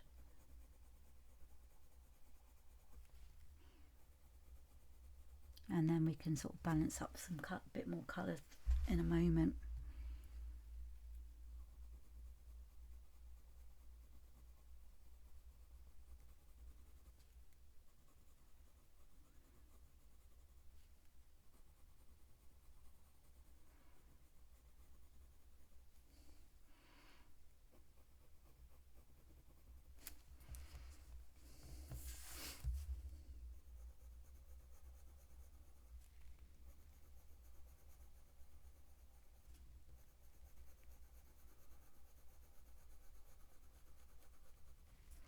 So if you don't have this colour, then just lightly go over with like a blunt white pencil.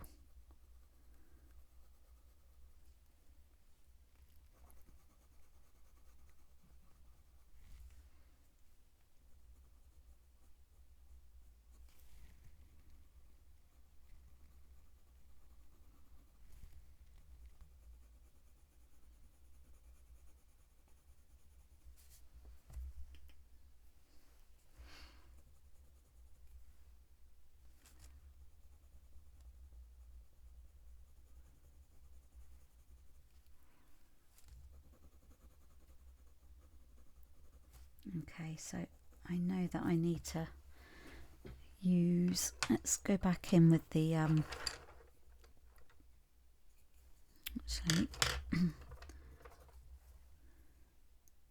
the chromium oxide green for our darker layers.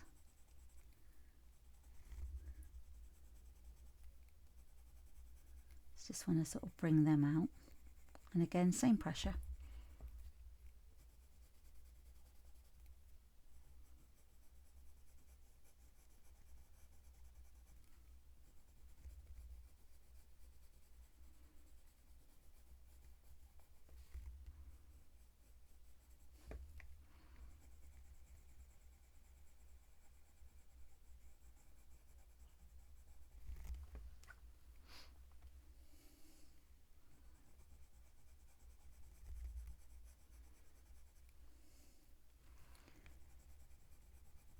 So we're still sort of keeping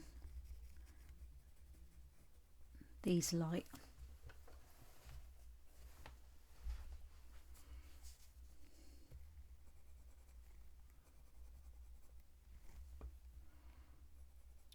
an extra light part there, which I'm going to use one of the yellows for.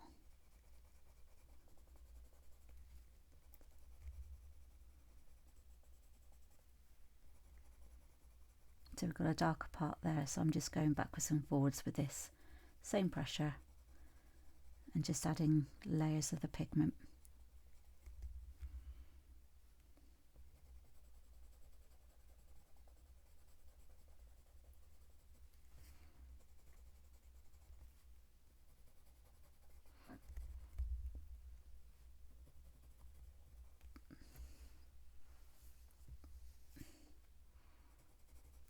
Right, let's get some of that sap green in there.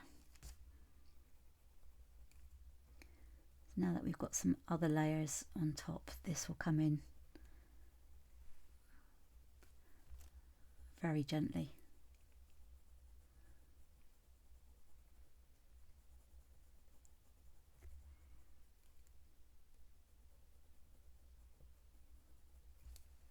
It looks a bit more natural.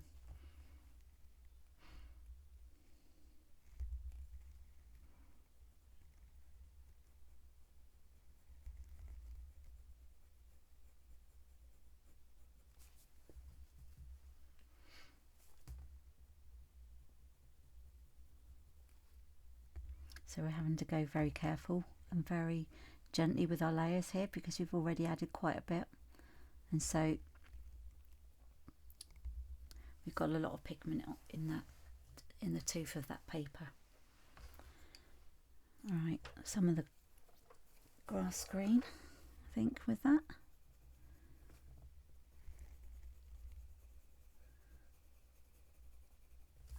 And then back with that sap green.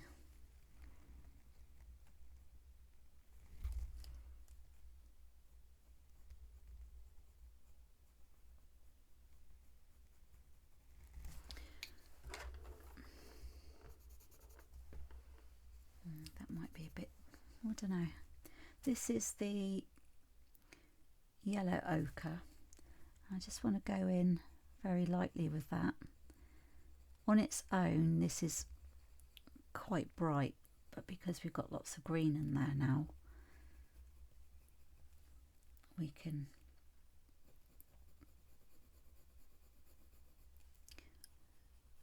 just gently sort of feed that out.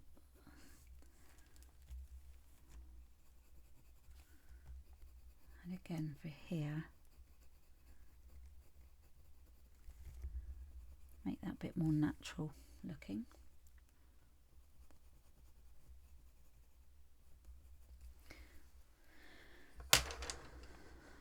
With the, I'm just going to go in with the buff titanium with these circles a bit.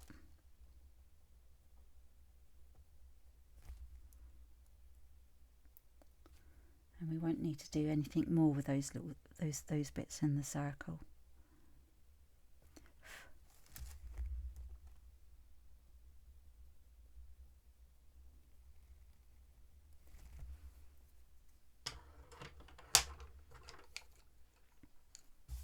Let's just zoom back out to see how that's looking, because where it's up close you don't get sort of a natural feel for it, but so that's how it's looking so far. So it's progressing really nicely. Yeah, I like that. Okay, so just do some more with that leaf. Just have a quick drink.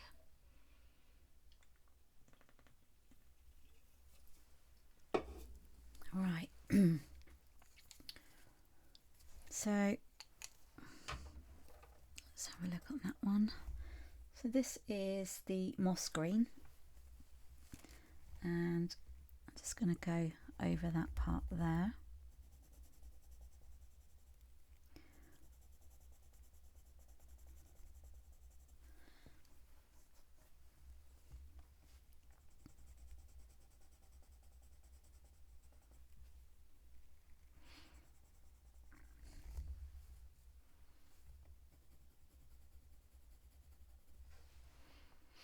So whilst it's sort of zoomed in like that, it's sort of, that's not how the leaf appears in real life, it's because we've got it zoomed in, just so that you can sort of see the colours that I'm adding.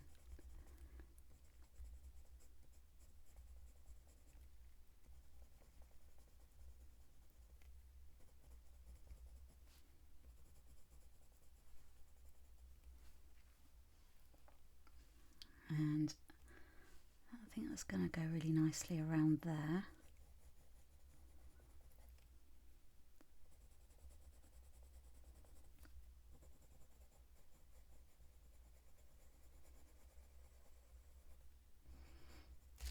Right, not buff titanium, I think we'll go in with the Naples ochre and just get that slightly lighter around the end there.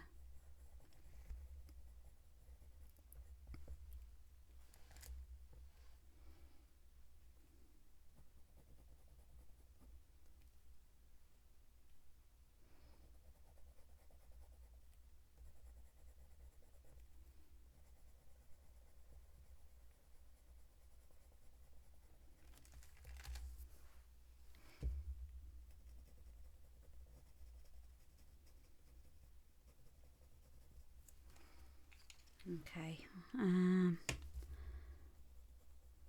just do that bit there, but we want to darken that bit, so just going to go in with the grass green.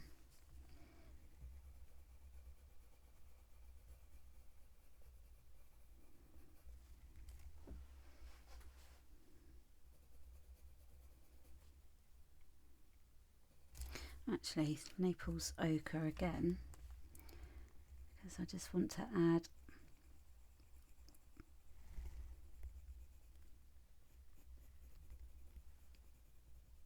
a lighter bit there.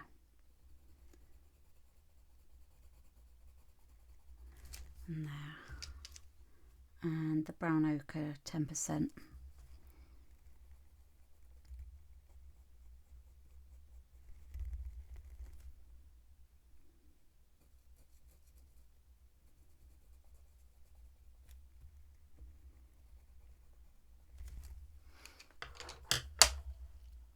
And that's sap green again.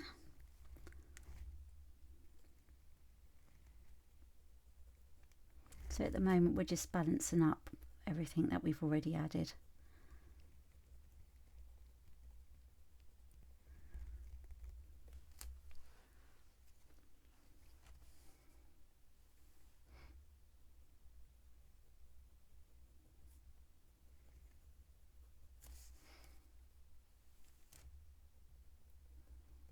And again, once that's added in, that will look a bit more balanced as well.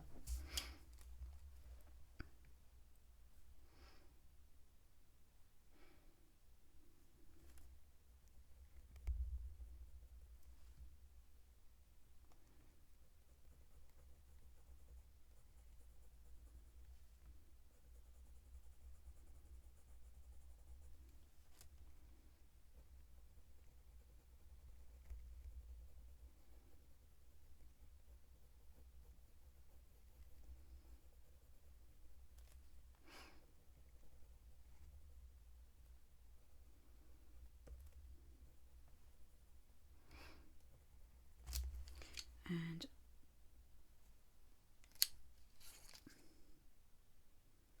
chromium green oxide around there.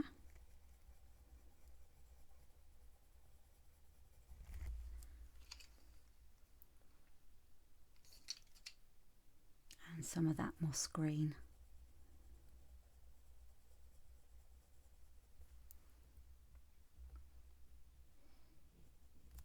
And then just a bit of the buff titanium, just to sort of blend it slightly. So I just need to add a bit more there because that's a bit lighter. And then I think for the moment then that leaf will almost be done. Actually, I just need to add a bit more around there.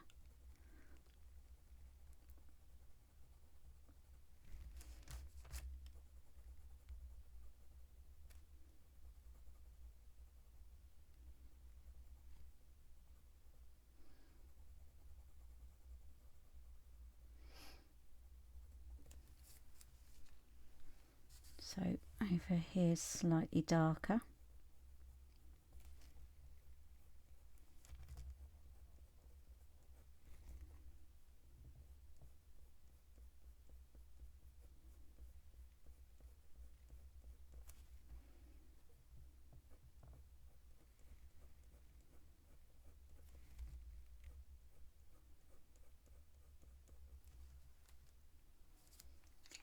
And I'm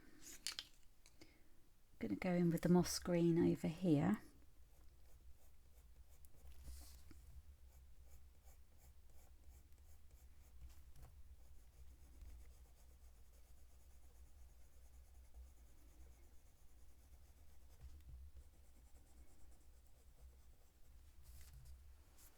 Okay, let's just zoom that out.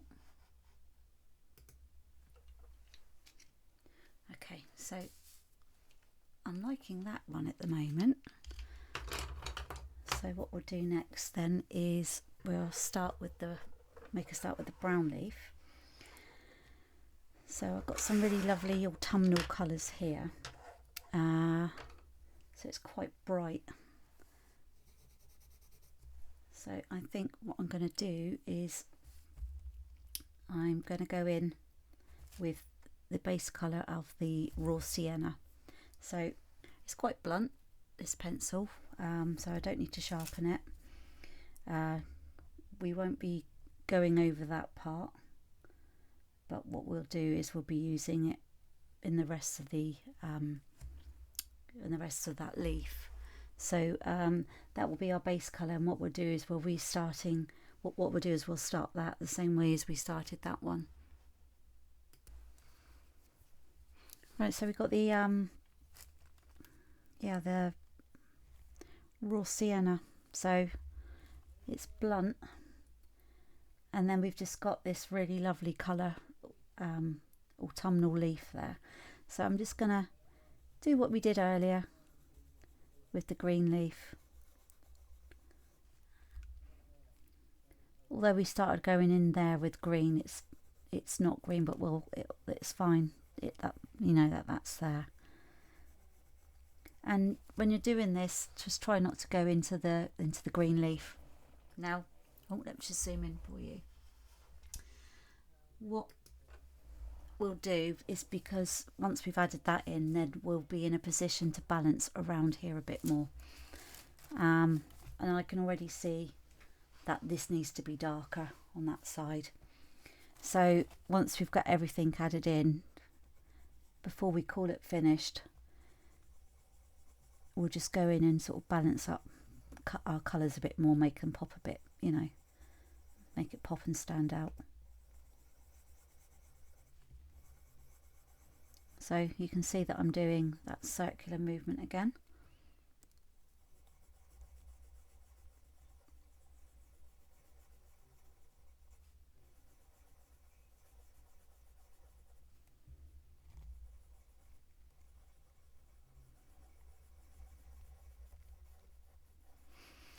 And we've got maybe a lighter bit there, so I'll just do a couple of layers extra on this part.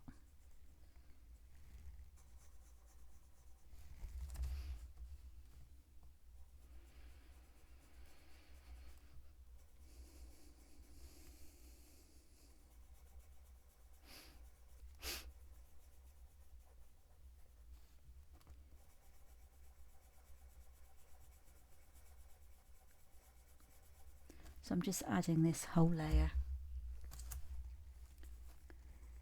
in here, so it's darker in there.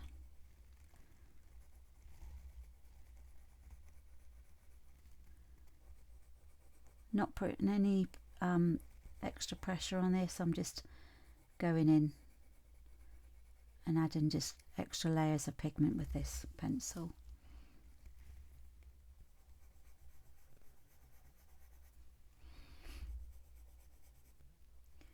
And in there as well.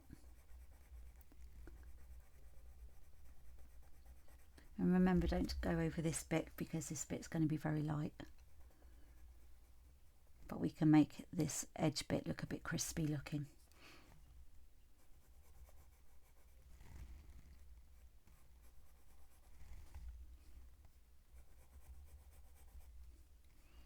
So this bit's quite light.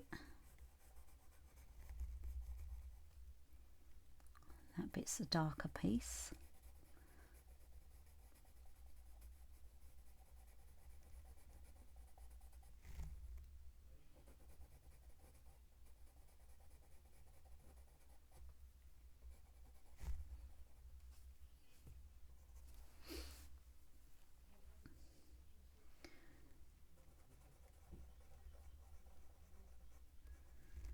So that curves under.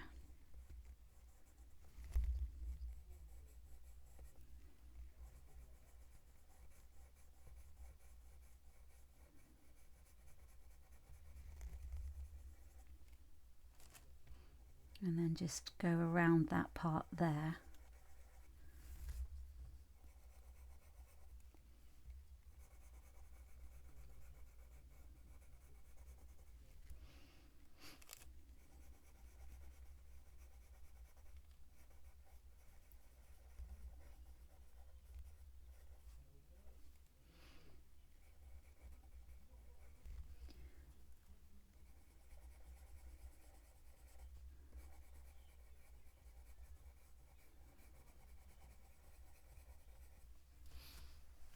So this is a really good, for this colour leaf, this is a really good base layer to start with.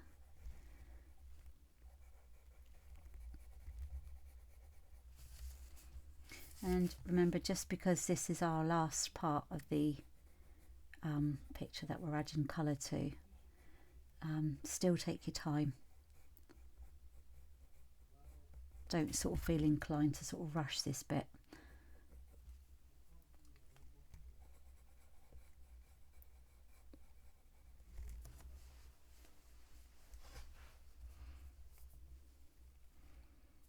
So I'm just going to go in and add a bit more around here. See, this is curving under, so it's going to be darker on the edges here. So of course when we do add our colours, we're just going to do this sort of arc sort of movement to it.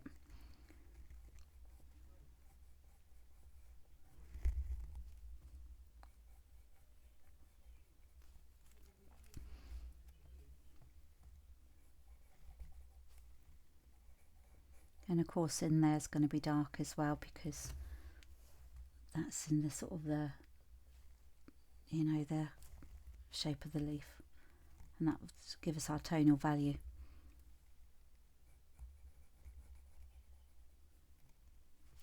And of course on this part around here, that's curling under, so it's going to be darker, slightly darker on the inside. So again, what we're doing is we're just mapping our darker parts like we did on the green leaf.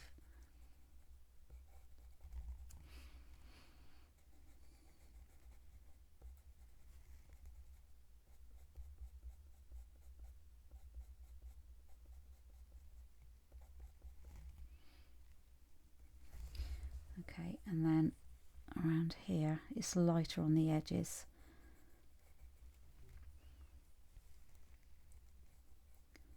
So we're just, what we're doing is we're mapping to the shape of the leaf, because there's quite a few curves on here and curling. So rather than just doing really sort of round circular movements like we're doing in the middle there of the first layer, what we're actually doing is we're lightly, still the same pressure on here, but we're just going lightly in and doing to the curve of the leaf.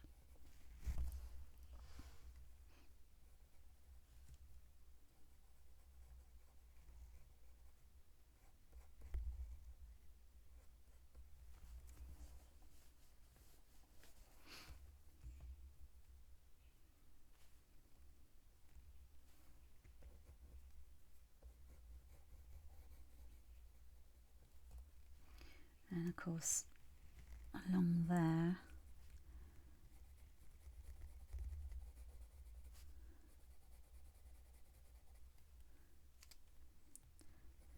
got that nice rich colour.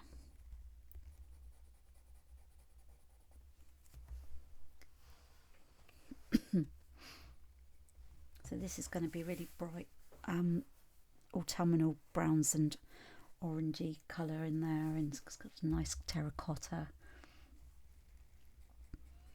And it's going to stand out lovely against this green, vibrant green leaf.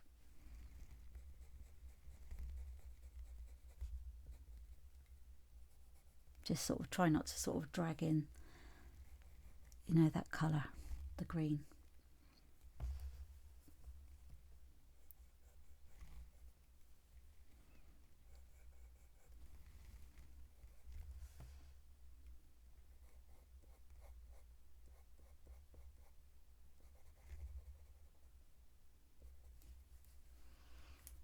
Right.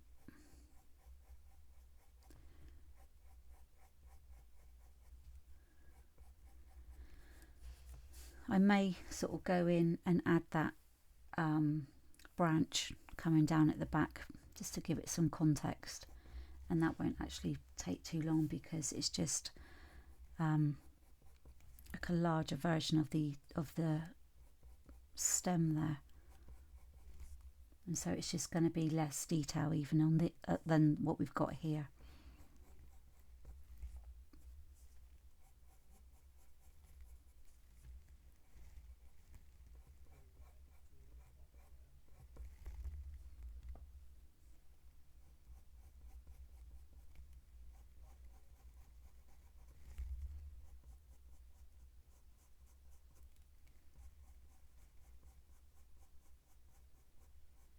So still very lightly here.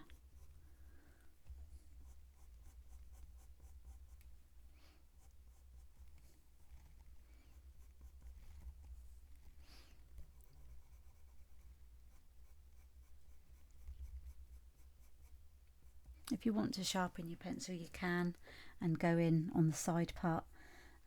This seems to sort of be working quite nicely for me. It's nice and rounded at the top.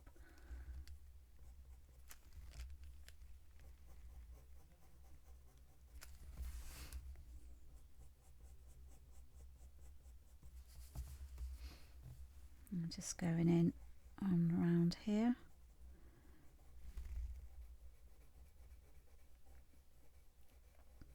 So we're shading to the shape of the leaf.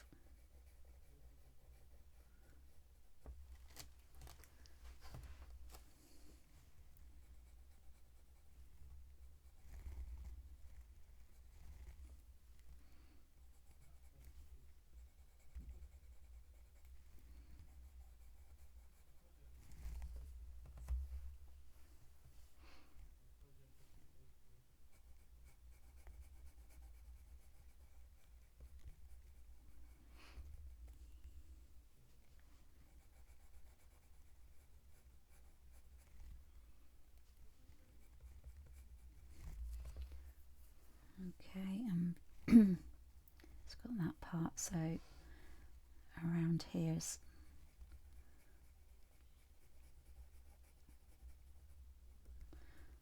okay, right. Just add another light layer in the lighter areas.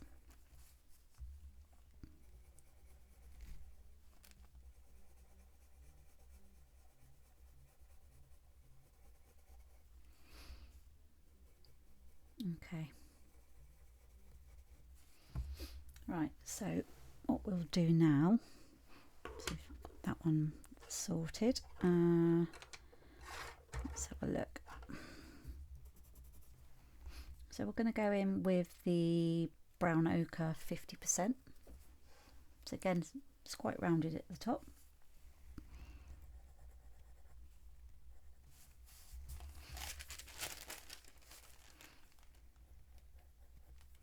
And we're just going to add some more layers.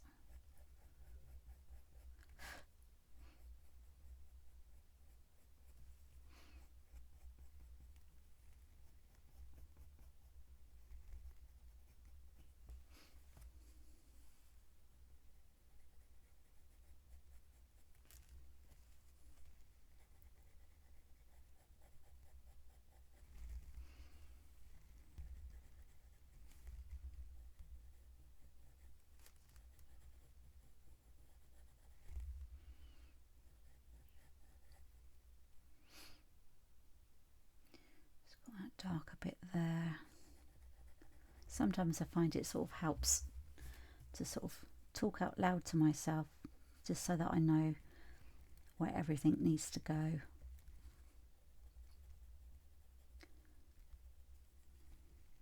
And to sort of get it to make sense, you know, in my mind.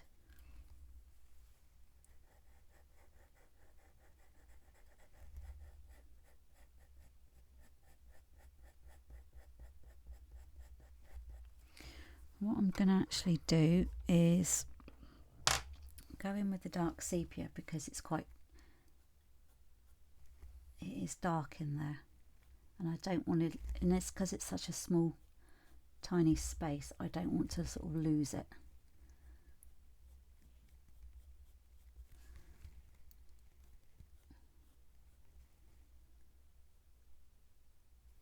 Okay.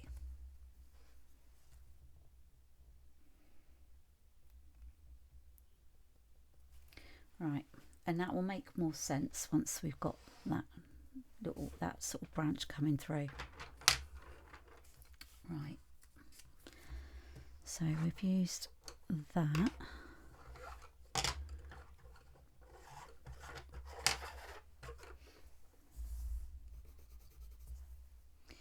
So we've got a burnt ochre 50%, which is this one, and I just want to add a slight point to it, not too sharp.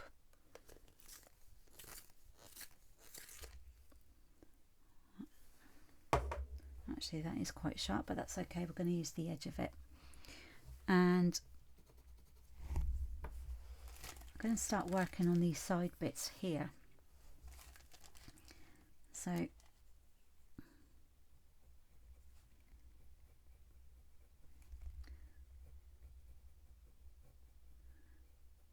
that there.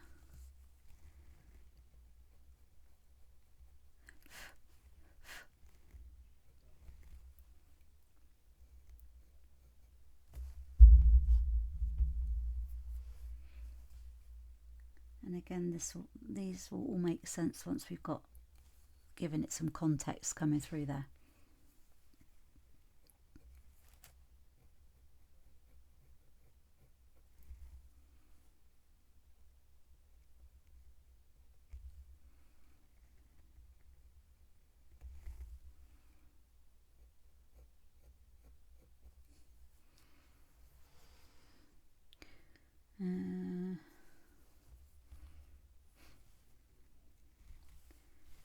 And just along there as well.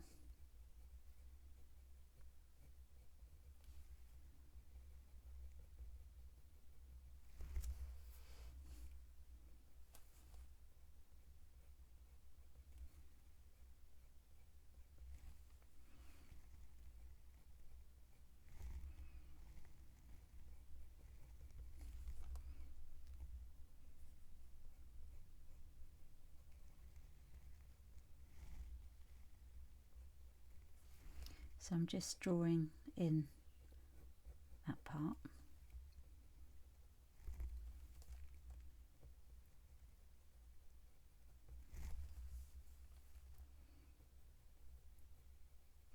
And of course we've got a brown in the middle as well, so just going to go in with the sepia again, just so that we don't sort of miss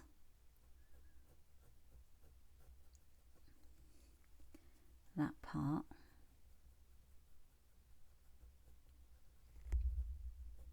And again, we'll get more constant context once we've got that branch in there.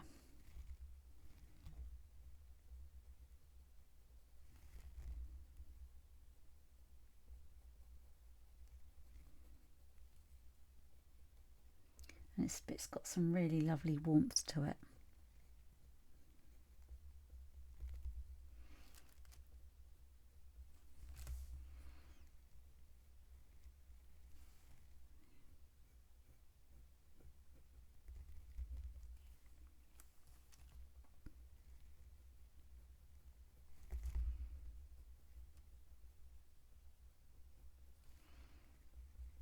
So again, because this is such a small area, it doesn't take too long to sort of build up our layers.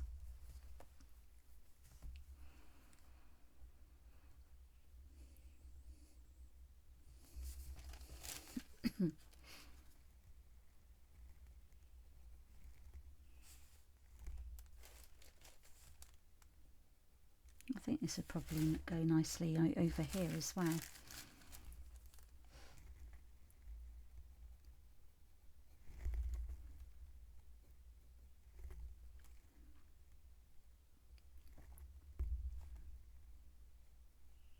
So I'm just going in and just making that look better shape.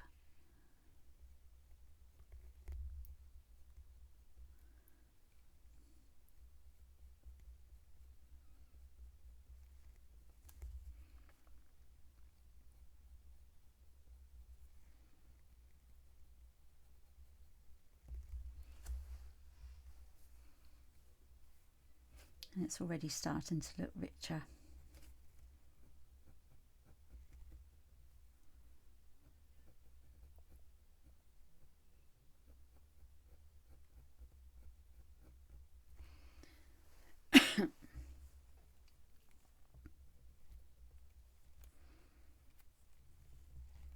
So just along here, I'm going to add a bit around there as well. Just bear in mind that we don't sort of go in and pull that brown all the way through. And although it's a line there, I'm going backwards and forwards with that pencil.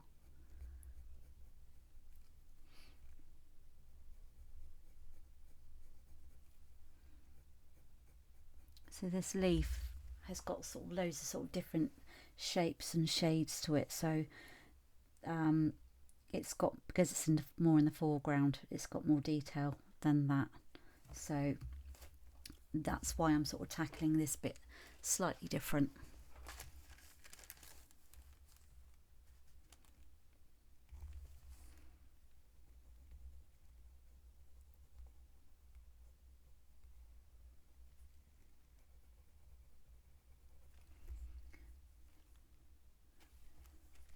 So we've got, it's comes down and it's kind of like lighter on the edge there.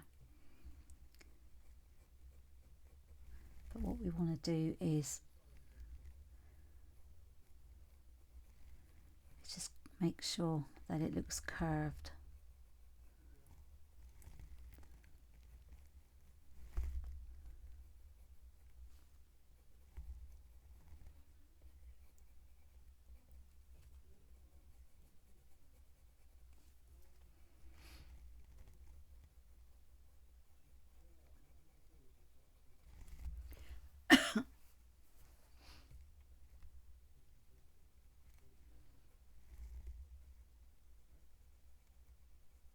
So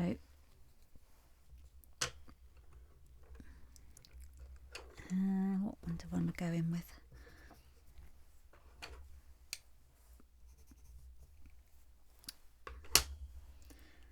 Just going to sharpen the raw sienna.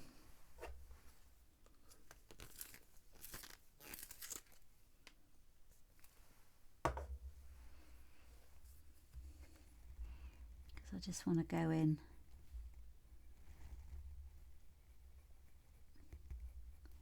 just go in and add some more layers, and then just sort of show that it's coming in that way. We are going to be adding some different colours in a moment because it looks just all one colour currently.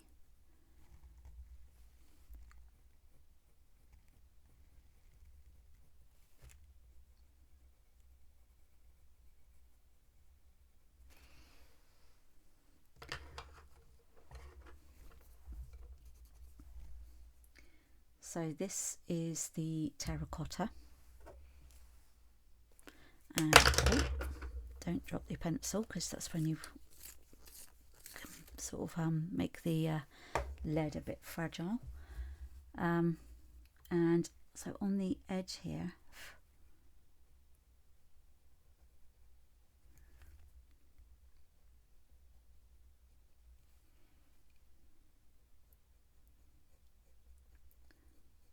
just sketching in that darker part around here.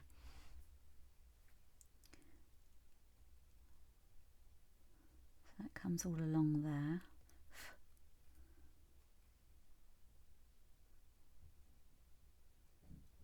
And then just along the side bit here,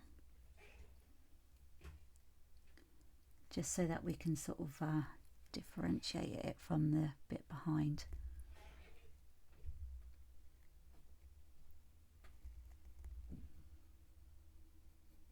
I love this colour.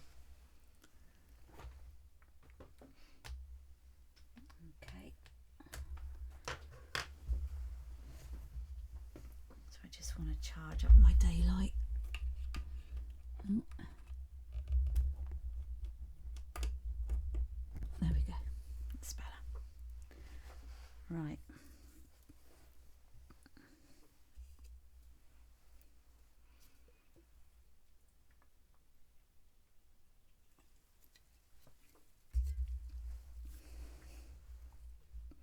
Okay. So I want to go in with the brown ochre 10% along the side here.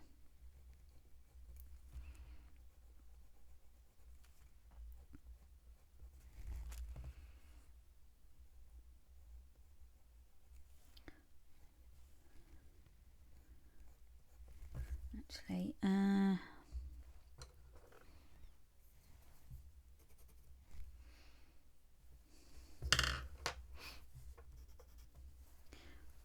first of all,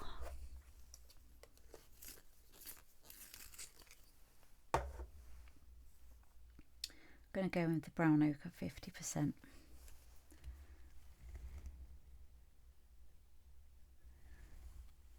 And what I'm doing is I'm just sort of sketching in that part.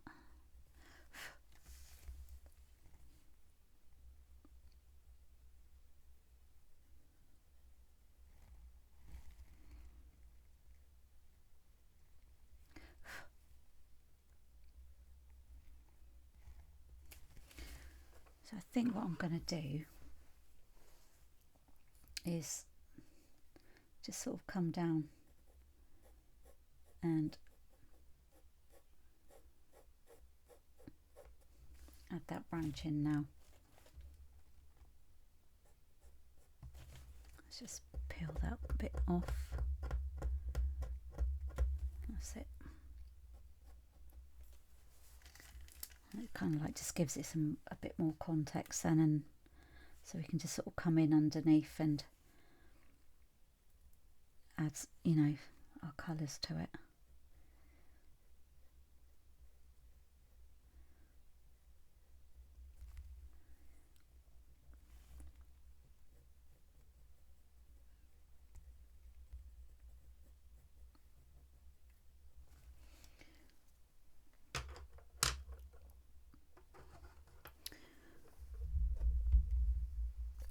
Alright.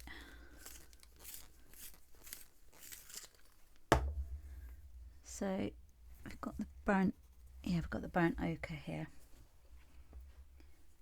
And I just want to sort of add in a bit more of a reddy browny orangey colour, if that makes sense.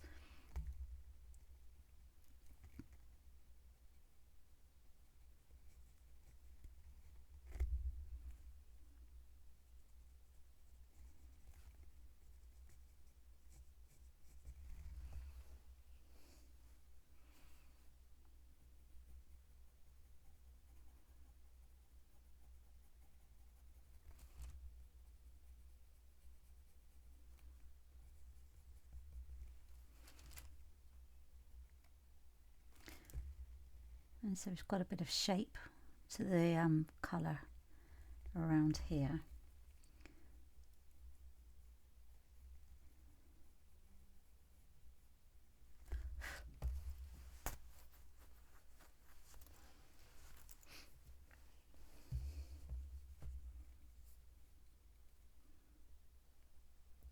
And I'm gonna add some raw umber 50%.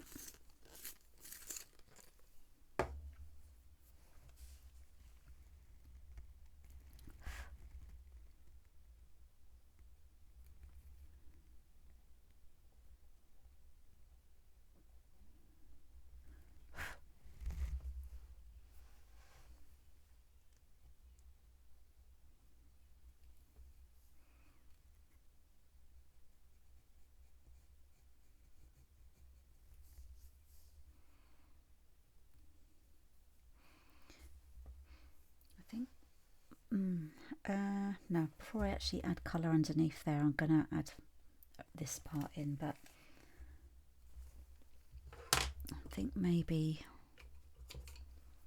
actually this needs lightening a bit, so I've got some white here.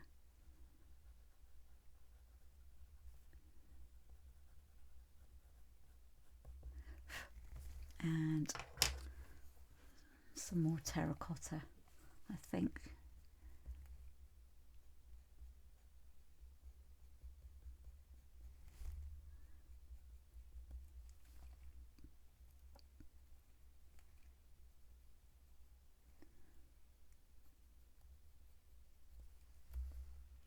Just along here to make it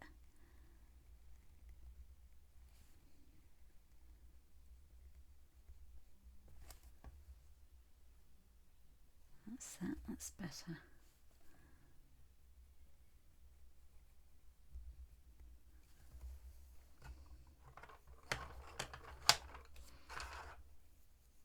So I'm just going to go around with burnt ochre 50%. Yeah.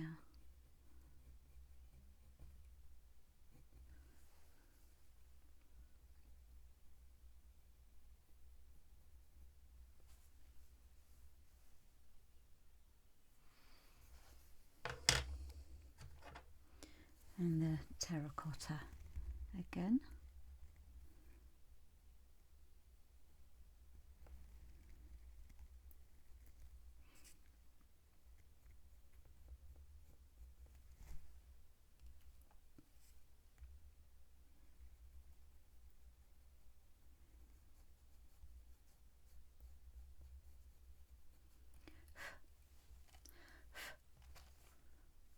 Okay. Right, so we want not so many bright sort of layers, like so in there we want sort of darker ones. So let's have a look. So I'm going to go in with the brown ochre 50%. I just want to add a few layers of that.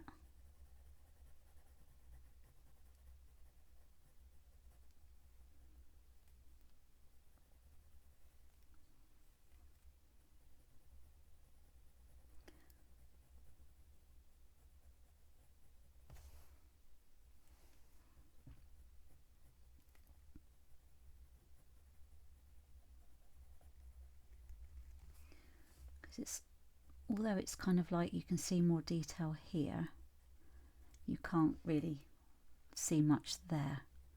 It's just like a blur of colour.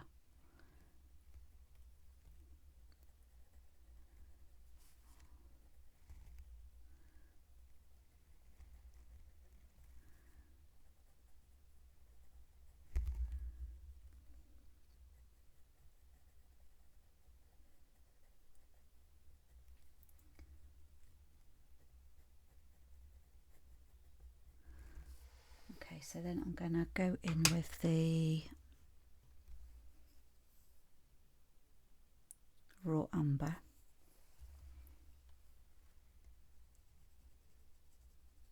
On its own this would be quite dark, but because we're coming in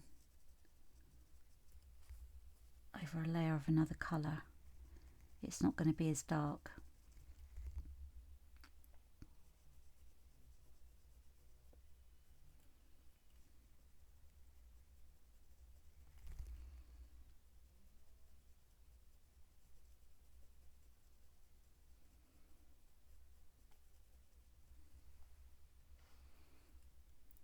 So we're just going lightly over this.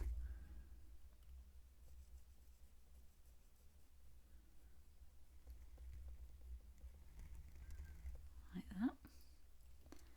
And then we want to come in here. It's quite dark.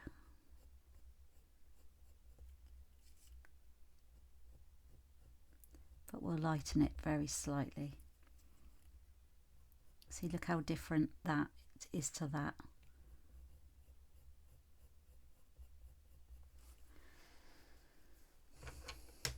So I'm going to lighten it with the brown ochre 10%.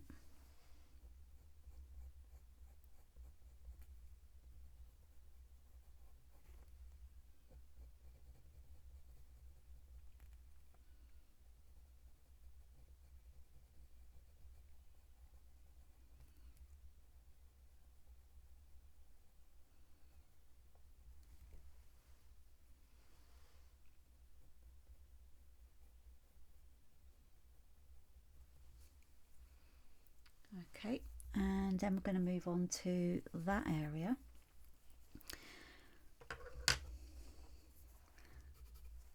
I'm going to go in with the yellow ochre, I think, for this, because it's a lot lighter.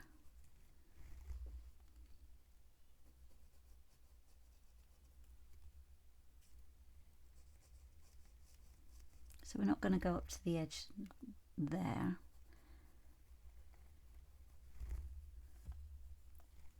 But what we want to do is, this is quite light, this part.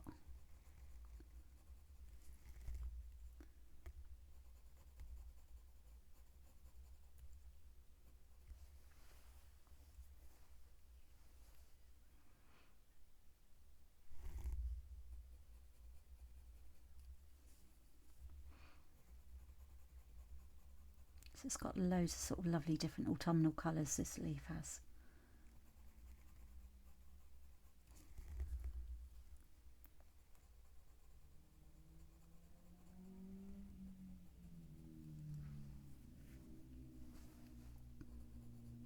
It's just going to stand out lovely against that green once it's all done.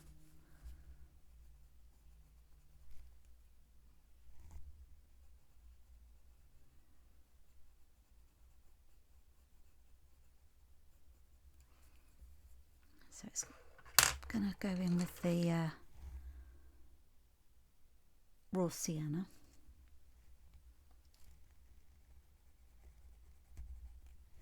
So it's slightly sort of darker along there.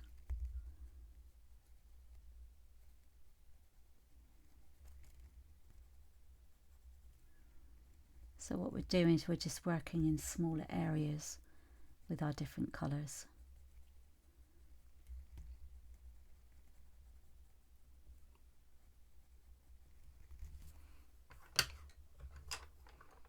Let's just go in with the raw umber again on here.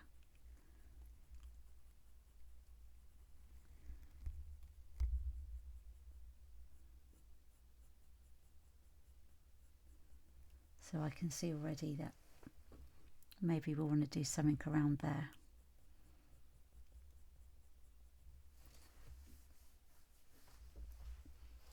Right. So around here I'm going to go in with the brown ochre 50%.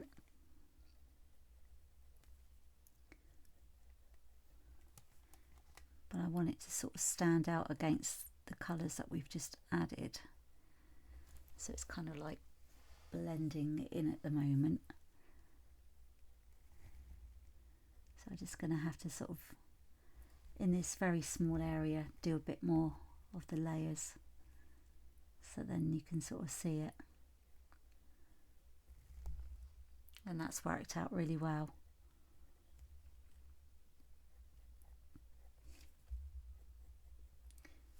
Okay. So what I'm going to do next, rather than do that part, I'm going to go in and do around there. So going to go in with the burnt ochre 50%.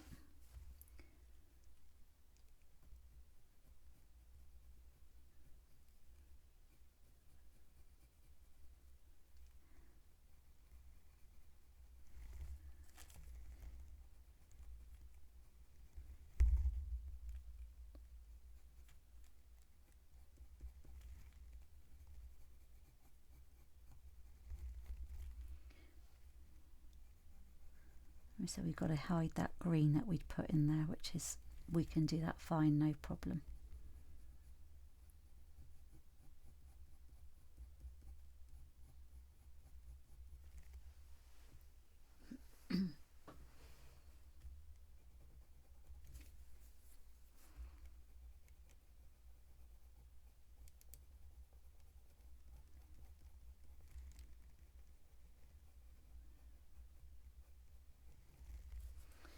Okay, and then so this is going to be kind of like really nice, like rich colours. So I'm going to go in with the burnt ochre.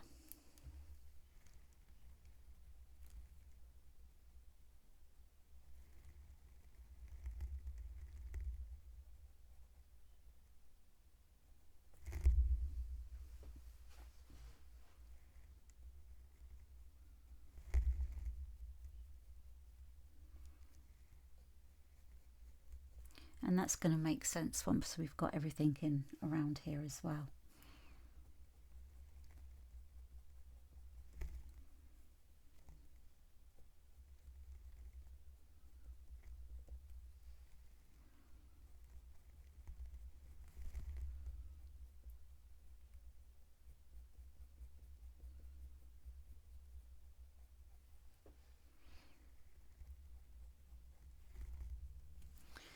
And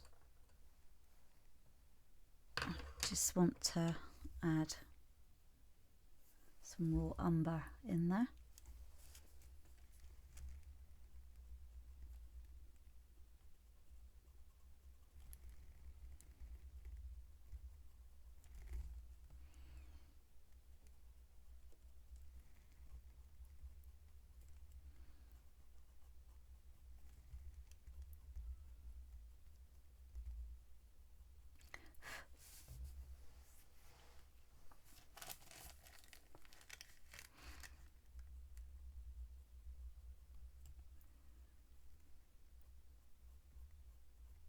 And we're just doing very small sort of like strokes of the pencil there.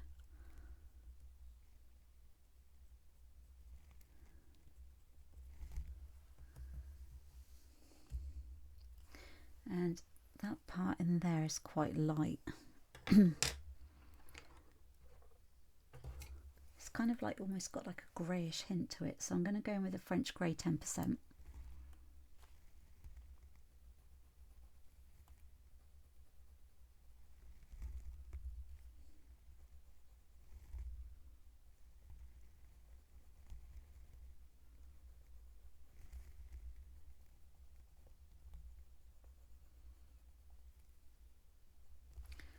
Like that.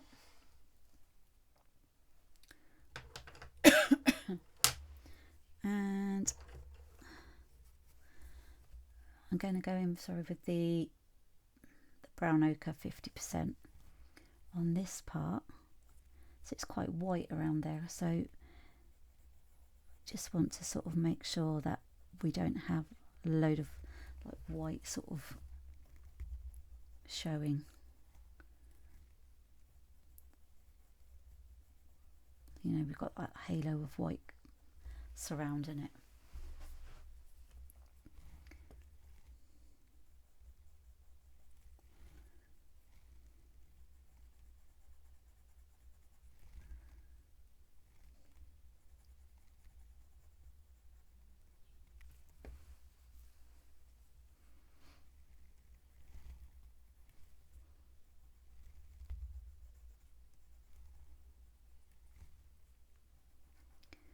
Okay, so then I'm gonna go in and add a bit around here.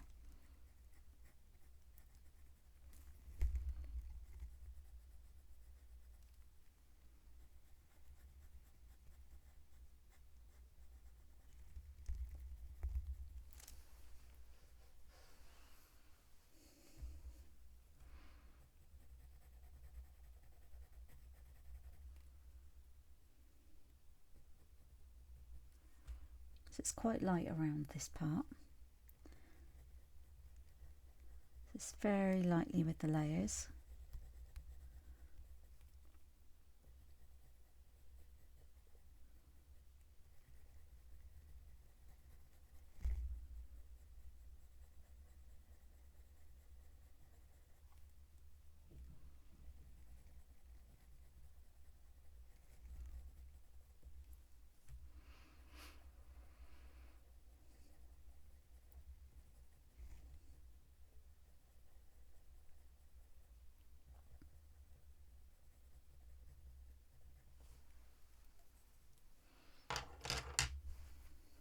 And we need to add some brown. Now I need a different shade of brown. Yeah,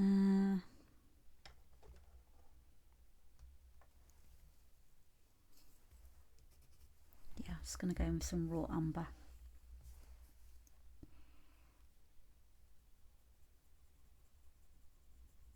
So what it's doing is it's just bringing this part in.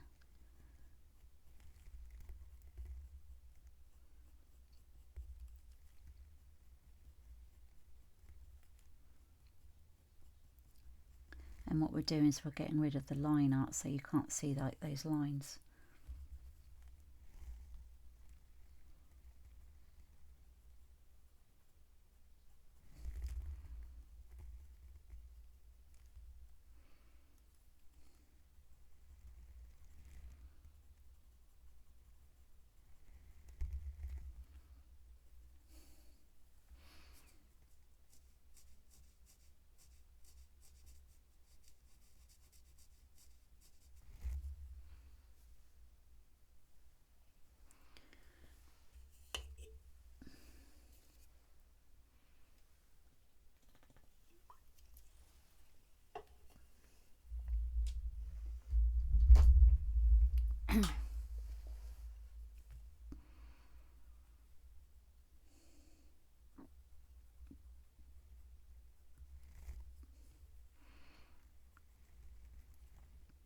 So basically what we're doing here is we're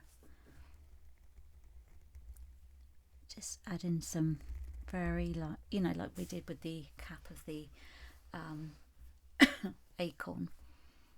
We're just sort of adding small amounts of darker tones so that we can just sort of bring out the shape.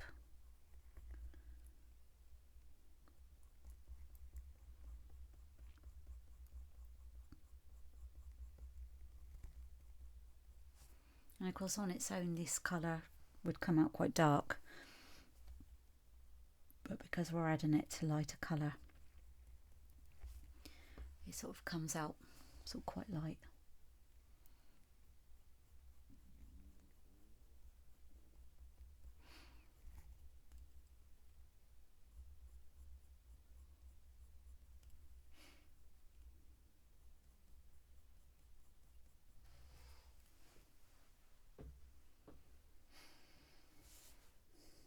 Let's just see what that's looking like now. Just zoom out for you. Oh. So you can sort of see now that that's been added in. You know, we've got that detail we've already built up, and you can sort of really sort of see it coming together. And I think I've done the right thing by making sure that we've got this sort of branch coming in.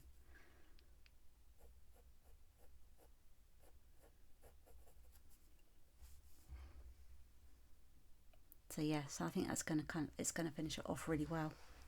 So I'm glad I sort of decided, no, sort of changed my mind really about it.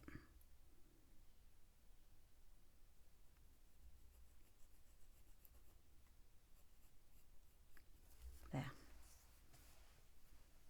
Okay, so this is going to look great when it's finished. Yeah, I'm really pleased with that. It's really good progress so far. Okay, so again you can sort of see it looks totally different when I've zoomed in.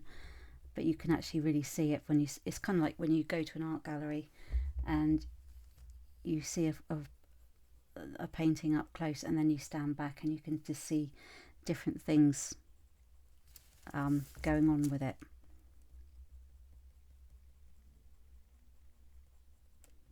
And this is the same sort of thing.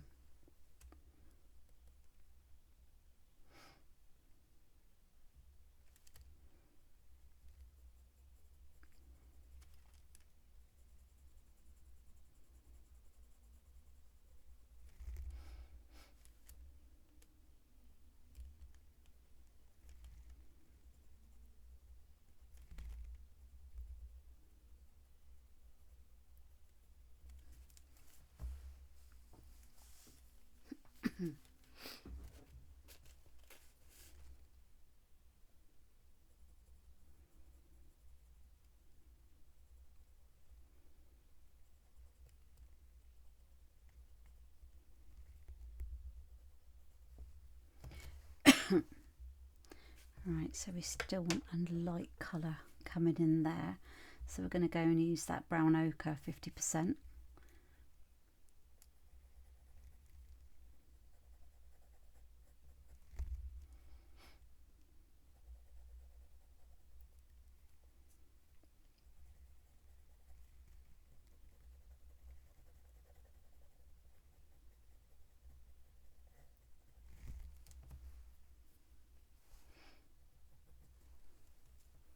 Okay, so yeah, I'm going to sort of carry on over here.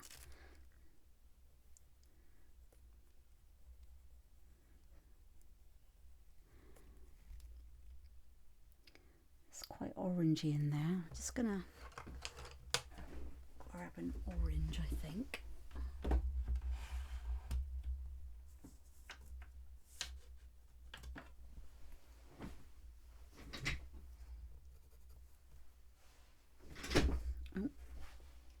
Oh, right. So this is just a straightforward orange, and I'm gonna, on its own it's sort of, it's quite bright, but on top of our shades that we've already got, it just comes in like a really lovely shade there.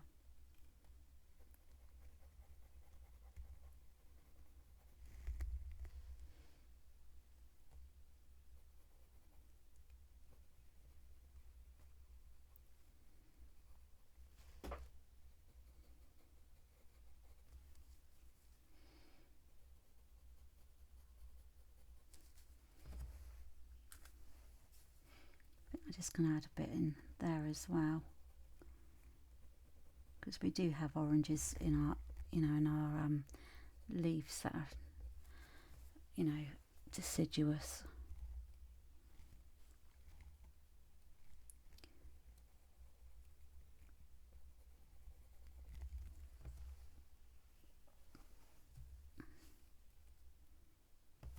I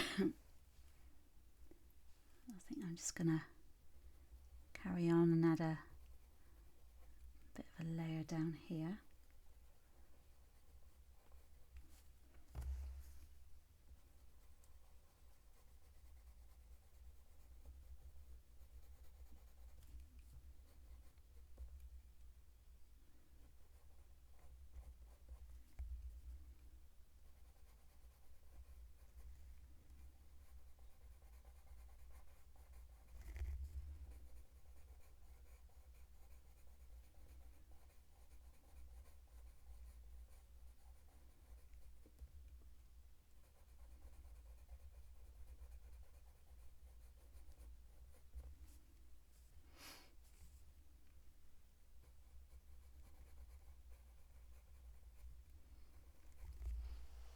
So it's adding real warmth to the leaf.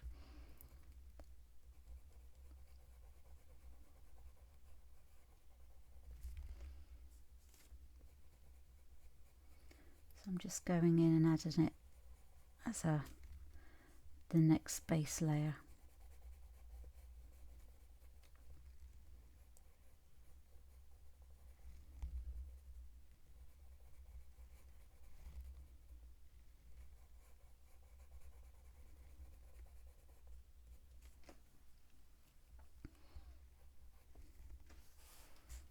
and just around this opening.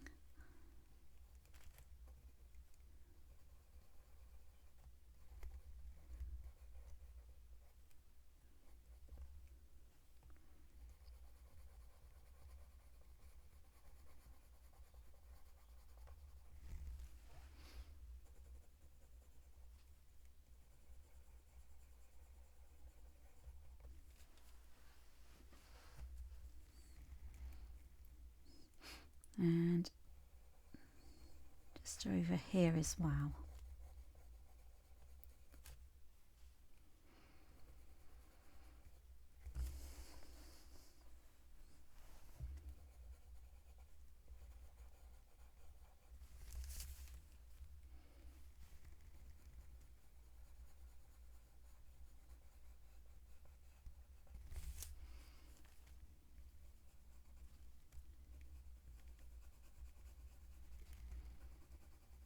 This is such a really lovely warm base colour there, and we're going over really lightly. Oh.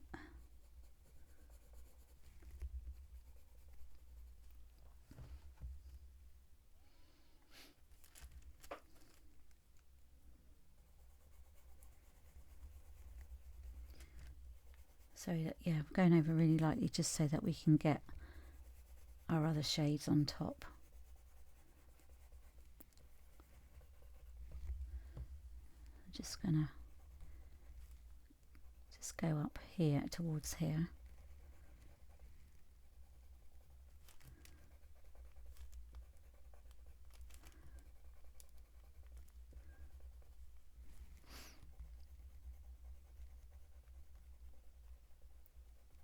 So I'm getting ready to sort of build up the crispy edges on this part.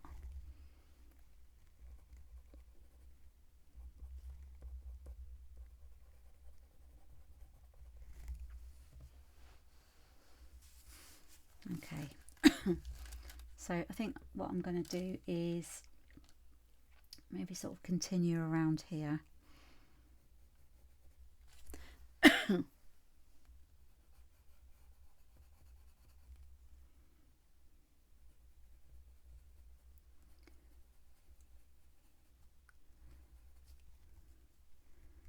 Just on this part here.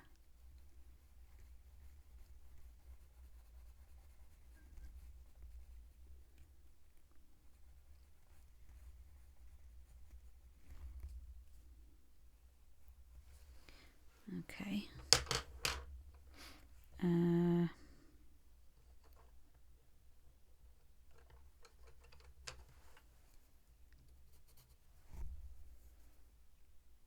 Just going to go in with some terracotta.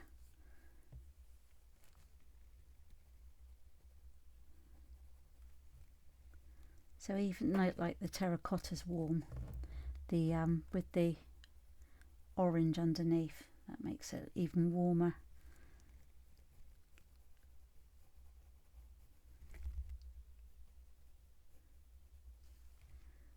So we've got that, you know, that line there.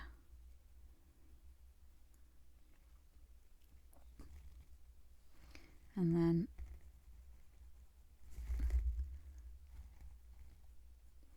so we're just going in under here.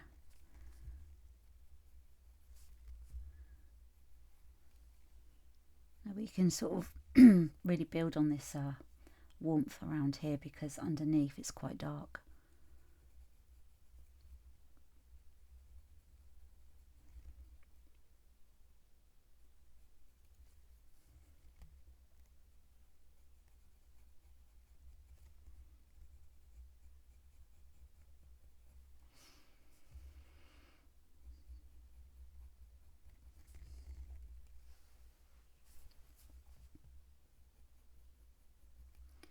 So I'm going to be adding some brown into that in a moment.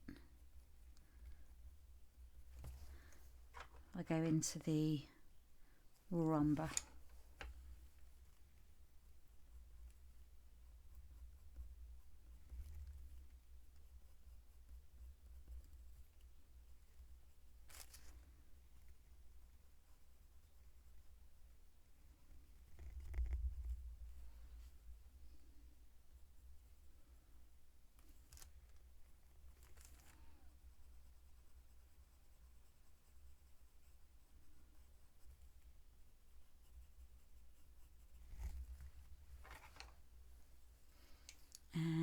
just going to go in with that orange again.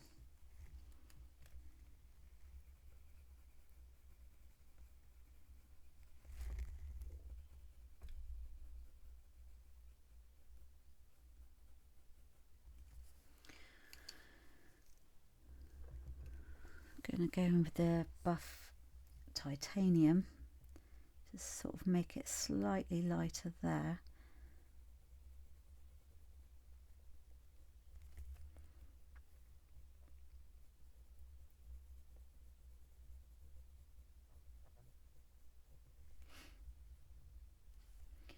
And on there.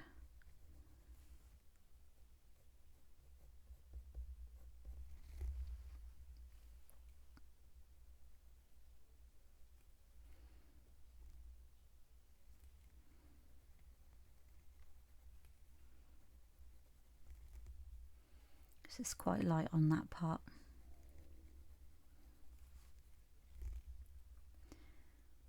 Now that I'm adding these colours, I can see this is the raw umber, that I just need to make sure that stands out a bit more.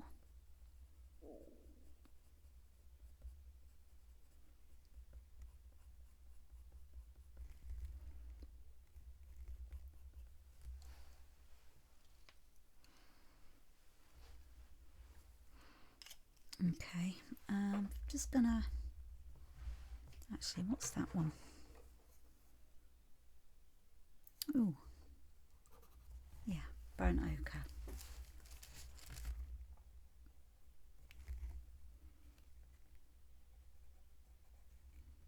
So this is a nice orangey brown as well.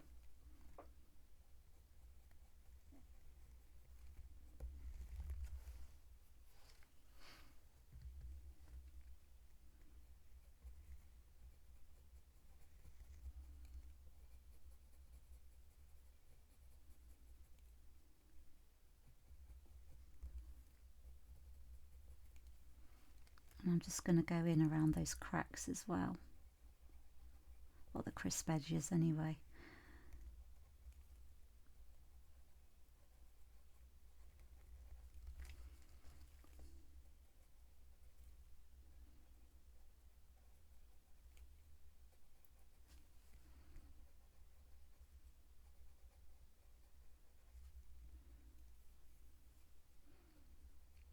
And you can see where it's sort of building up.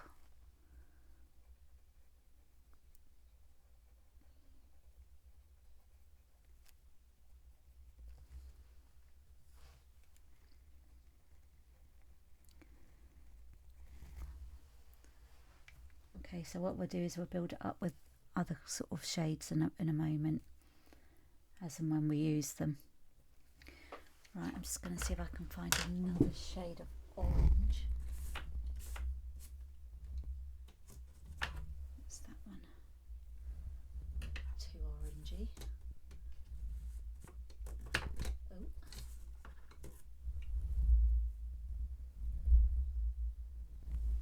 What's that going to look like? Right, this is cornelian.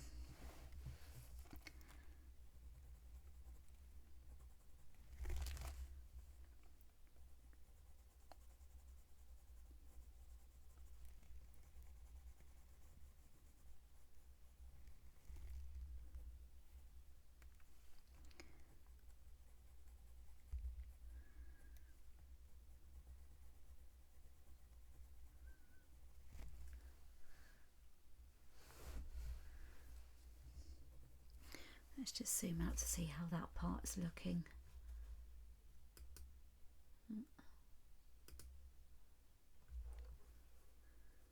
Yeah, okay. Just got to include the other bits to see how that's going to blend in with it, but the centre bit's looking really good.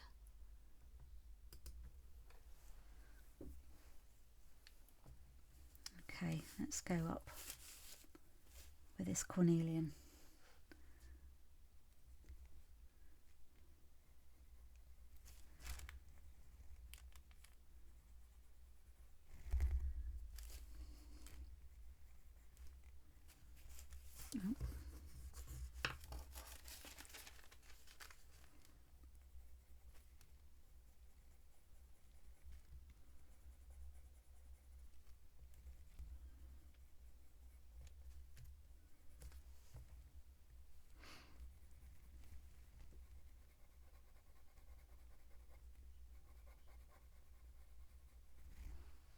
This brings some real extra warmth to it, this does.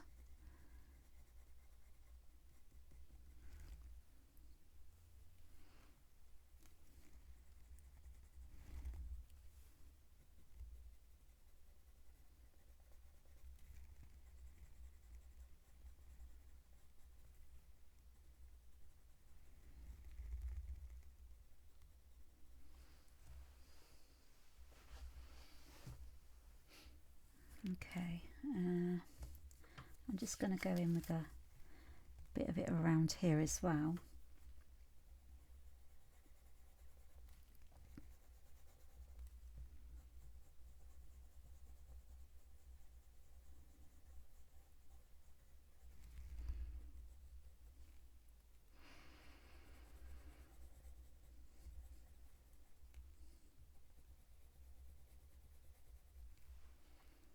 So that's actually yeah, coming along really well.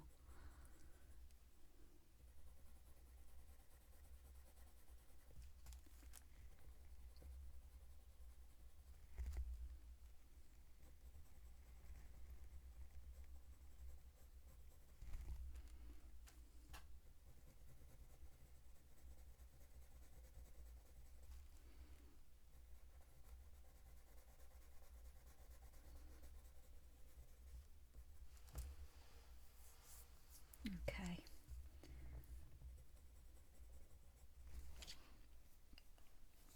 Right.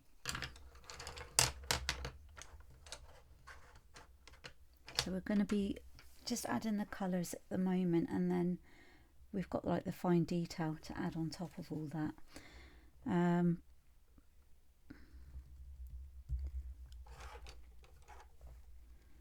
to go in with the brown ochre at the moment, because I want to sort of just come in and just work on this part.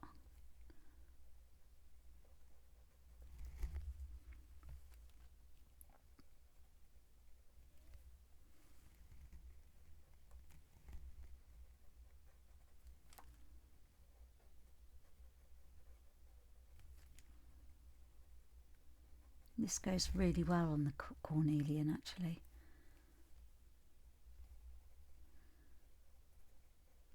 And of course we've got some like reddish areas, so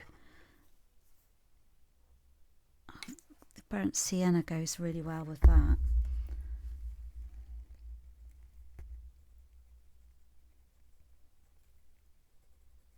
Because it's a reddish brown. And we're just, you know, we're just kind of like gently moving our pencil there.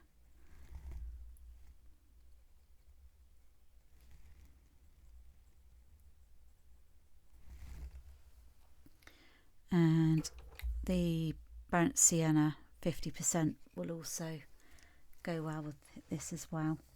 It's even reddier, if that's a word. So actually let me just get some of that cornelian on the edge here.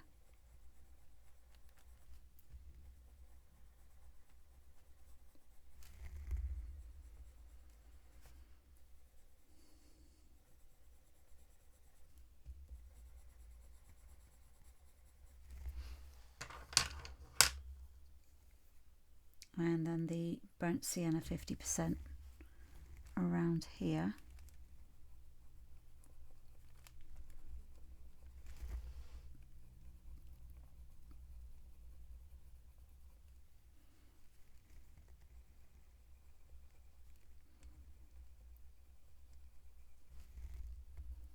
And just that little round circular movement sort of gives the impression of a rounded leaf.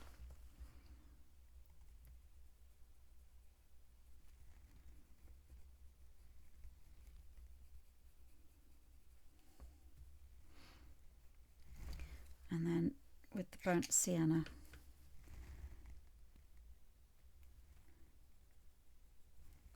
you can just add a darker edge to it.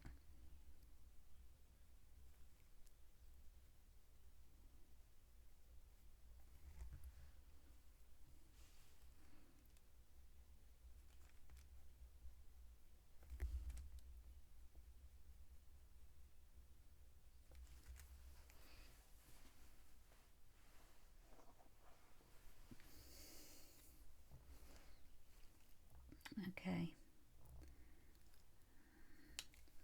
so I'm just going to go in with the brown ochre again over here.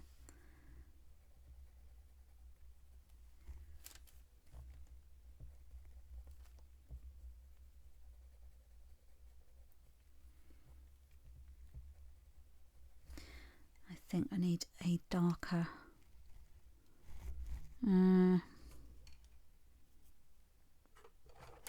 let's go in with the sepia.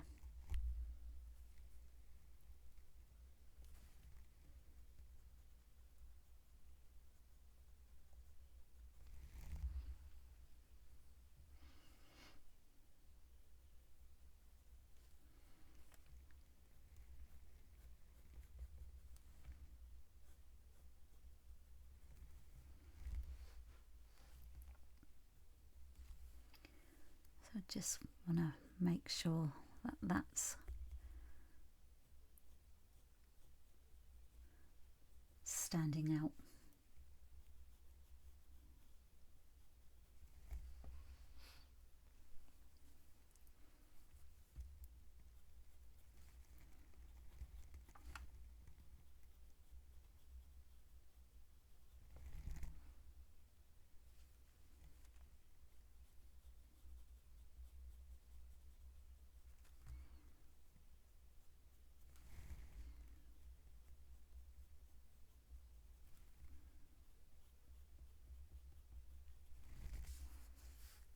So I'm just giving it some shape from the shadow.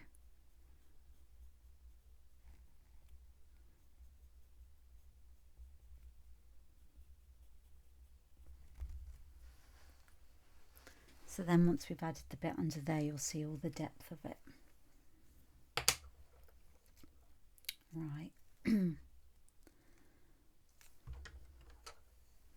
Just going to go in now with the terracotta.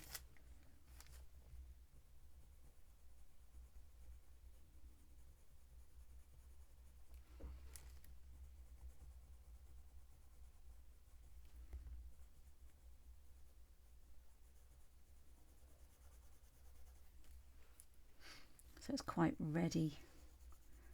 Lots of ready browns and oranges around here.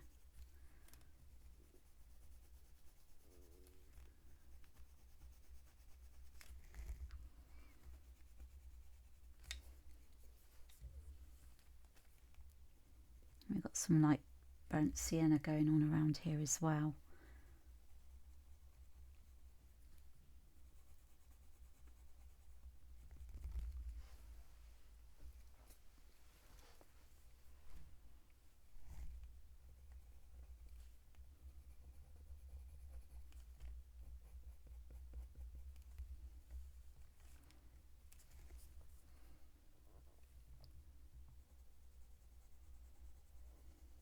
So I'm just kind of making the way for the, this is going to be the base layer of the burnt sienna part.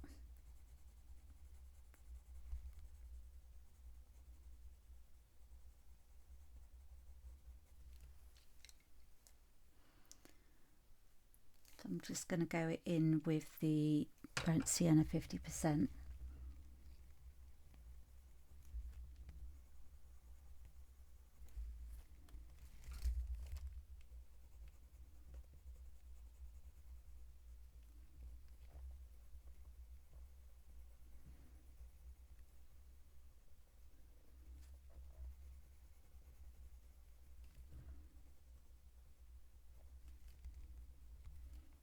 So you want to get it so it's darker at the edges so that you know that it's starting to curl under.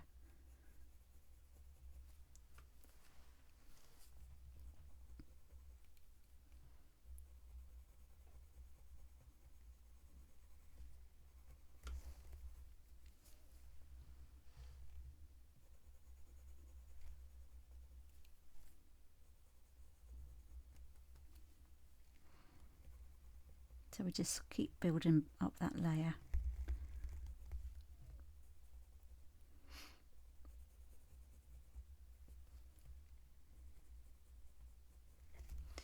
And then this is the burnt sienna itself.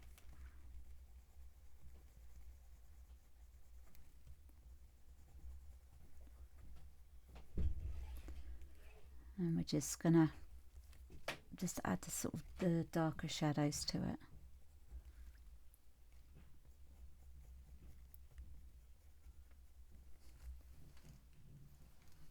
So you can sort of see all of the different colours it's going. And this is the brown ochre. So again, just right near the edge. I want to add in some more of the cornelian, I think, in a moment.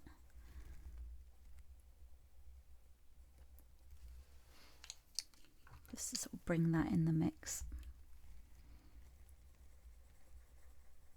because it's quite sort of bright orange in places, and then it's got like the darker areas.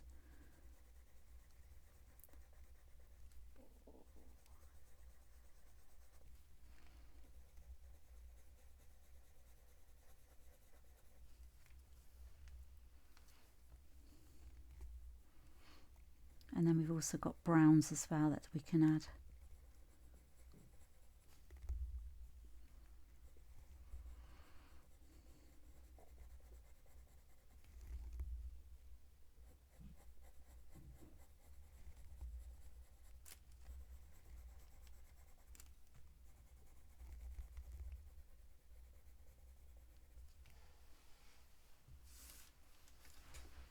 So you can see it's really sort of beginning to sort of take shape.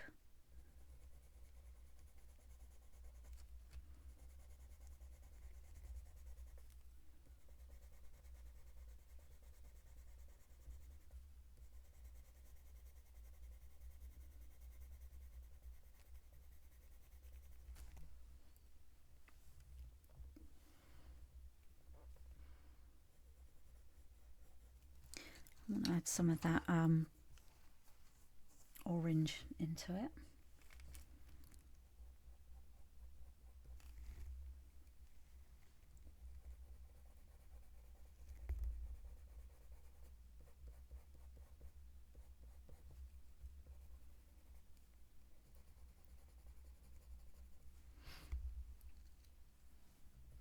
And I'm just going to bring that in over there as well.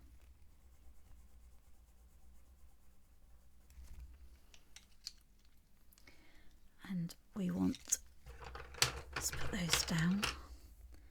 Just find myself sort of having bigger handfuls of pencils here. I sort of pick up, then pick up another one and just swap it over, and it's, yeah, I just tend to end up with a big handful of pencils. So this is the brown ochre.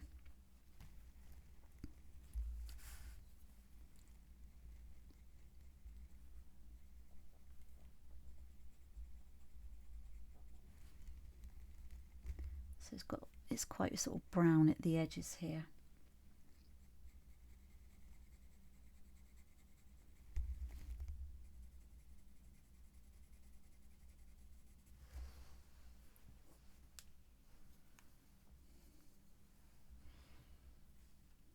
So I'm just going to go in and sort of just add our browns in here.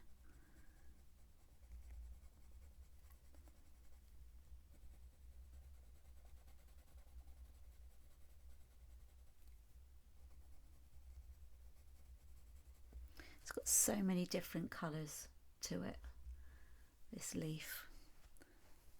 And of course it'll make a difference once that's all enclosed as well.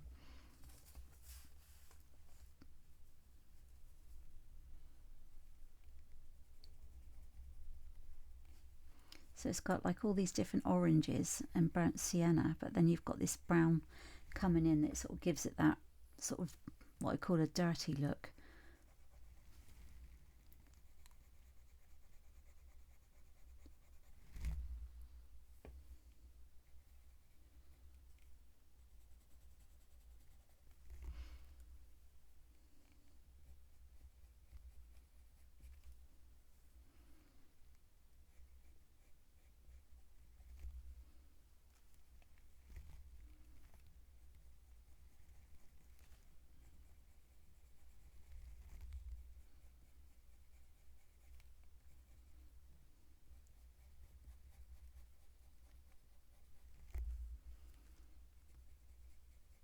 So although you can sort of see the line art coming through there, that's actually going to come through as burnt sienna once we've got all the fine detail to add.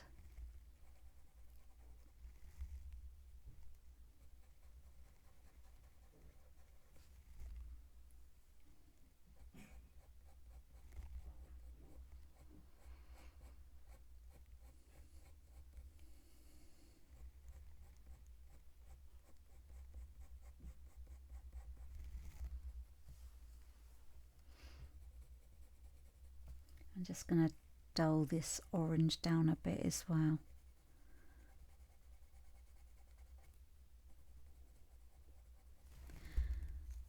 And burnt ochre 50% as well.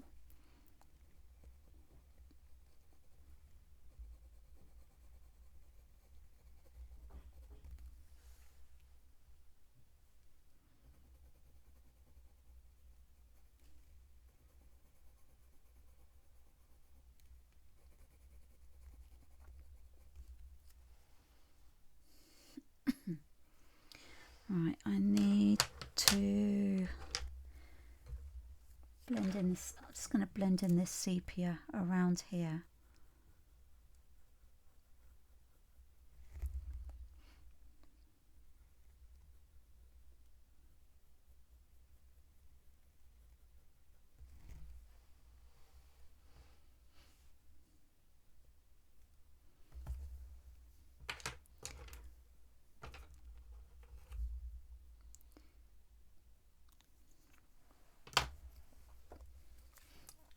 Just going to sharpen the cornelian.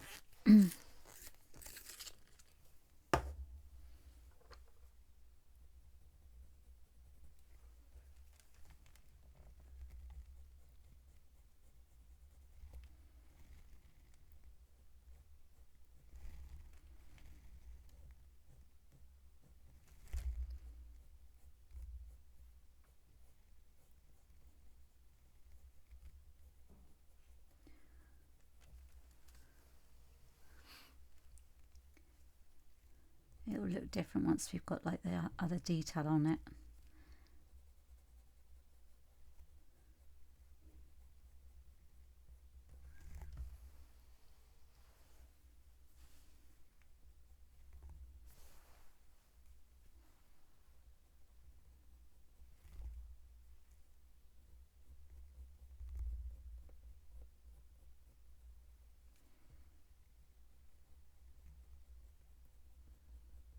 So what we're doing is just kind of like adding like finishing touches.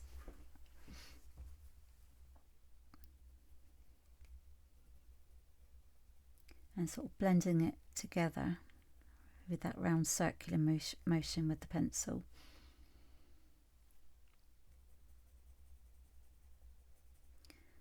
I think we need some more brown on this as well. So I'm going to go in with the burnt ochre 50%. Just give it a little bit of a sharpen.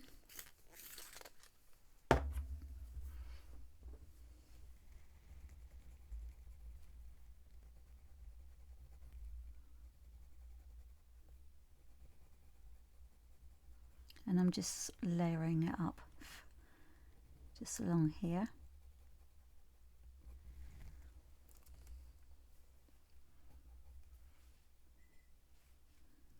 Come across here with that.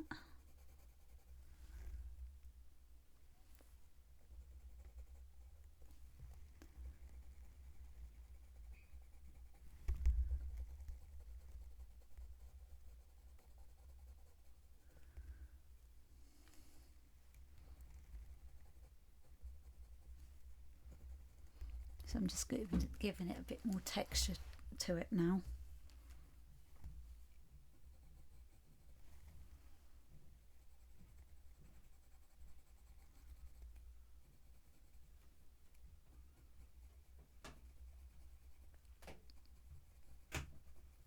So it's just along here.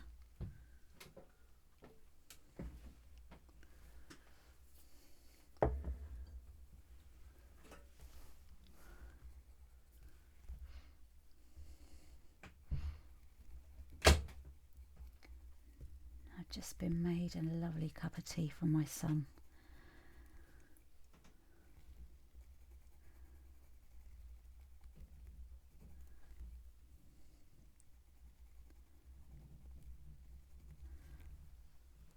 So I'll be drinking that in a minute.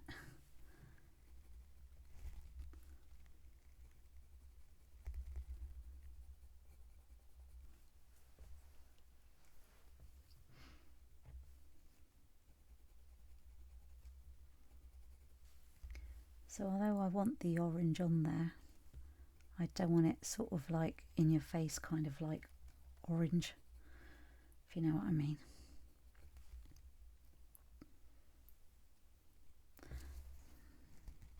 Let's get some of that cornelian in again.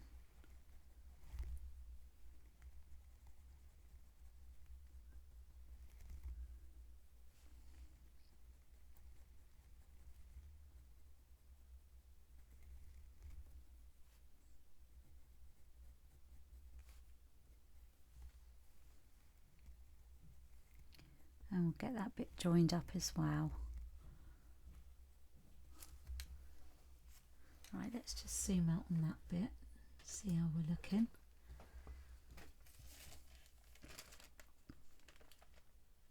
Yeah, I mean it's got a big hole in it at the moment, but that's fine. What we can do is actually add that in, so it looks like it's like a quite a sort of a pinky colour. Let's just see what I've got. No, nothing from there on this. No, not that one.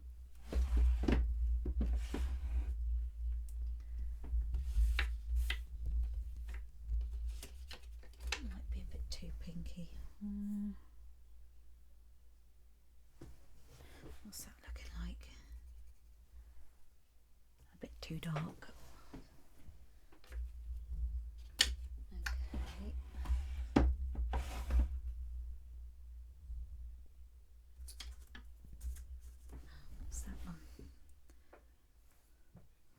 No, that's buttermilk, which is more of a yellow.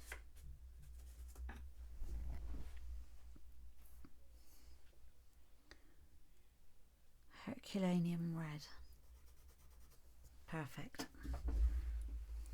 So, yep, I've got this Herculaneum red here. So I'm just lightly going in with that.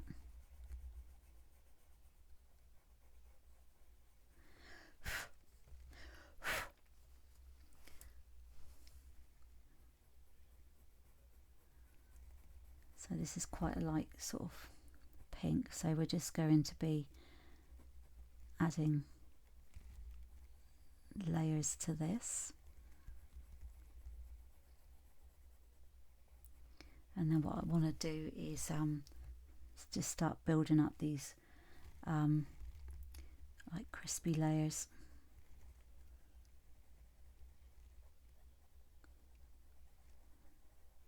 So it's starting to look a bit more, have a bit more warmth to it in the centre there.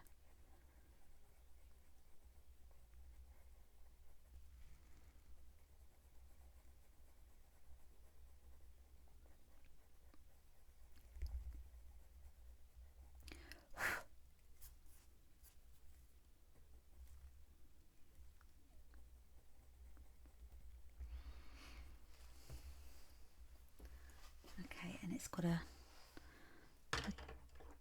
darker part in there, so I think I'm going to go in with the burnt sienna.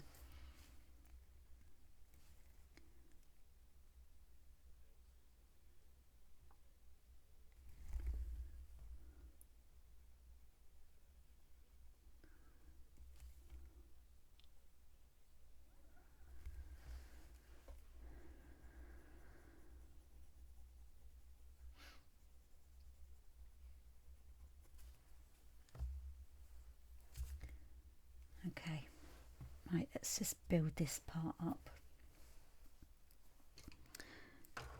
So I'm going to go with the burnt sienna 50.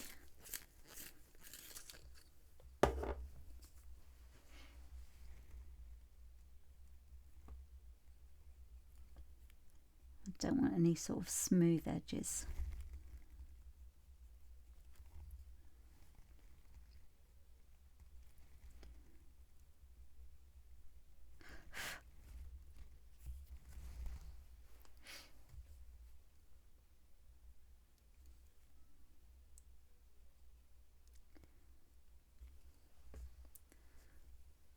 Okay, I want some of that cornelium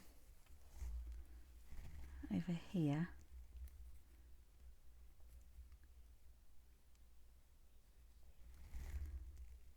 Just very small movement with the pencil.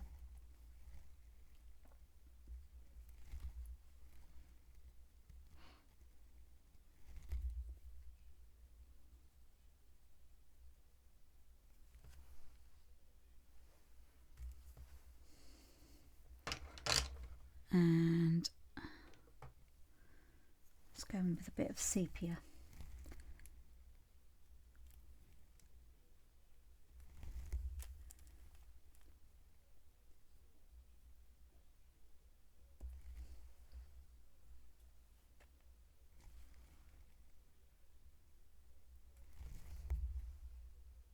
Okay, I want to just zoom right out now because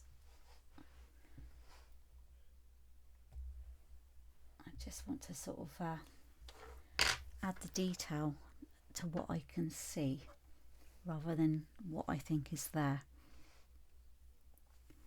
So I'm just going to just come through there.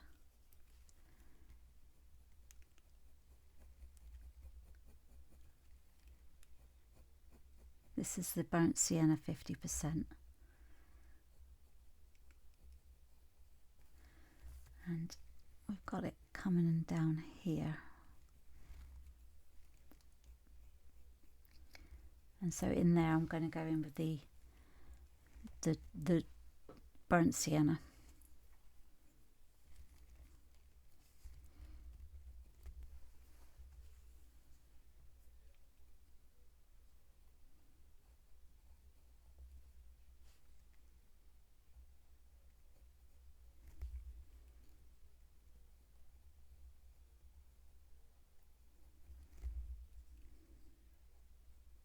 And we don't want a straight line, so we just want to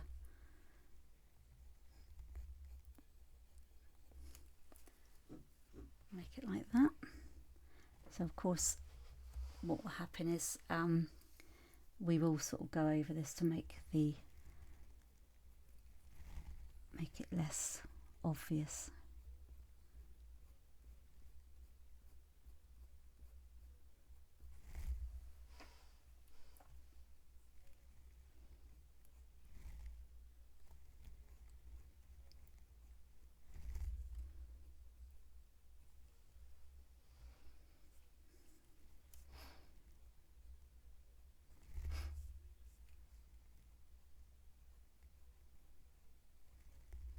So we're just adding those fine sort of veins there.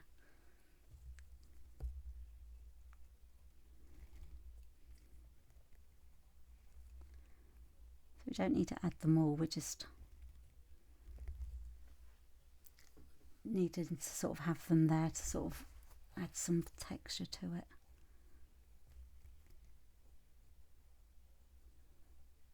And then we're going to see what that's going to do for the leaf,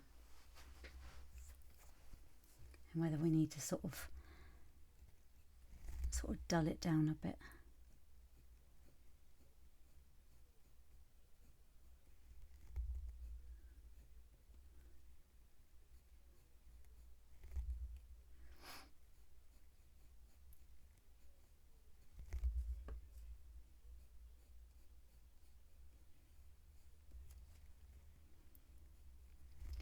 So I can see from adding the colours that we're going to have to go darker around that green. So we're going to have to come in with that dark sap green at some point.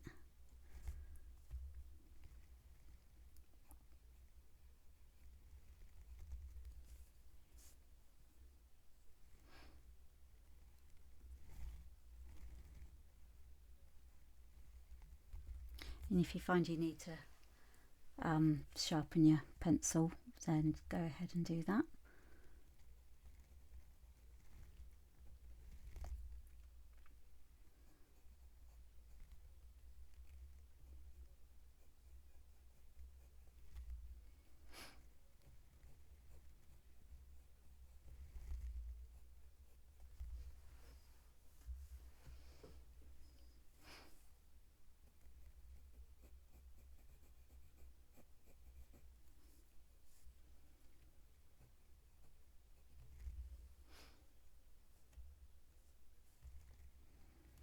So I want to bring that bit down there.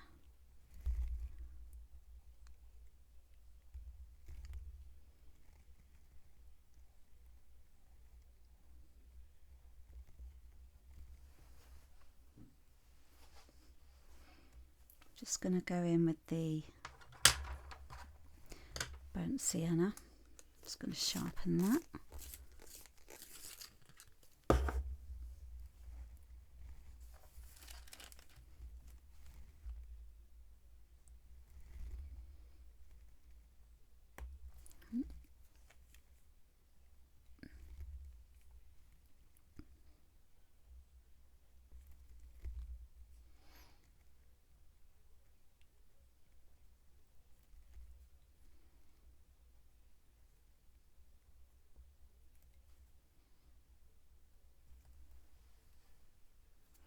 Let's see what that looks like zoomed out.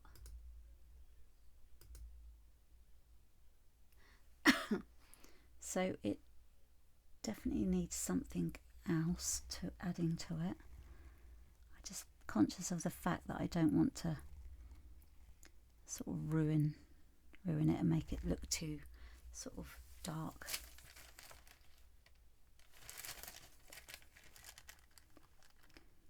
But I think it needs to be lightened in specific areas.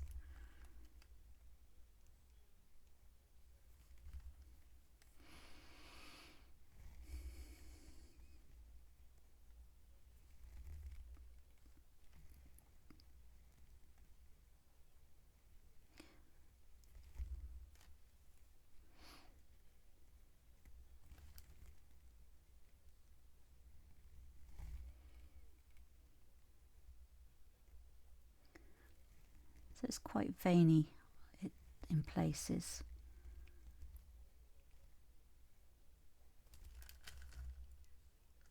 Let's just zoom in on that again.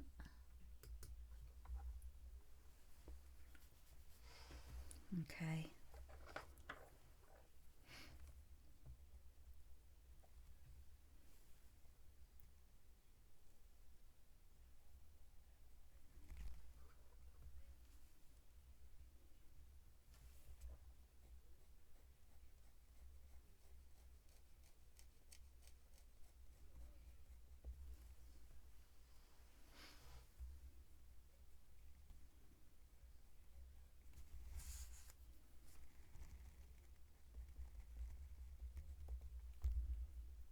So I'm just sort of balancing out some of the remaining areas.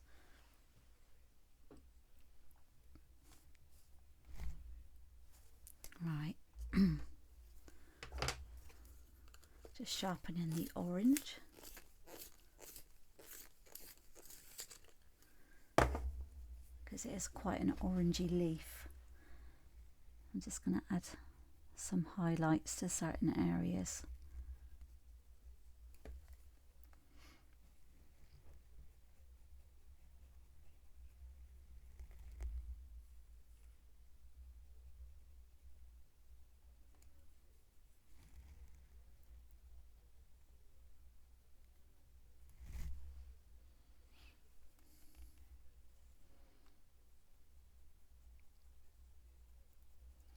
And what I'm going to do as well is going to go in with the white.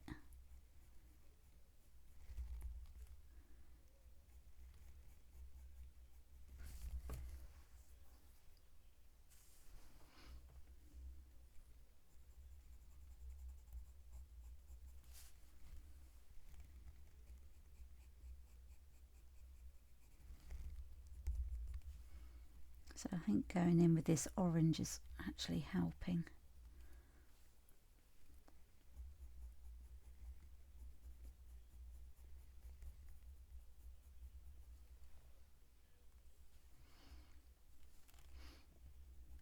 I mean, at the moment the screen is making it look a lot more orangey than what it is.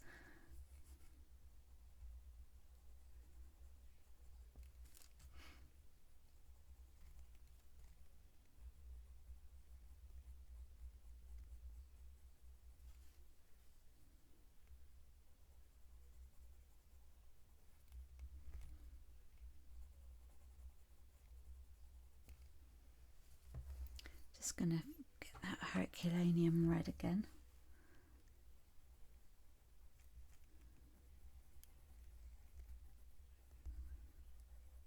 Okay, right, sap green, where are you? There you are. Let's just get a bit more of a point on that. So then I know that I need to sort of darken it around here, just so that we can see a difference. I'm going to make it pop. And we're not adding any pressure, we're just skating over the surface.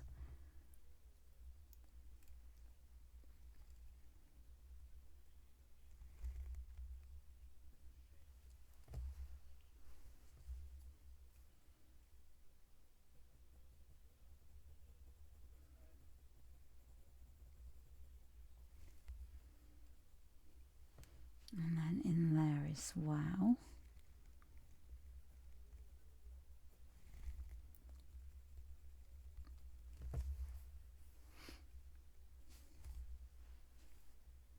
So around there.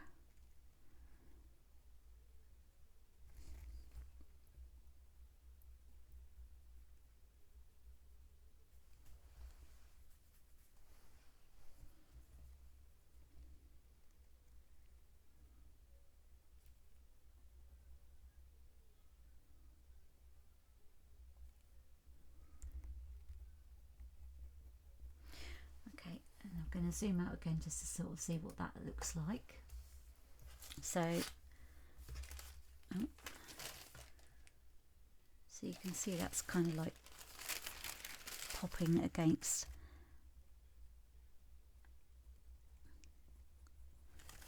that. So I'm happy with that.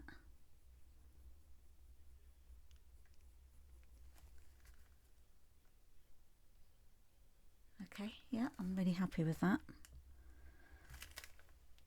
Okay, so then we're gonna go in and do the branch behind it. So it's quite light, so we're gonna do what colour shall we go with first? We'll go with the brown ochre 50%, and what we'll do is we'll go and have that as the base layer.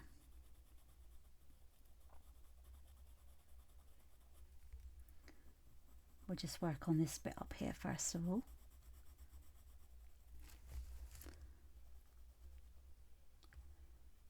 So we don't want to sort of bleed into the other areas, and we want each item here to sort of stand out against the other, so we don't want it to look flat.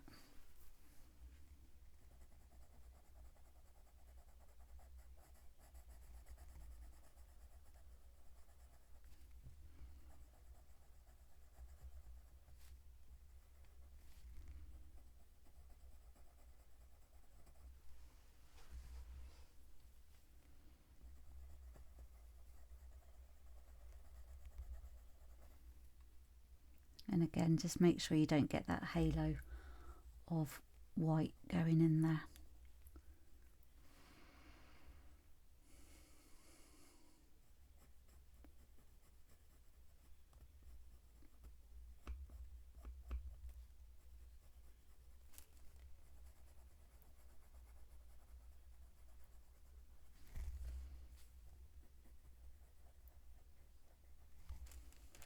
and can go in there as well,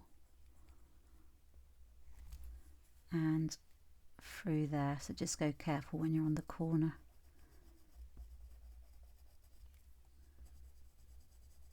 So then it just gives that all this some context as well.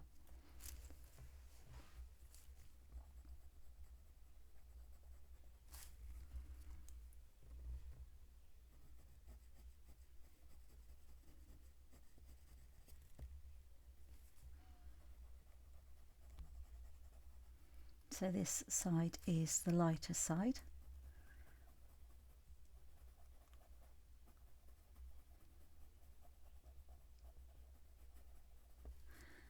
Okay, so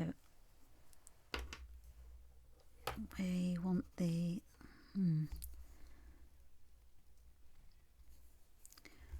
it's going to go in with the brown ochre 50%.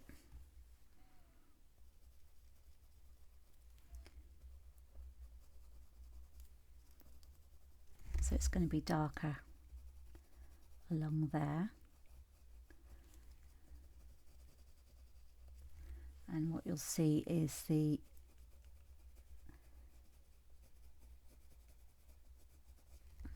standing out a bit more.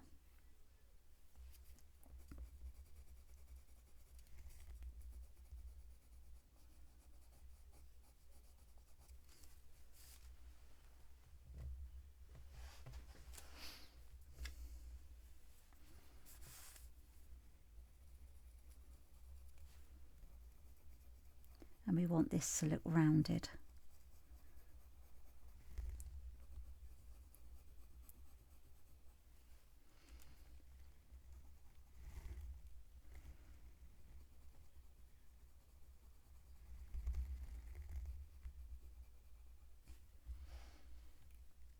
This is quite warm in this part here.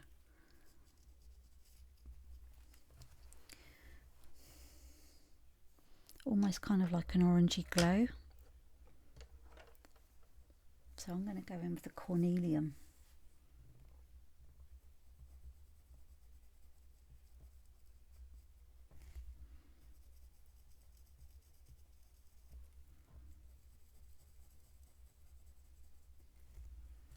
And I'm just going to go through there with that as well. And I just want to brighten that up a bit, so I'm going to do that with the white.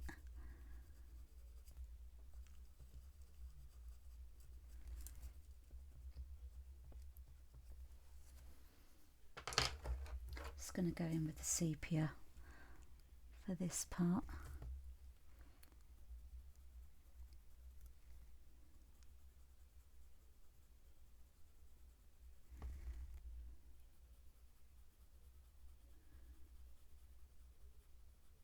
So like I said, it's not until when you sort of start adding other colours that you realise how much, you know, the ones that you have added previously, how much that needs balancing out.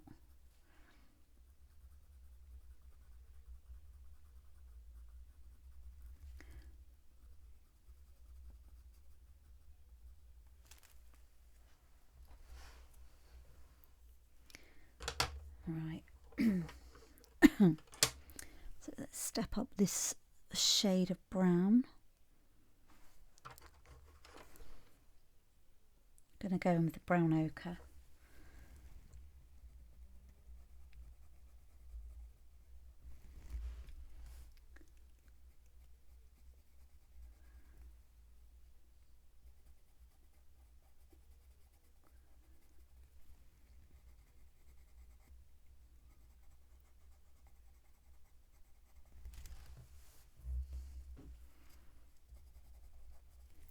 So I want it to sort of, well, it sort of looks like it's coming down in the picture. Just remember to make sure you don't have that white glow. It's got to come right up to the, you know, and to the next side, you know, in the next like this tree colour needs to come right up to this stem. and I think I'm going to need another colour on the edge of that.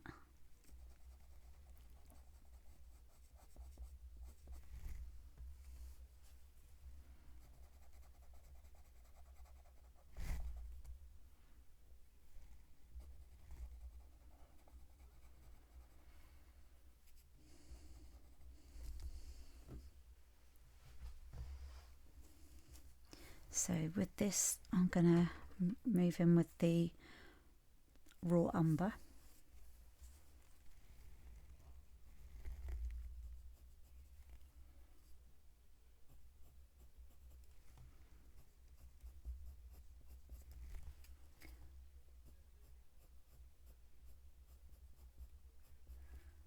So I just want to get some of that texture of the bark of the branch.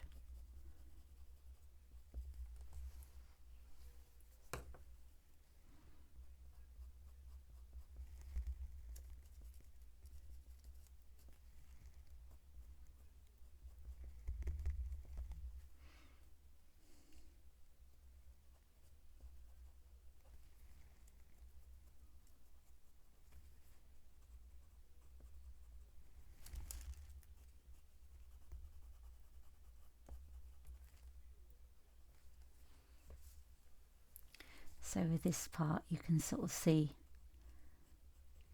the shadow, and so that branch, it makes that stem sort of pop. I know I use that phrase quite often, but essentially that's what you want your colours to do.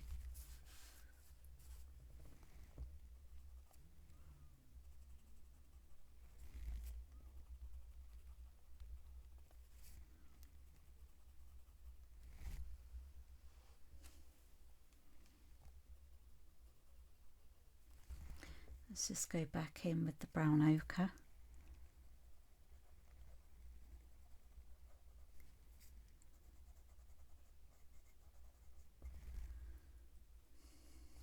And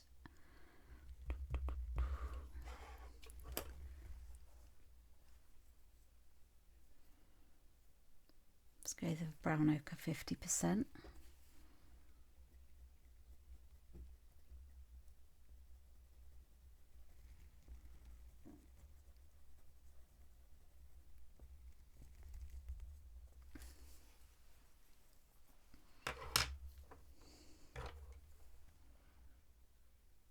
Castle Earth, that's a really good one for shade.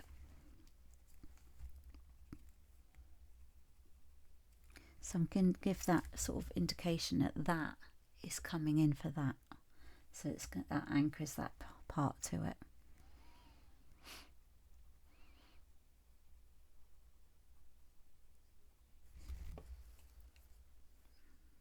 And back to the raw umber.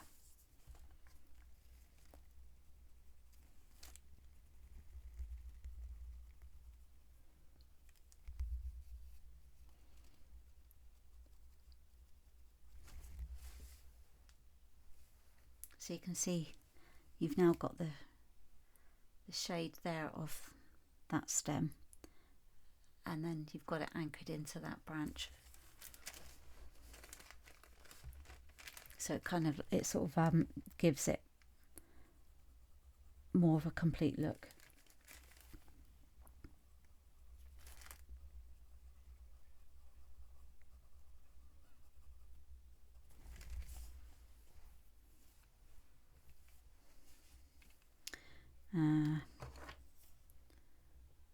Brown ochre 50%, just to sort of get a bit more on that.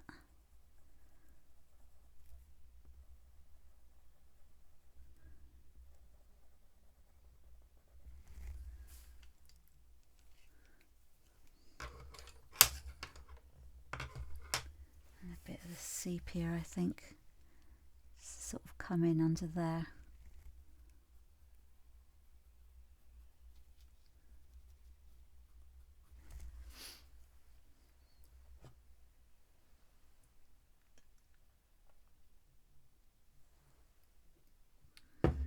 Nice cup of tea. Okay, so we're going to go move down to the bottom. So I'm going to start with the layer of the brown ochre because it's darker down here.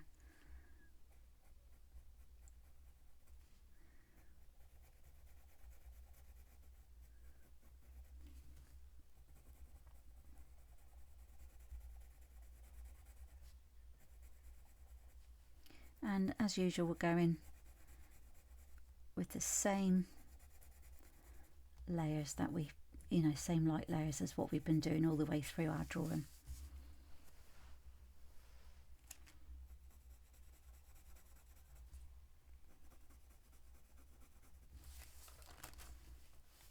And you need to sort of keep it all going in the same direction rather than just going like that at the bottom, because that's like obvious then what we've actually done.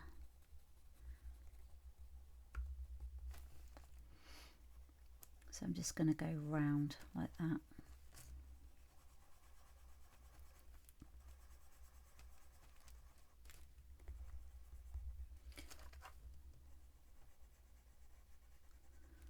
So we have to make sure that these stand out, and there is a darker colour on the inside there, but we'll add that once we've finished adding the colours for this part. So I just want that to come out a bit more, and on that part as well.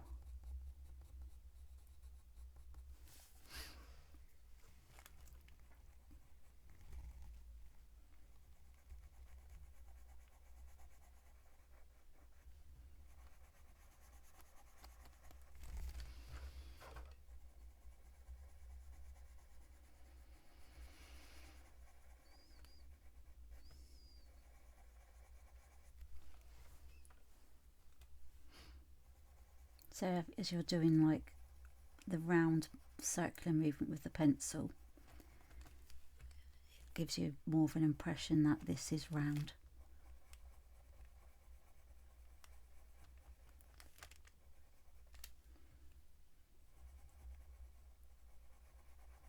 And because this is quite square, that darker part, we're not actually going to draw the square, we're going to shade it.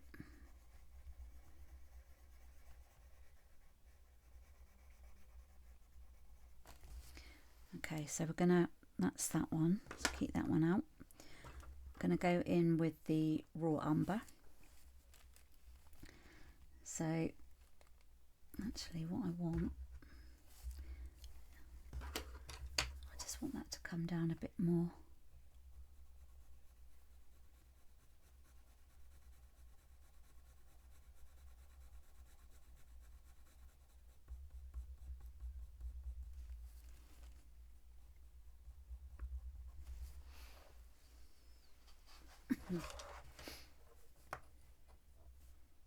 Okay,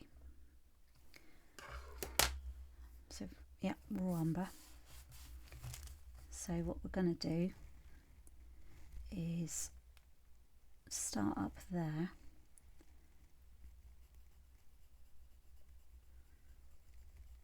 so it's got a lighter edge up there, and we are going to come down.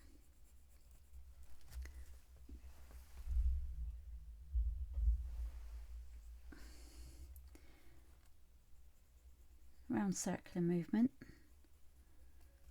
and then it's got to sort of come round a bit.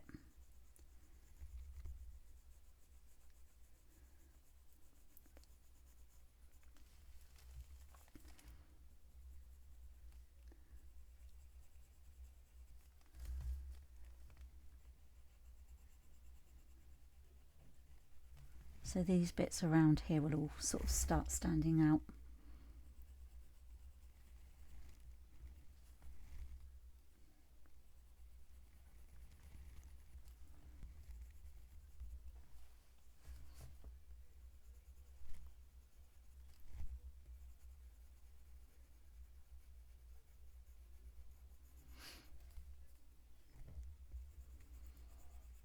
So I'm just getting this layer in, and you'll start seeing this part pop as well.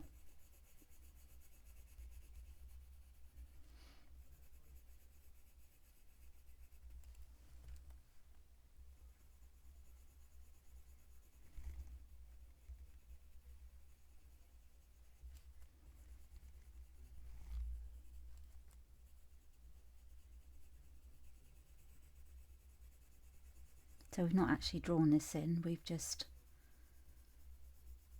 well, I've not drawn the lines, we've just shaded it in. So I'm going to go in now with the sepia.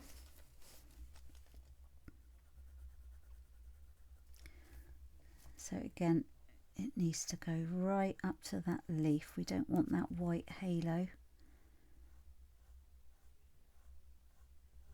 And there you go, that's how we get that in like that. Otherwise, if you didn't do that, you'd have a white line there and it just wouldn't look that good. See, look, there's a white line there as well. So here we need to start coming down, but I just want to get that in as well.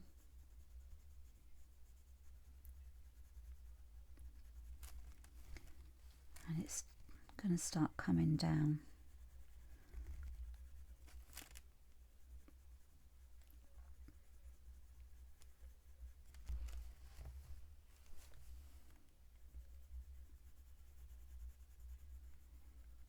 So this is looking so much better now that we've added the branch in. So again, I want that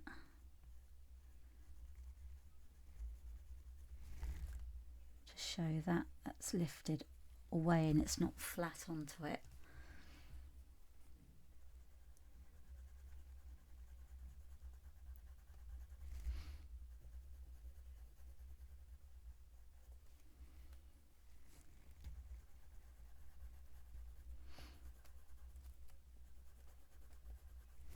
So as well as like with this tutorial teaching you blending in colour pencils, but I also wanted to show that you don't need loads of packs of different sets of coloured pencils, that you can actually just do it with just one brand.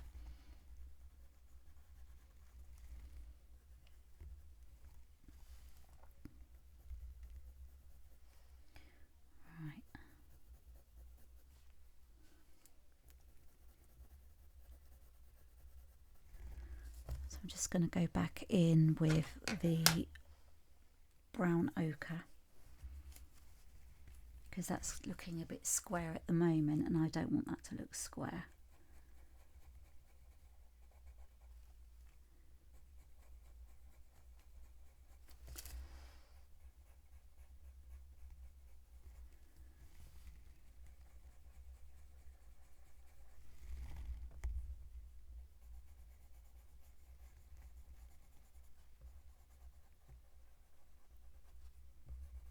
And there you go, there's a white halo around that part as well. But what I'm going to do is go in with the raw umber because there's a dark edge to it. Let me just get that sharp.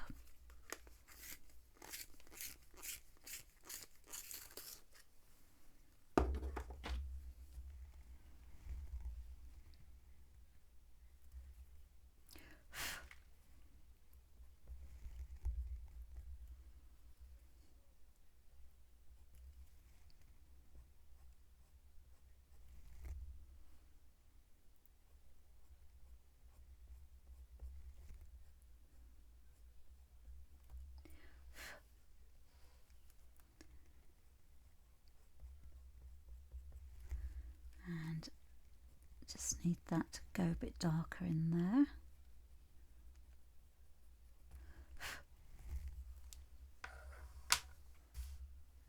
Right, just another bit of tea.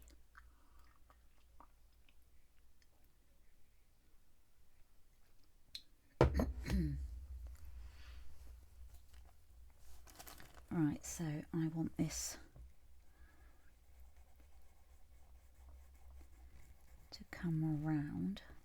So that's a bit too square at the moment. So I want that. So this is the sepia again. I want that to go round.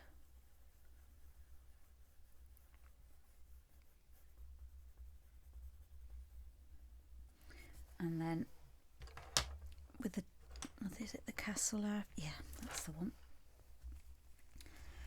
It's got sort of darker bits. You can sort of see at the bottom here.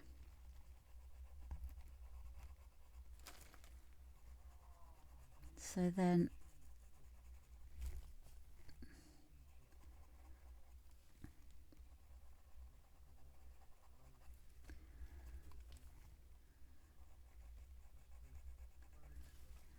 you can see the different texture in the darker areas.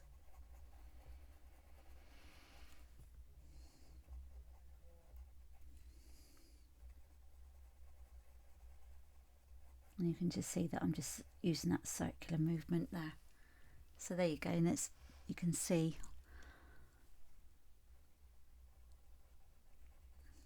that it's got that round sort of look to it, and it's not looking so square anymore.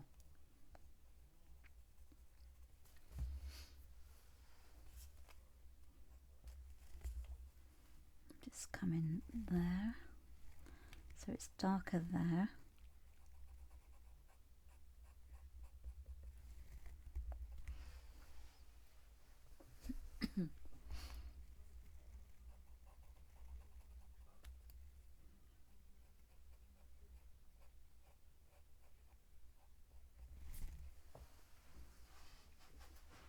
So you've got that shadow underneath. It's always good, you know, to have contrast in your artwork, so that it makes it more three-dimensional.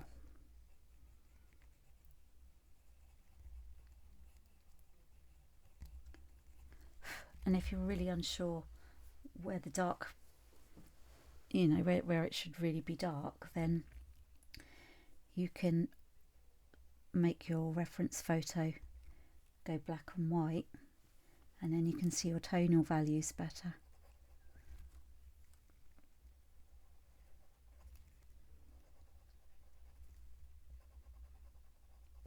So sometimes when I'm drawing, I'll have both colour and black and white.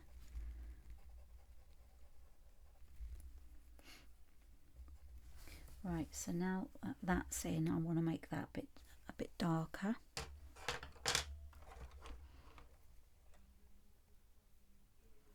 So I'm going to start adding, because we've got to add some more streaks around there, but I'm just bringing that in. So it's going to be lighter there anyway. So that part.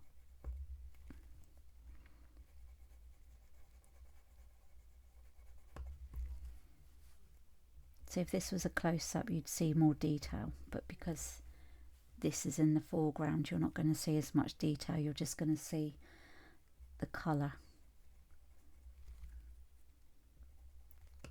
So I'm going to go with the raw umber again, and it's darker on the edge here.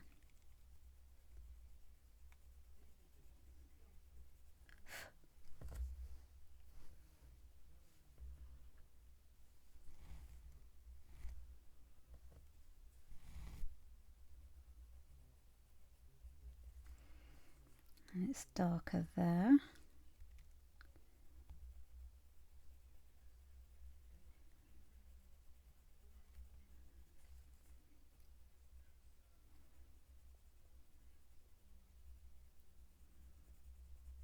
And it's a bit darker on the end there as well. And then what we want to do is, because we need to layer up this part,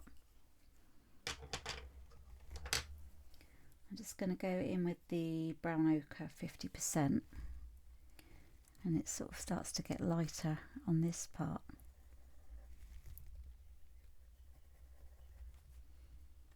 So just down the bottom here it's lighter.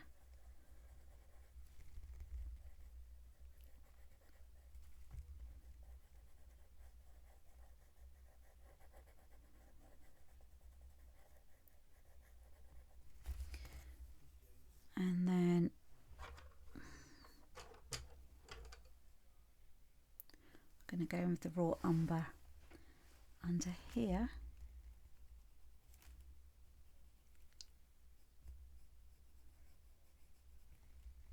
So we're coming straight up to that part.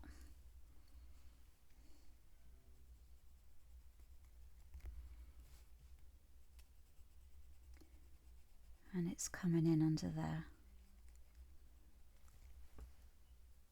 So it's like a shadow of this part of the leaf.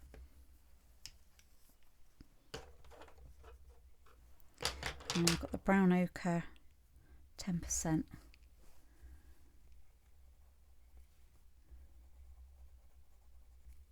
So I just want to add a bit of lightness around here.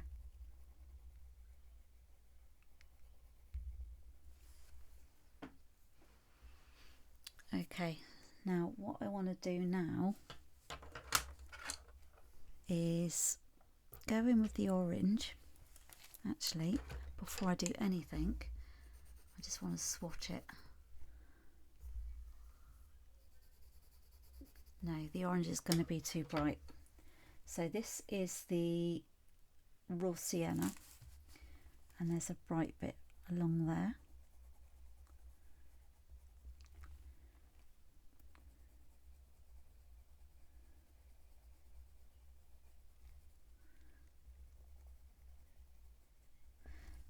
This needs a bit more warmth to it, so not an orange.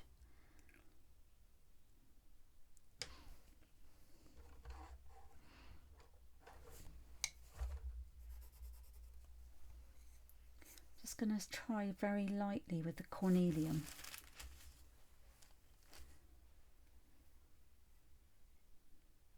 I think that's probably going to be better with a hint around here,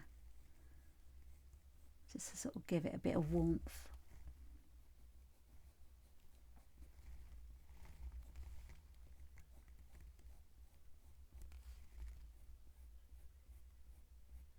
So look how different that cornelian goes down compared to over there, because we've got our darker colours on there.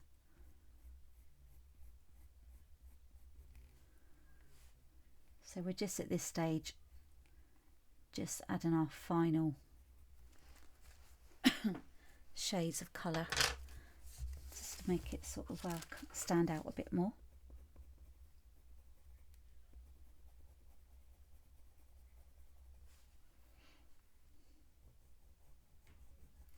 And we've got that warmth coming through.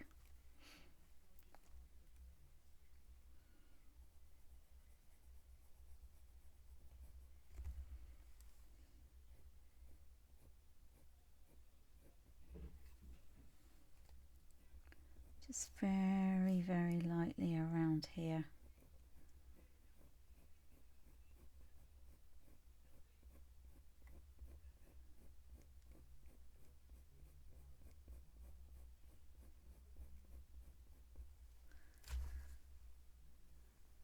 Okay, I'm going to use the sap green again, just to sort of come into here.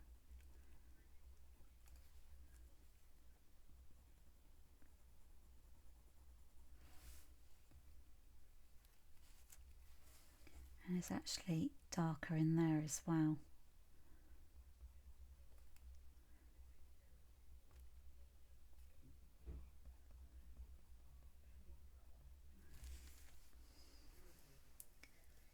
So that's got our acorn cup standing out a bit more. So let's just zoom out on that. So there we go, all finished. So if I just find a dark pencil,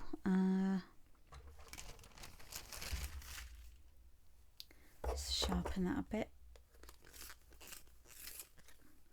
So I'm just going to, actually before we do anything, I just need to darken that sort of bit at the bottom before we go and sign it. So that's the Castle Earth. Let me just zoom in again for you. So I just want that to sort of be slightly darker.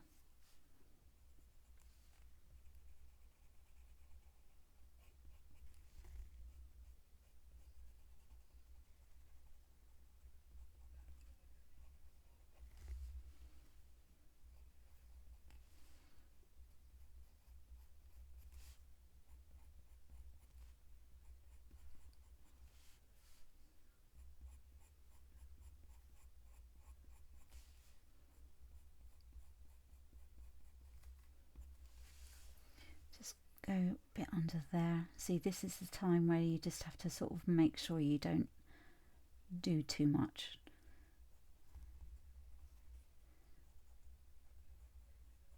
Because you could end up taking it too far and ruining it. Okay, so we will call that almost done.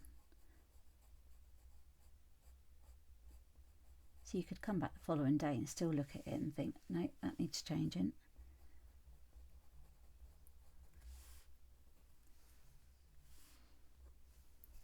Just one more bit of cornelian red. So sorry, just cornelian, it's not red. It's more orange.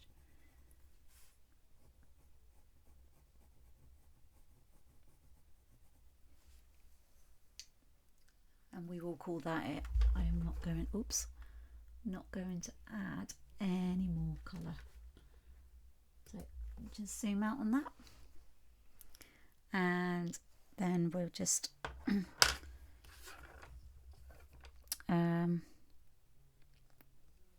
just initial that. Let's just get a bit of a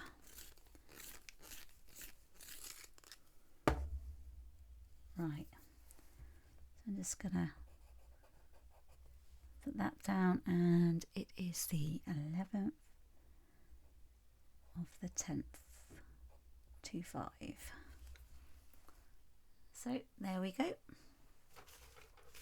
all done. So I hope you've enjoyed the tutorial as much as I have, and I will see you next time round when we have another nature tutorial. So see you next time.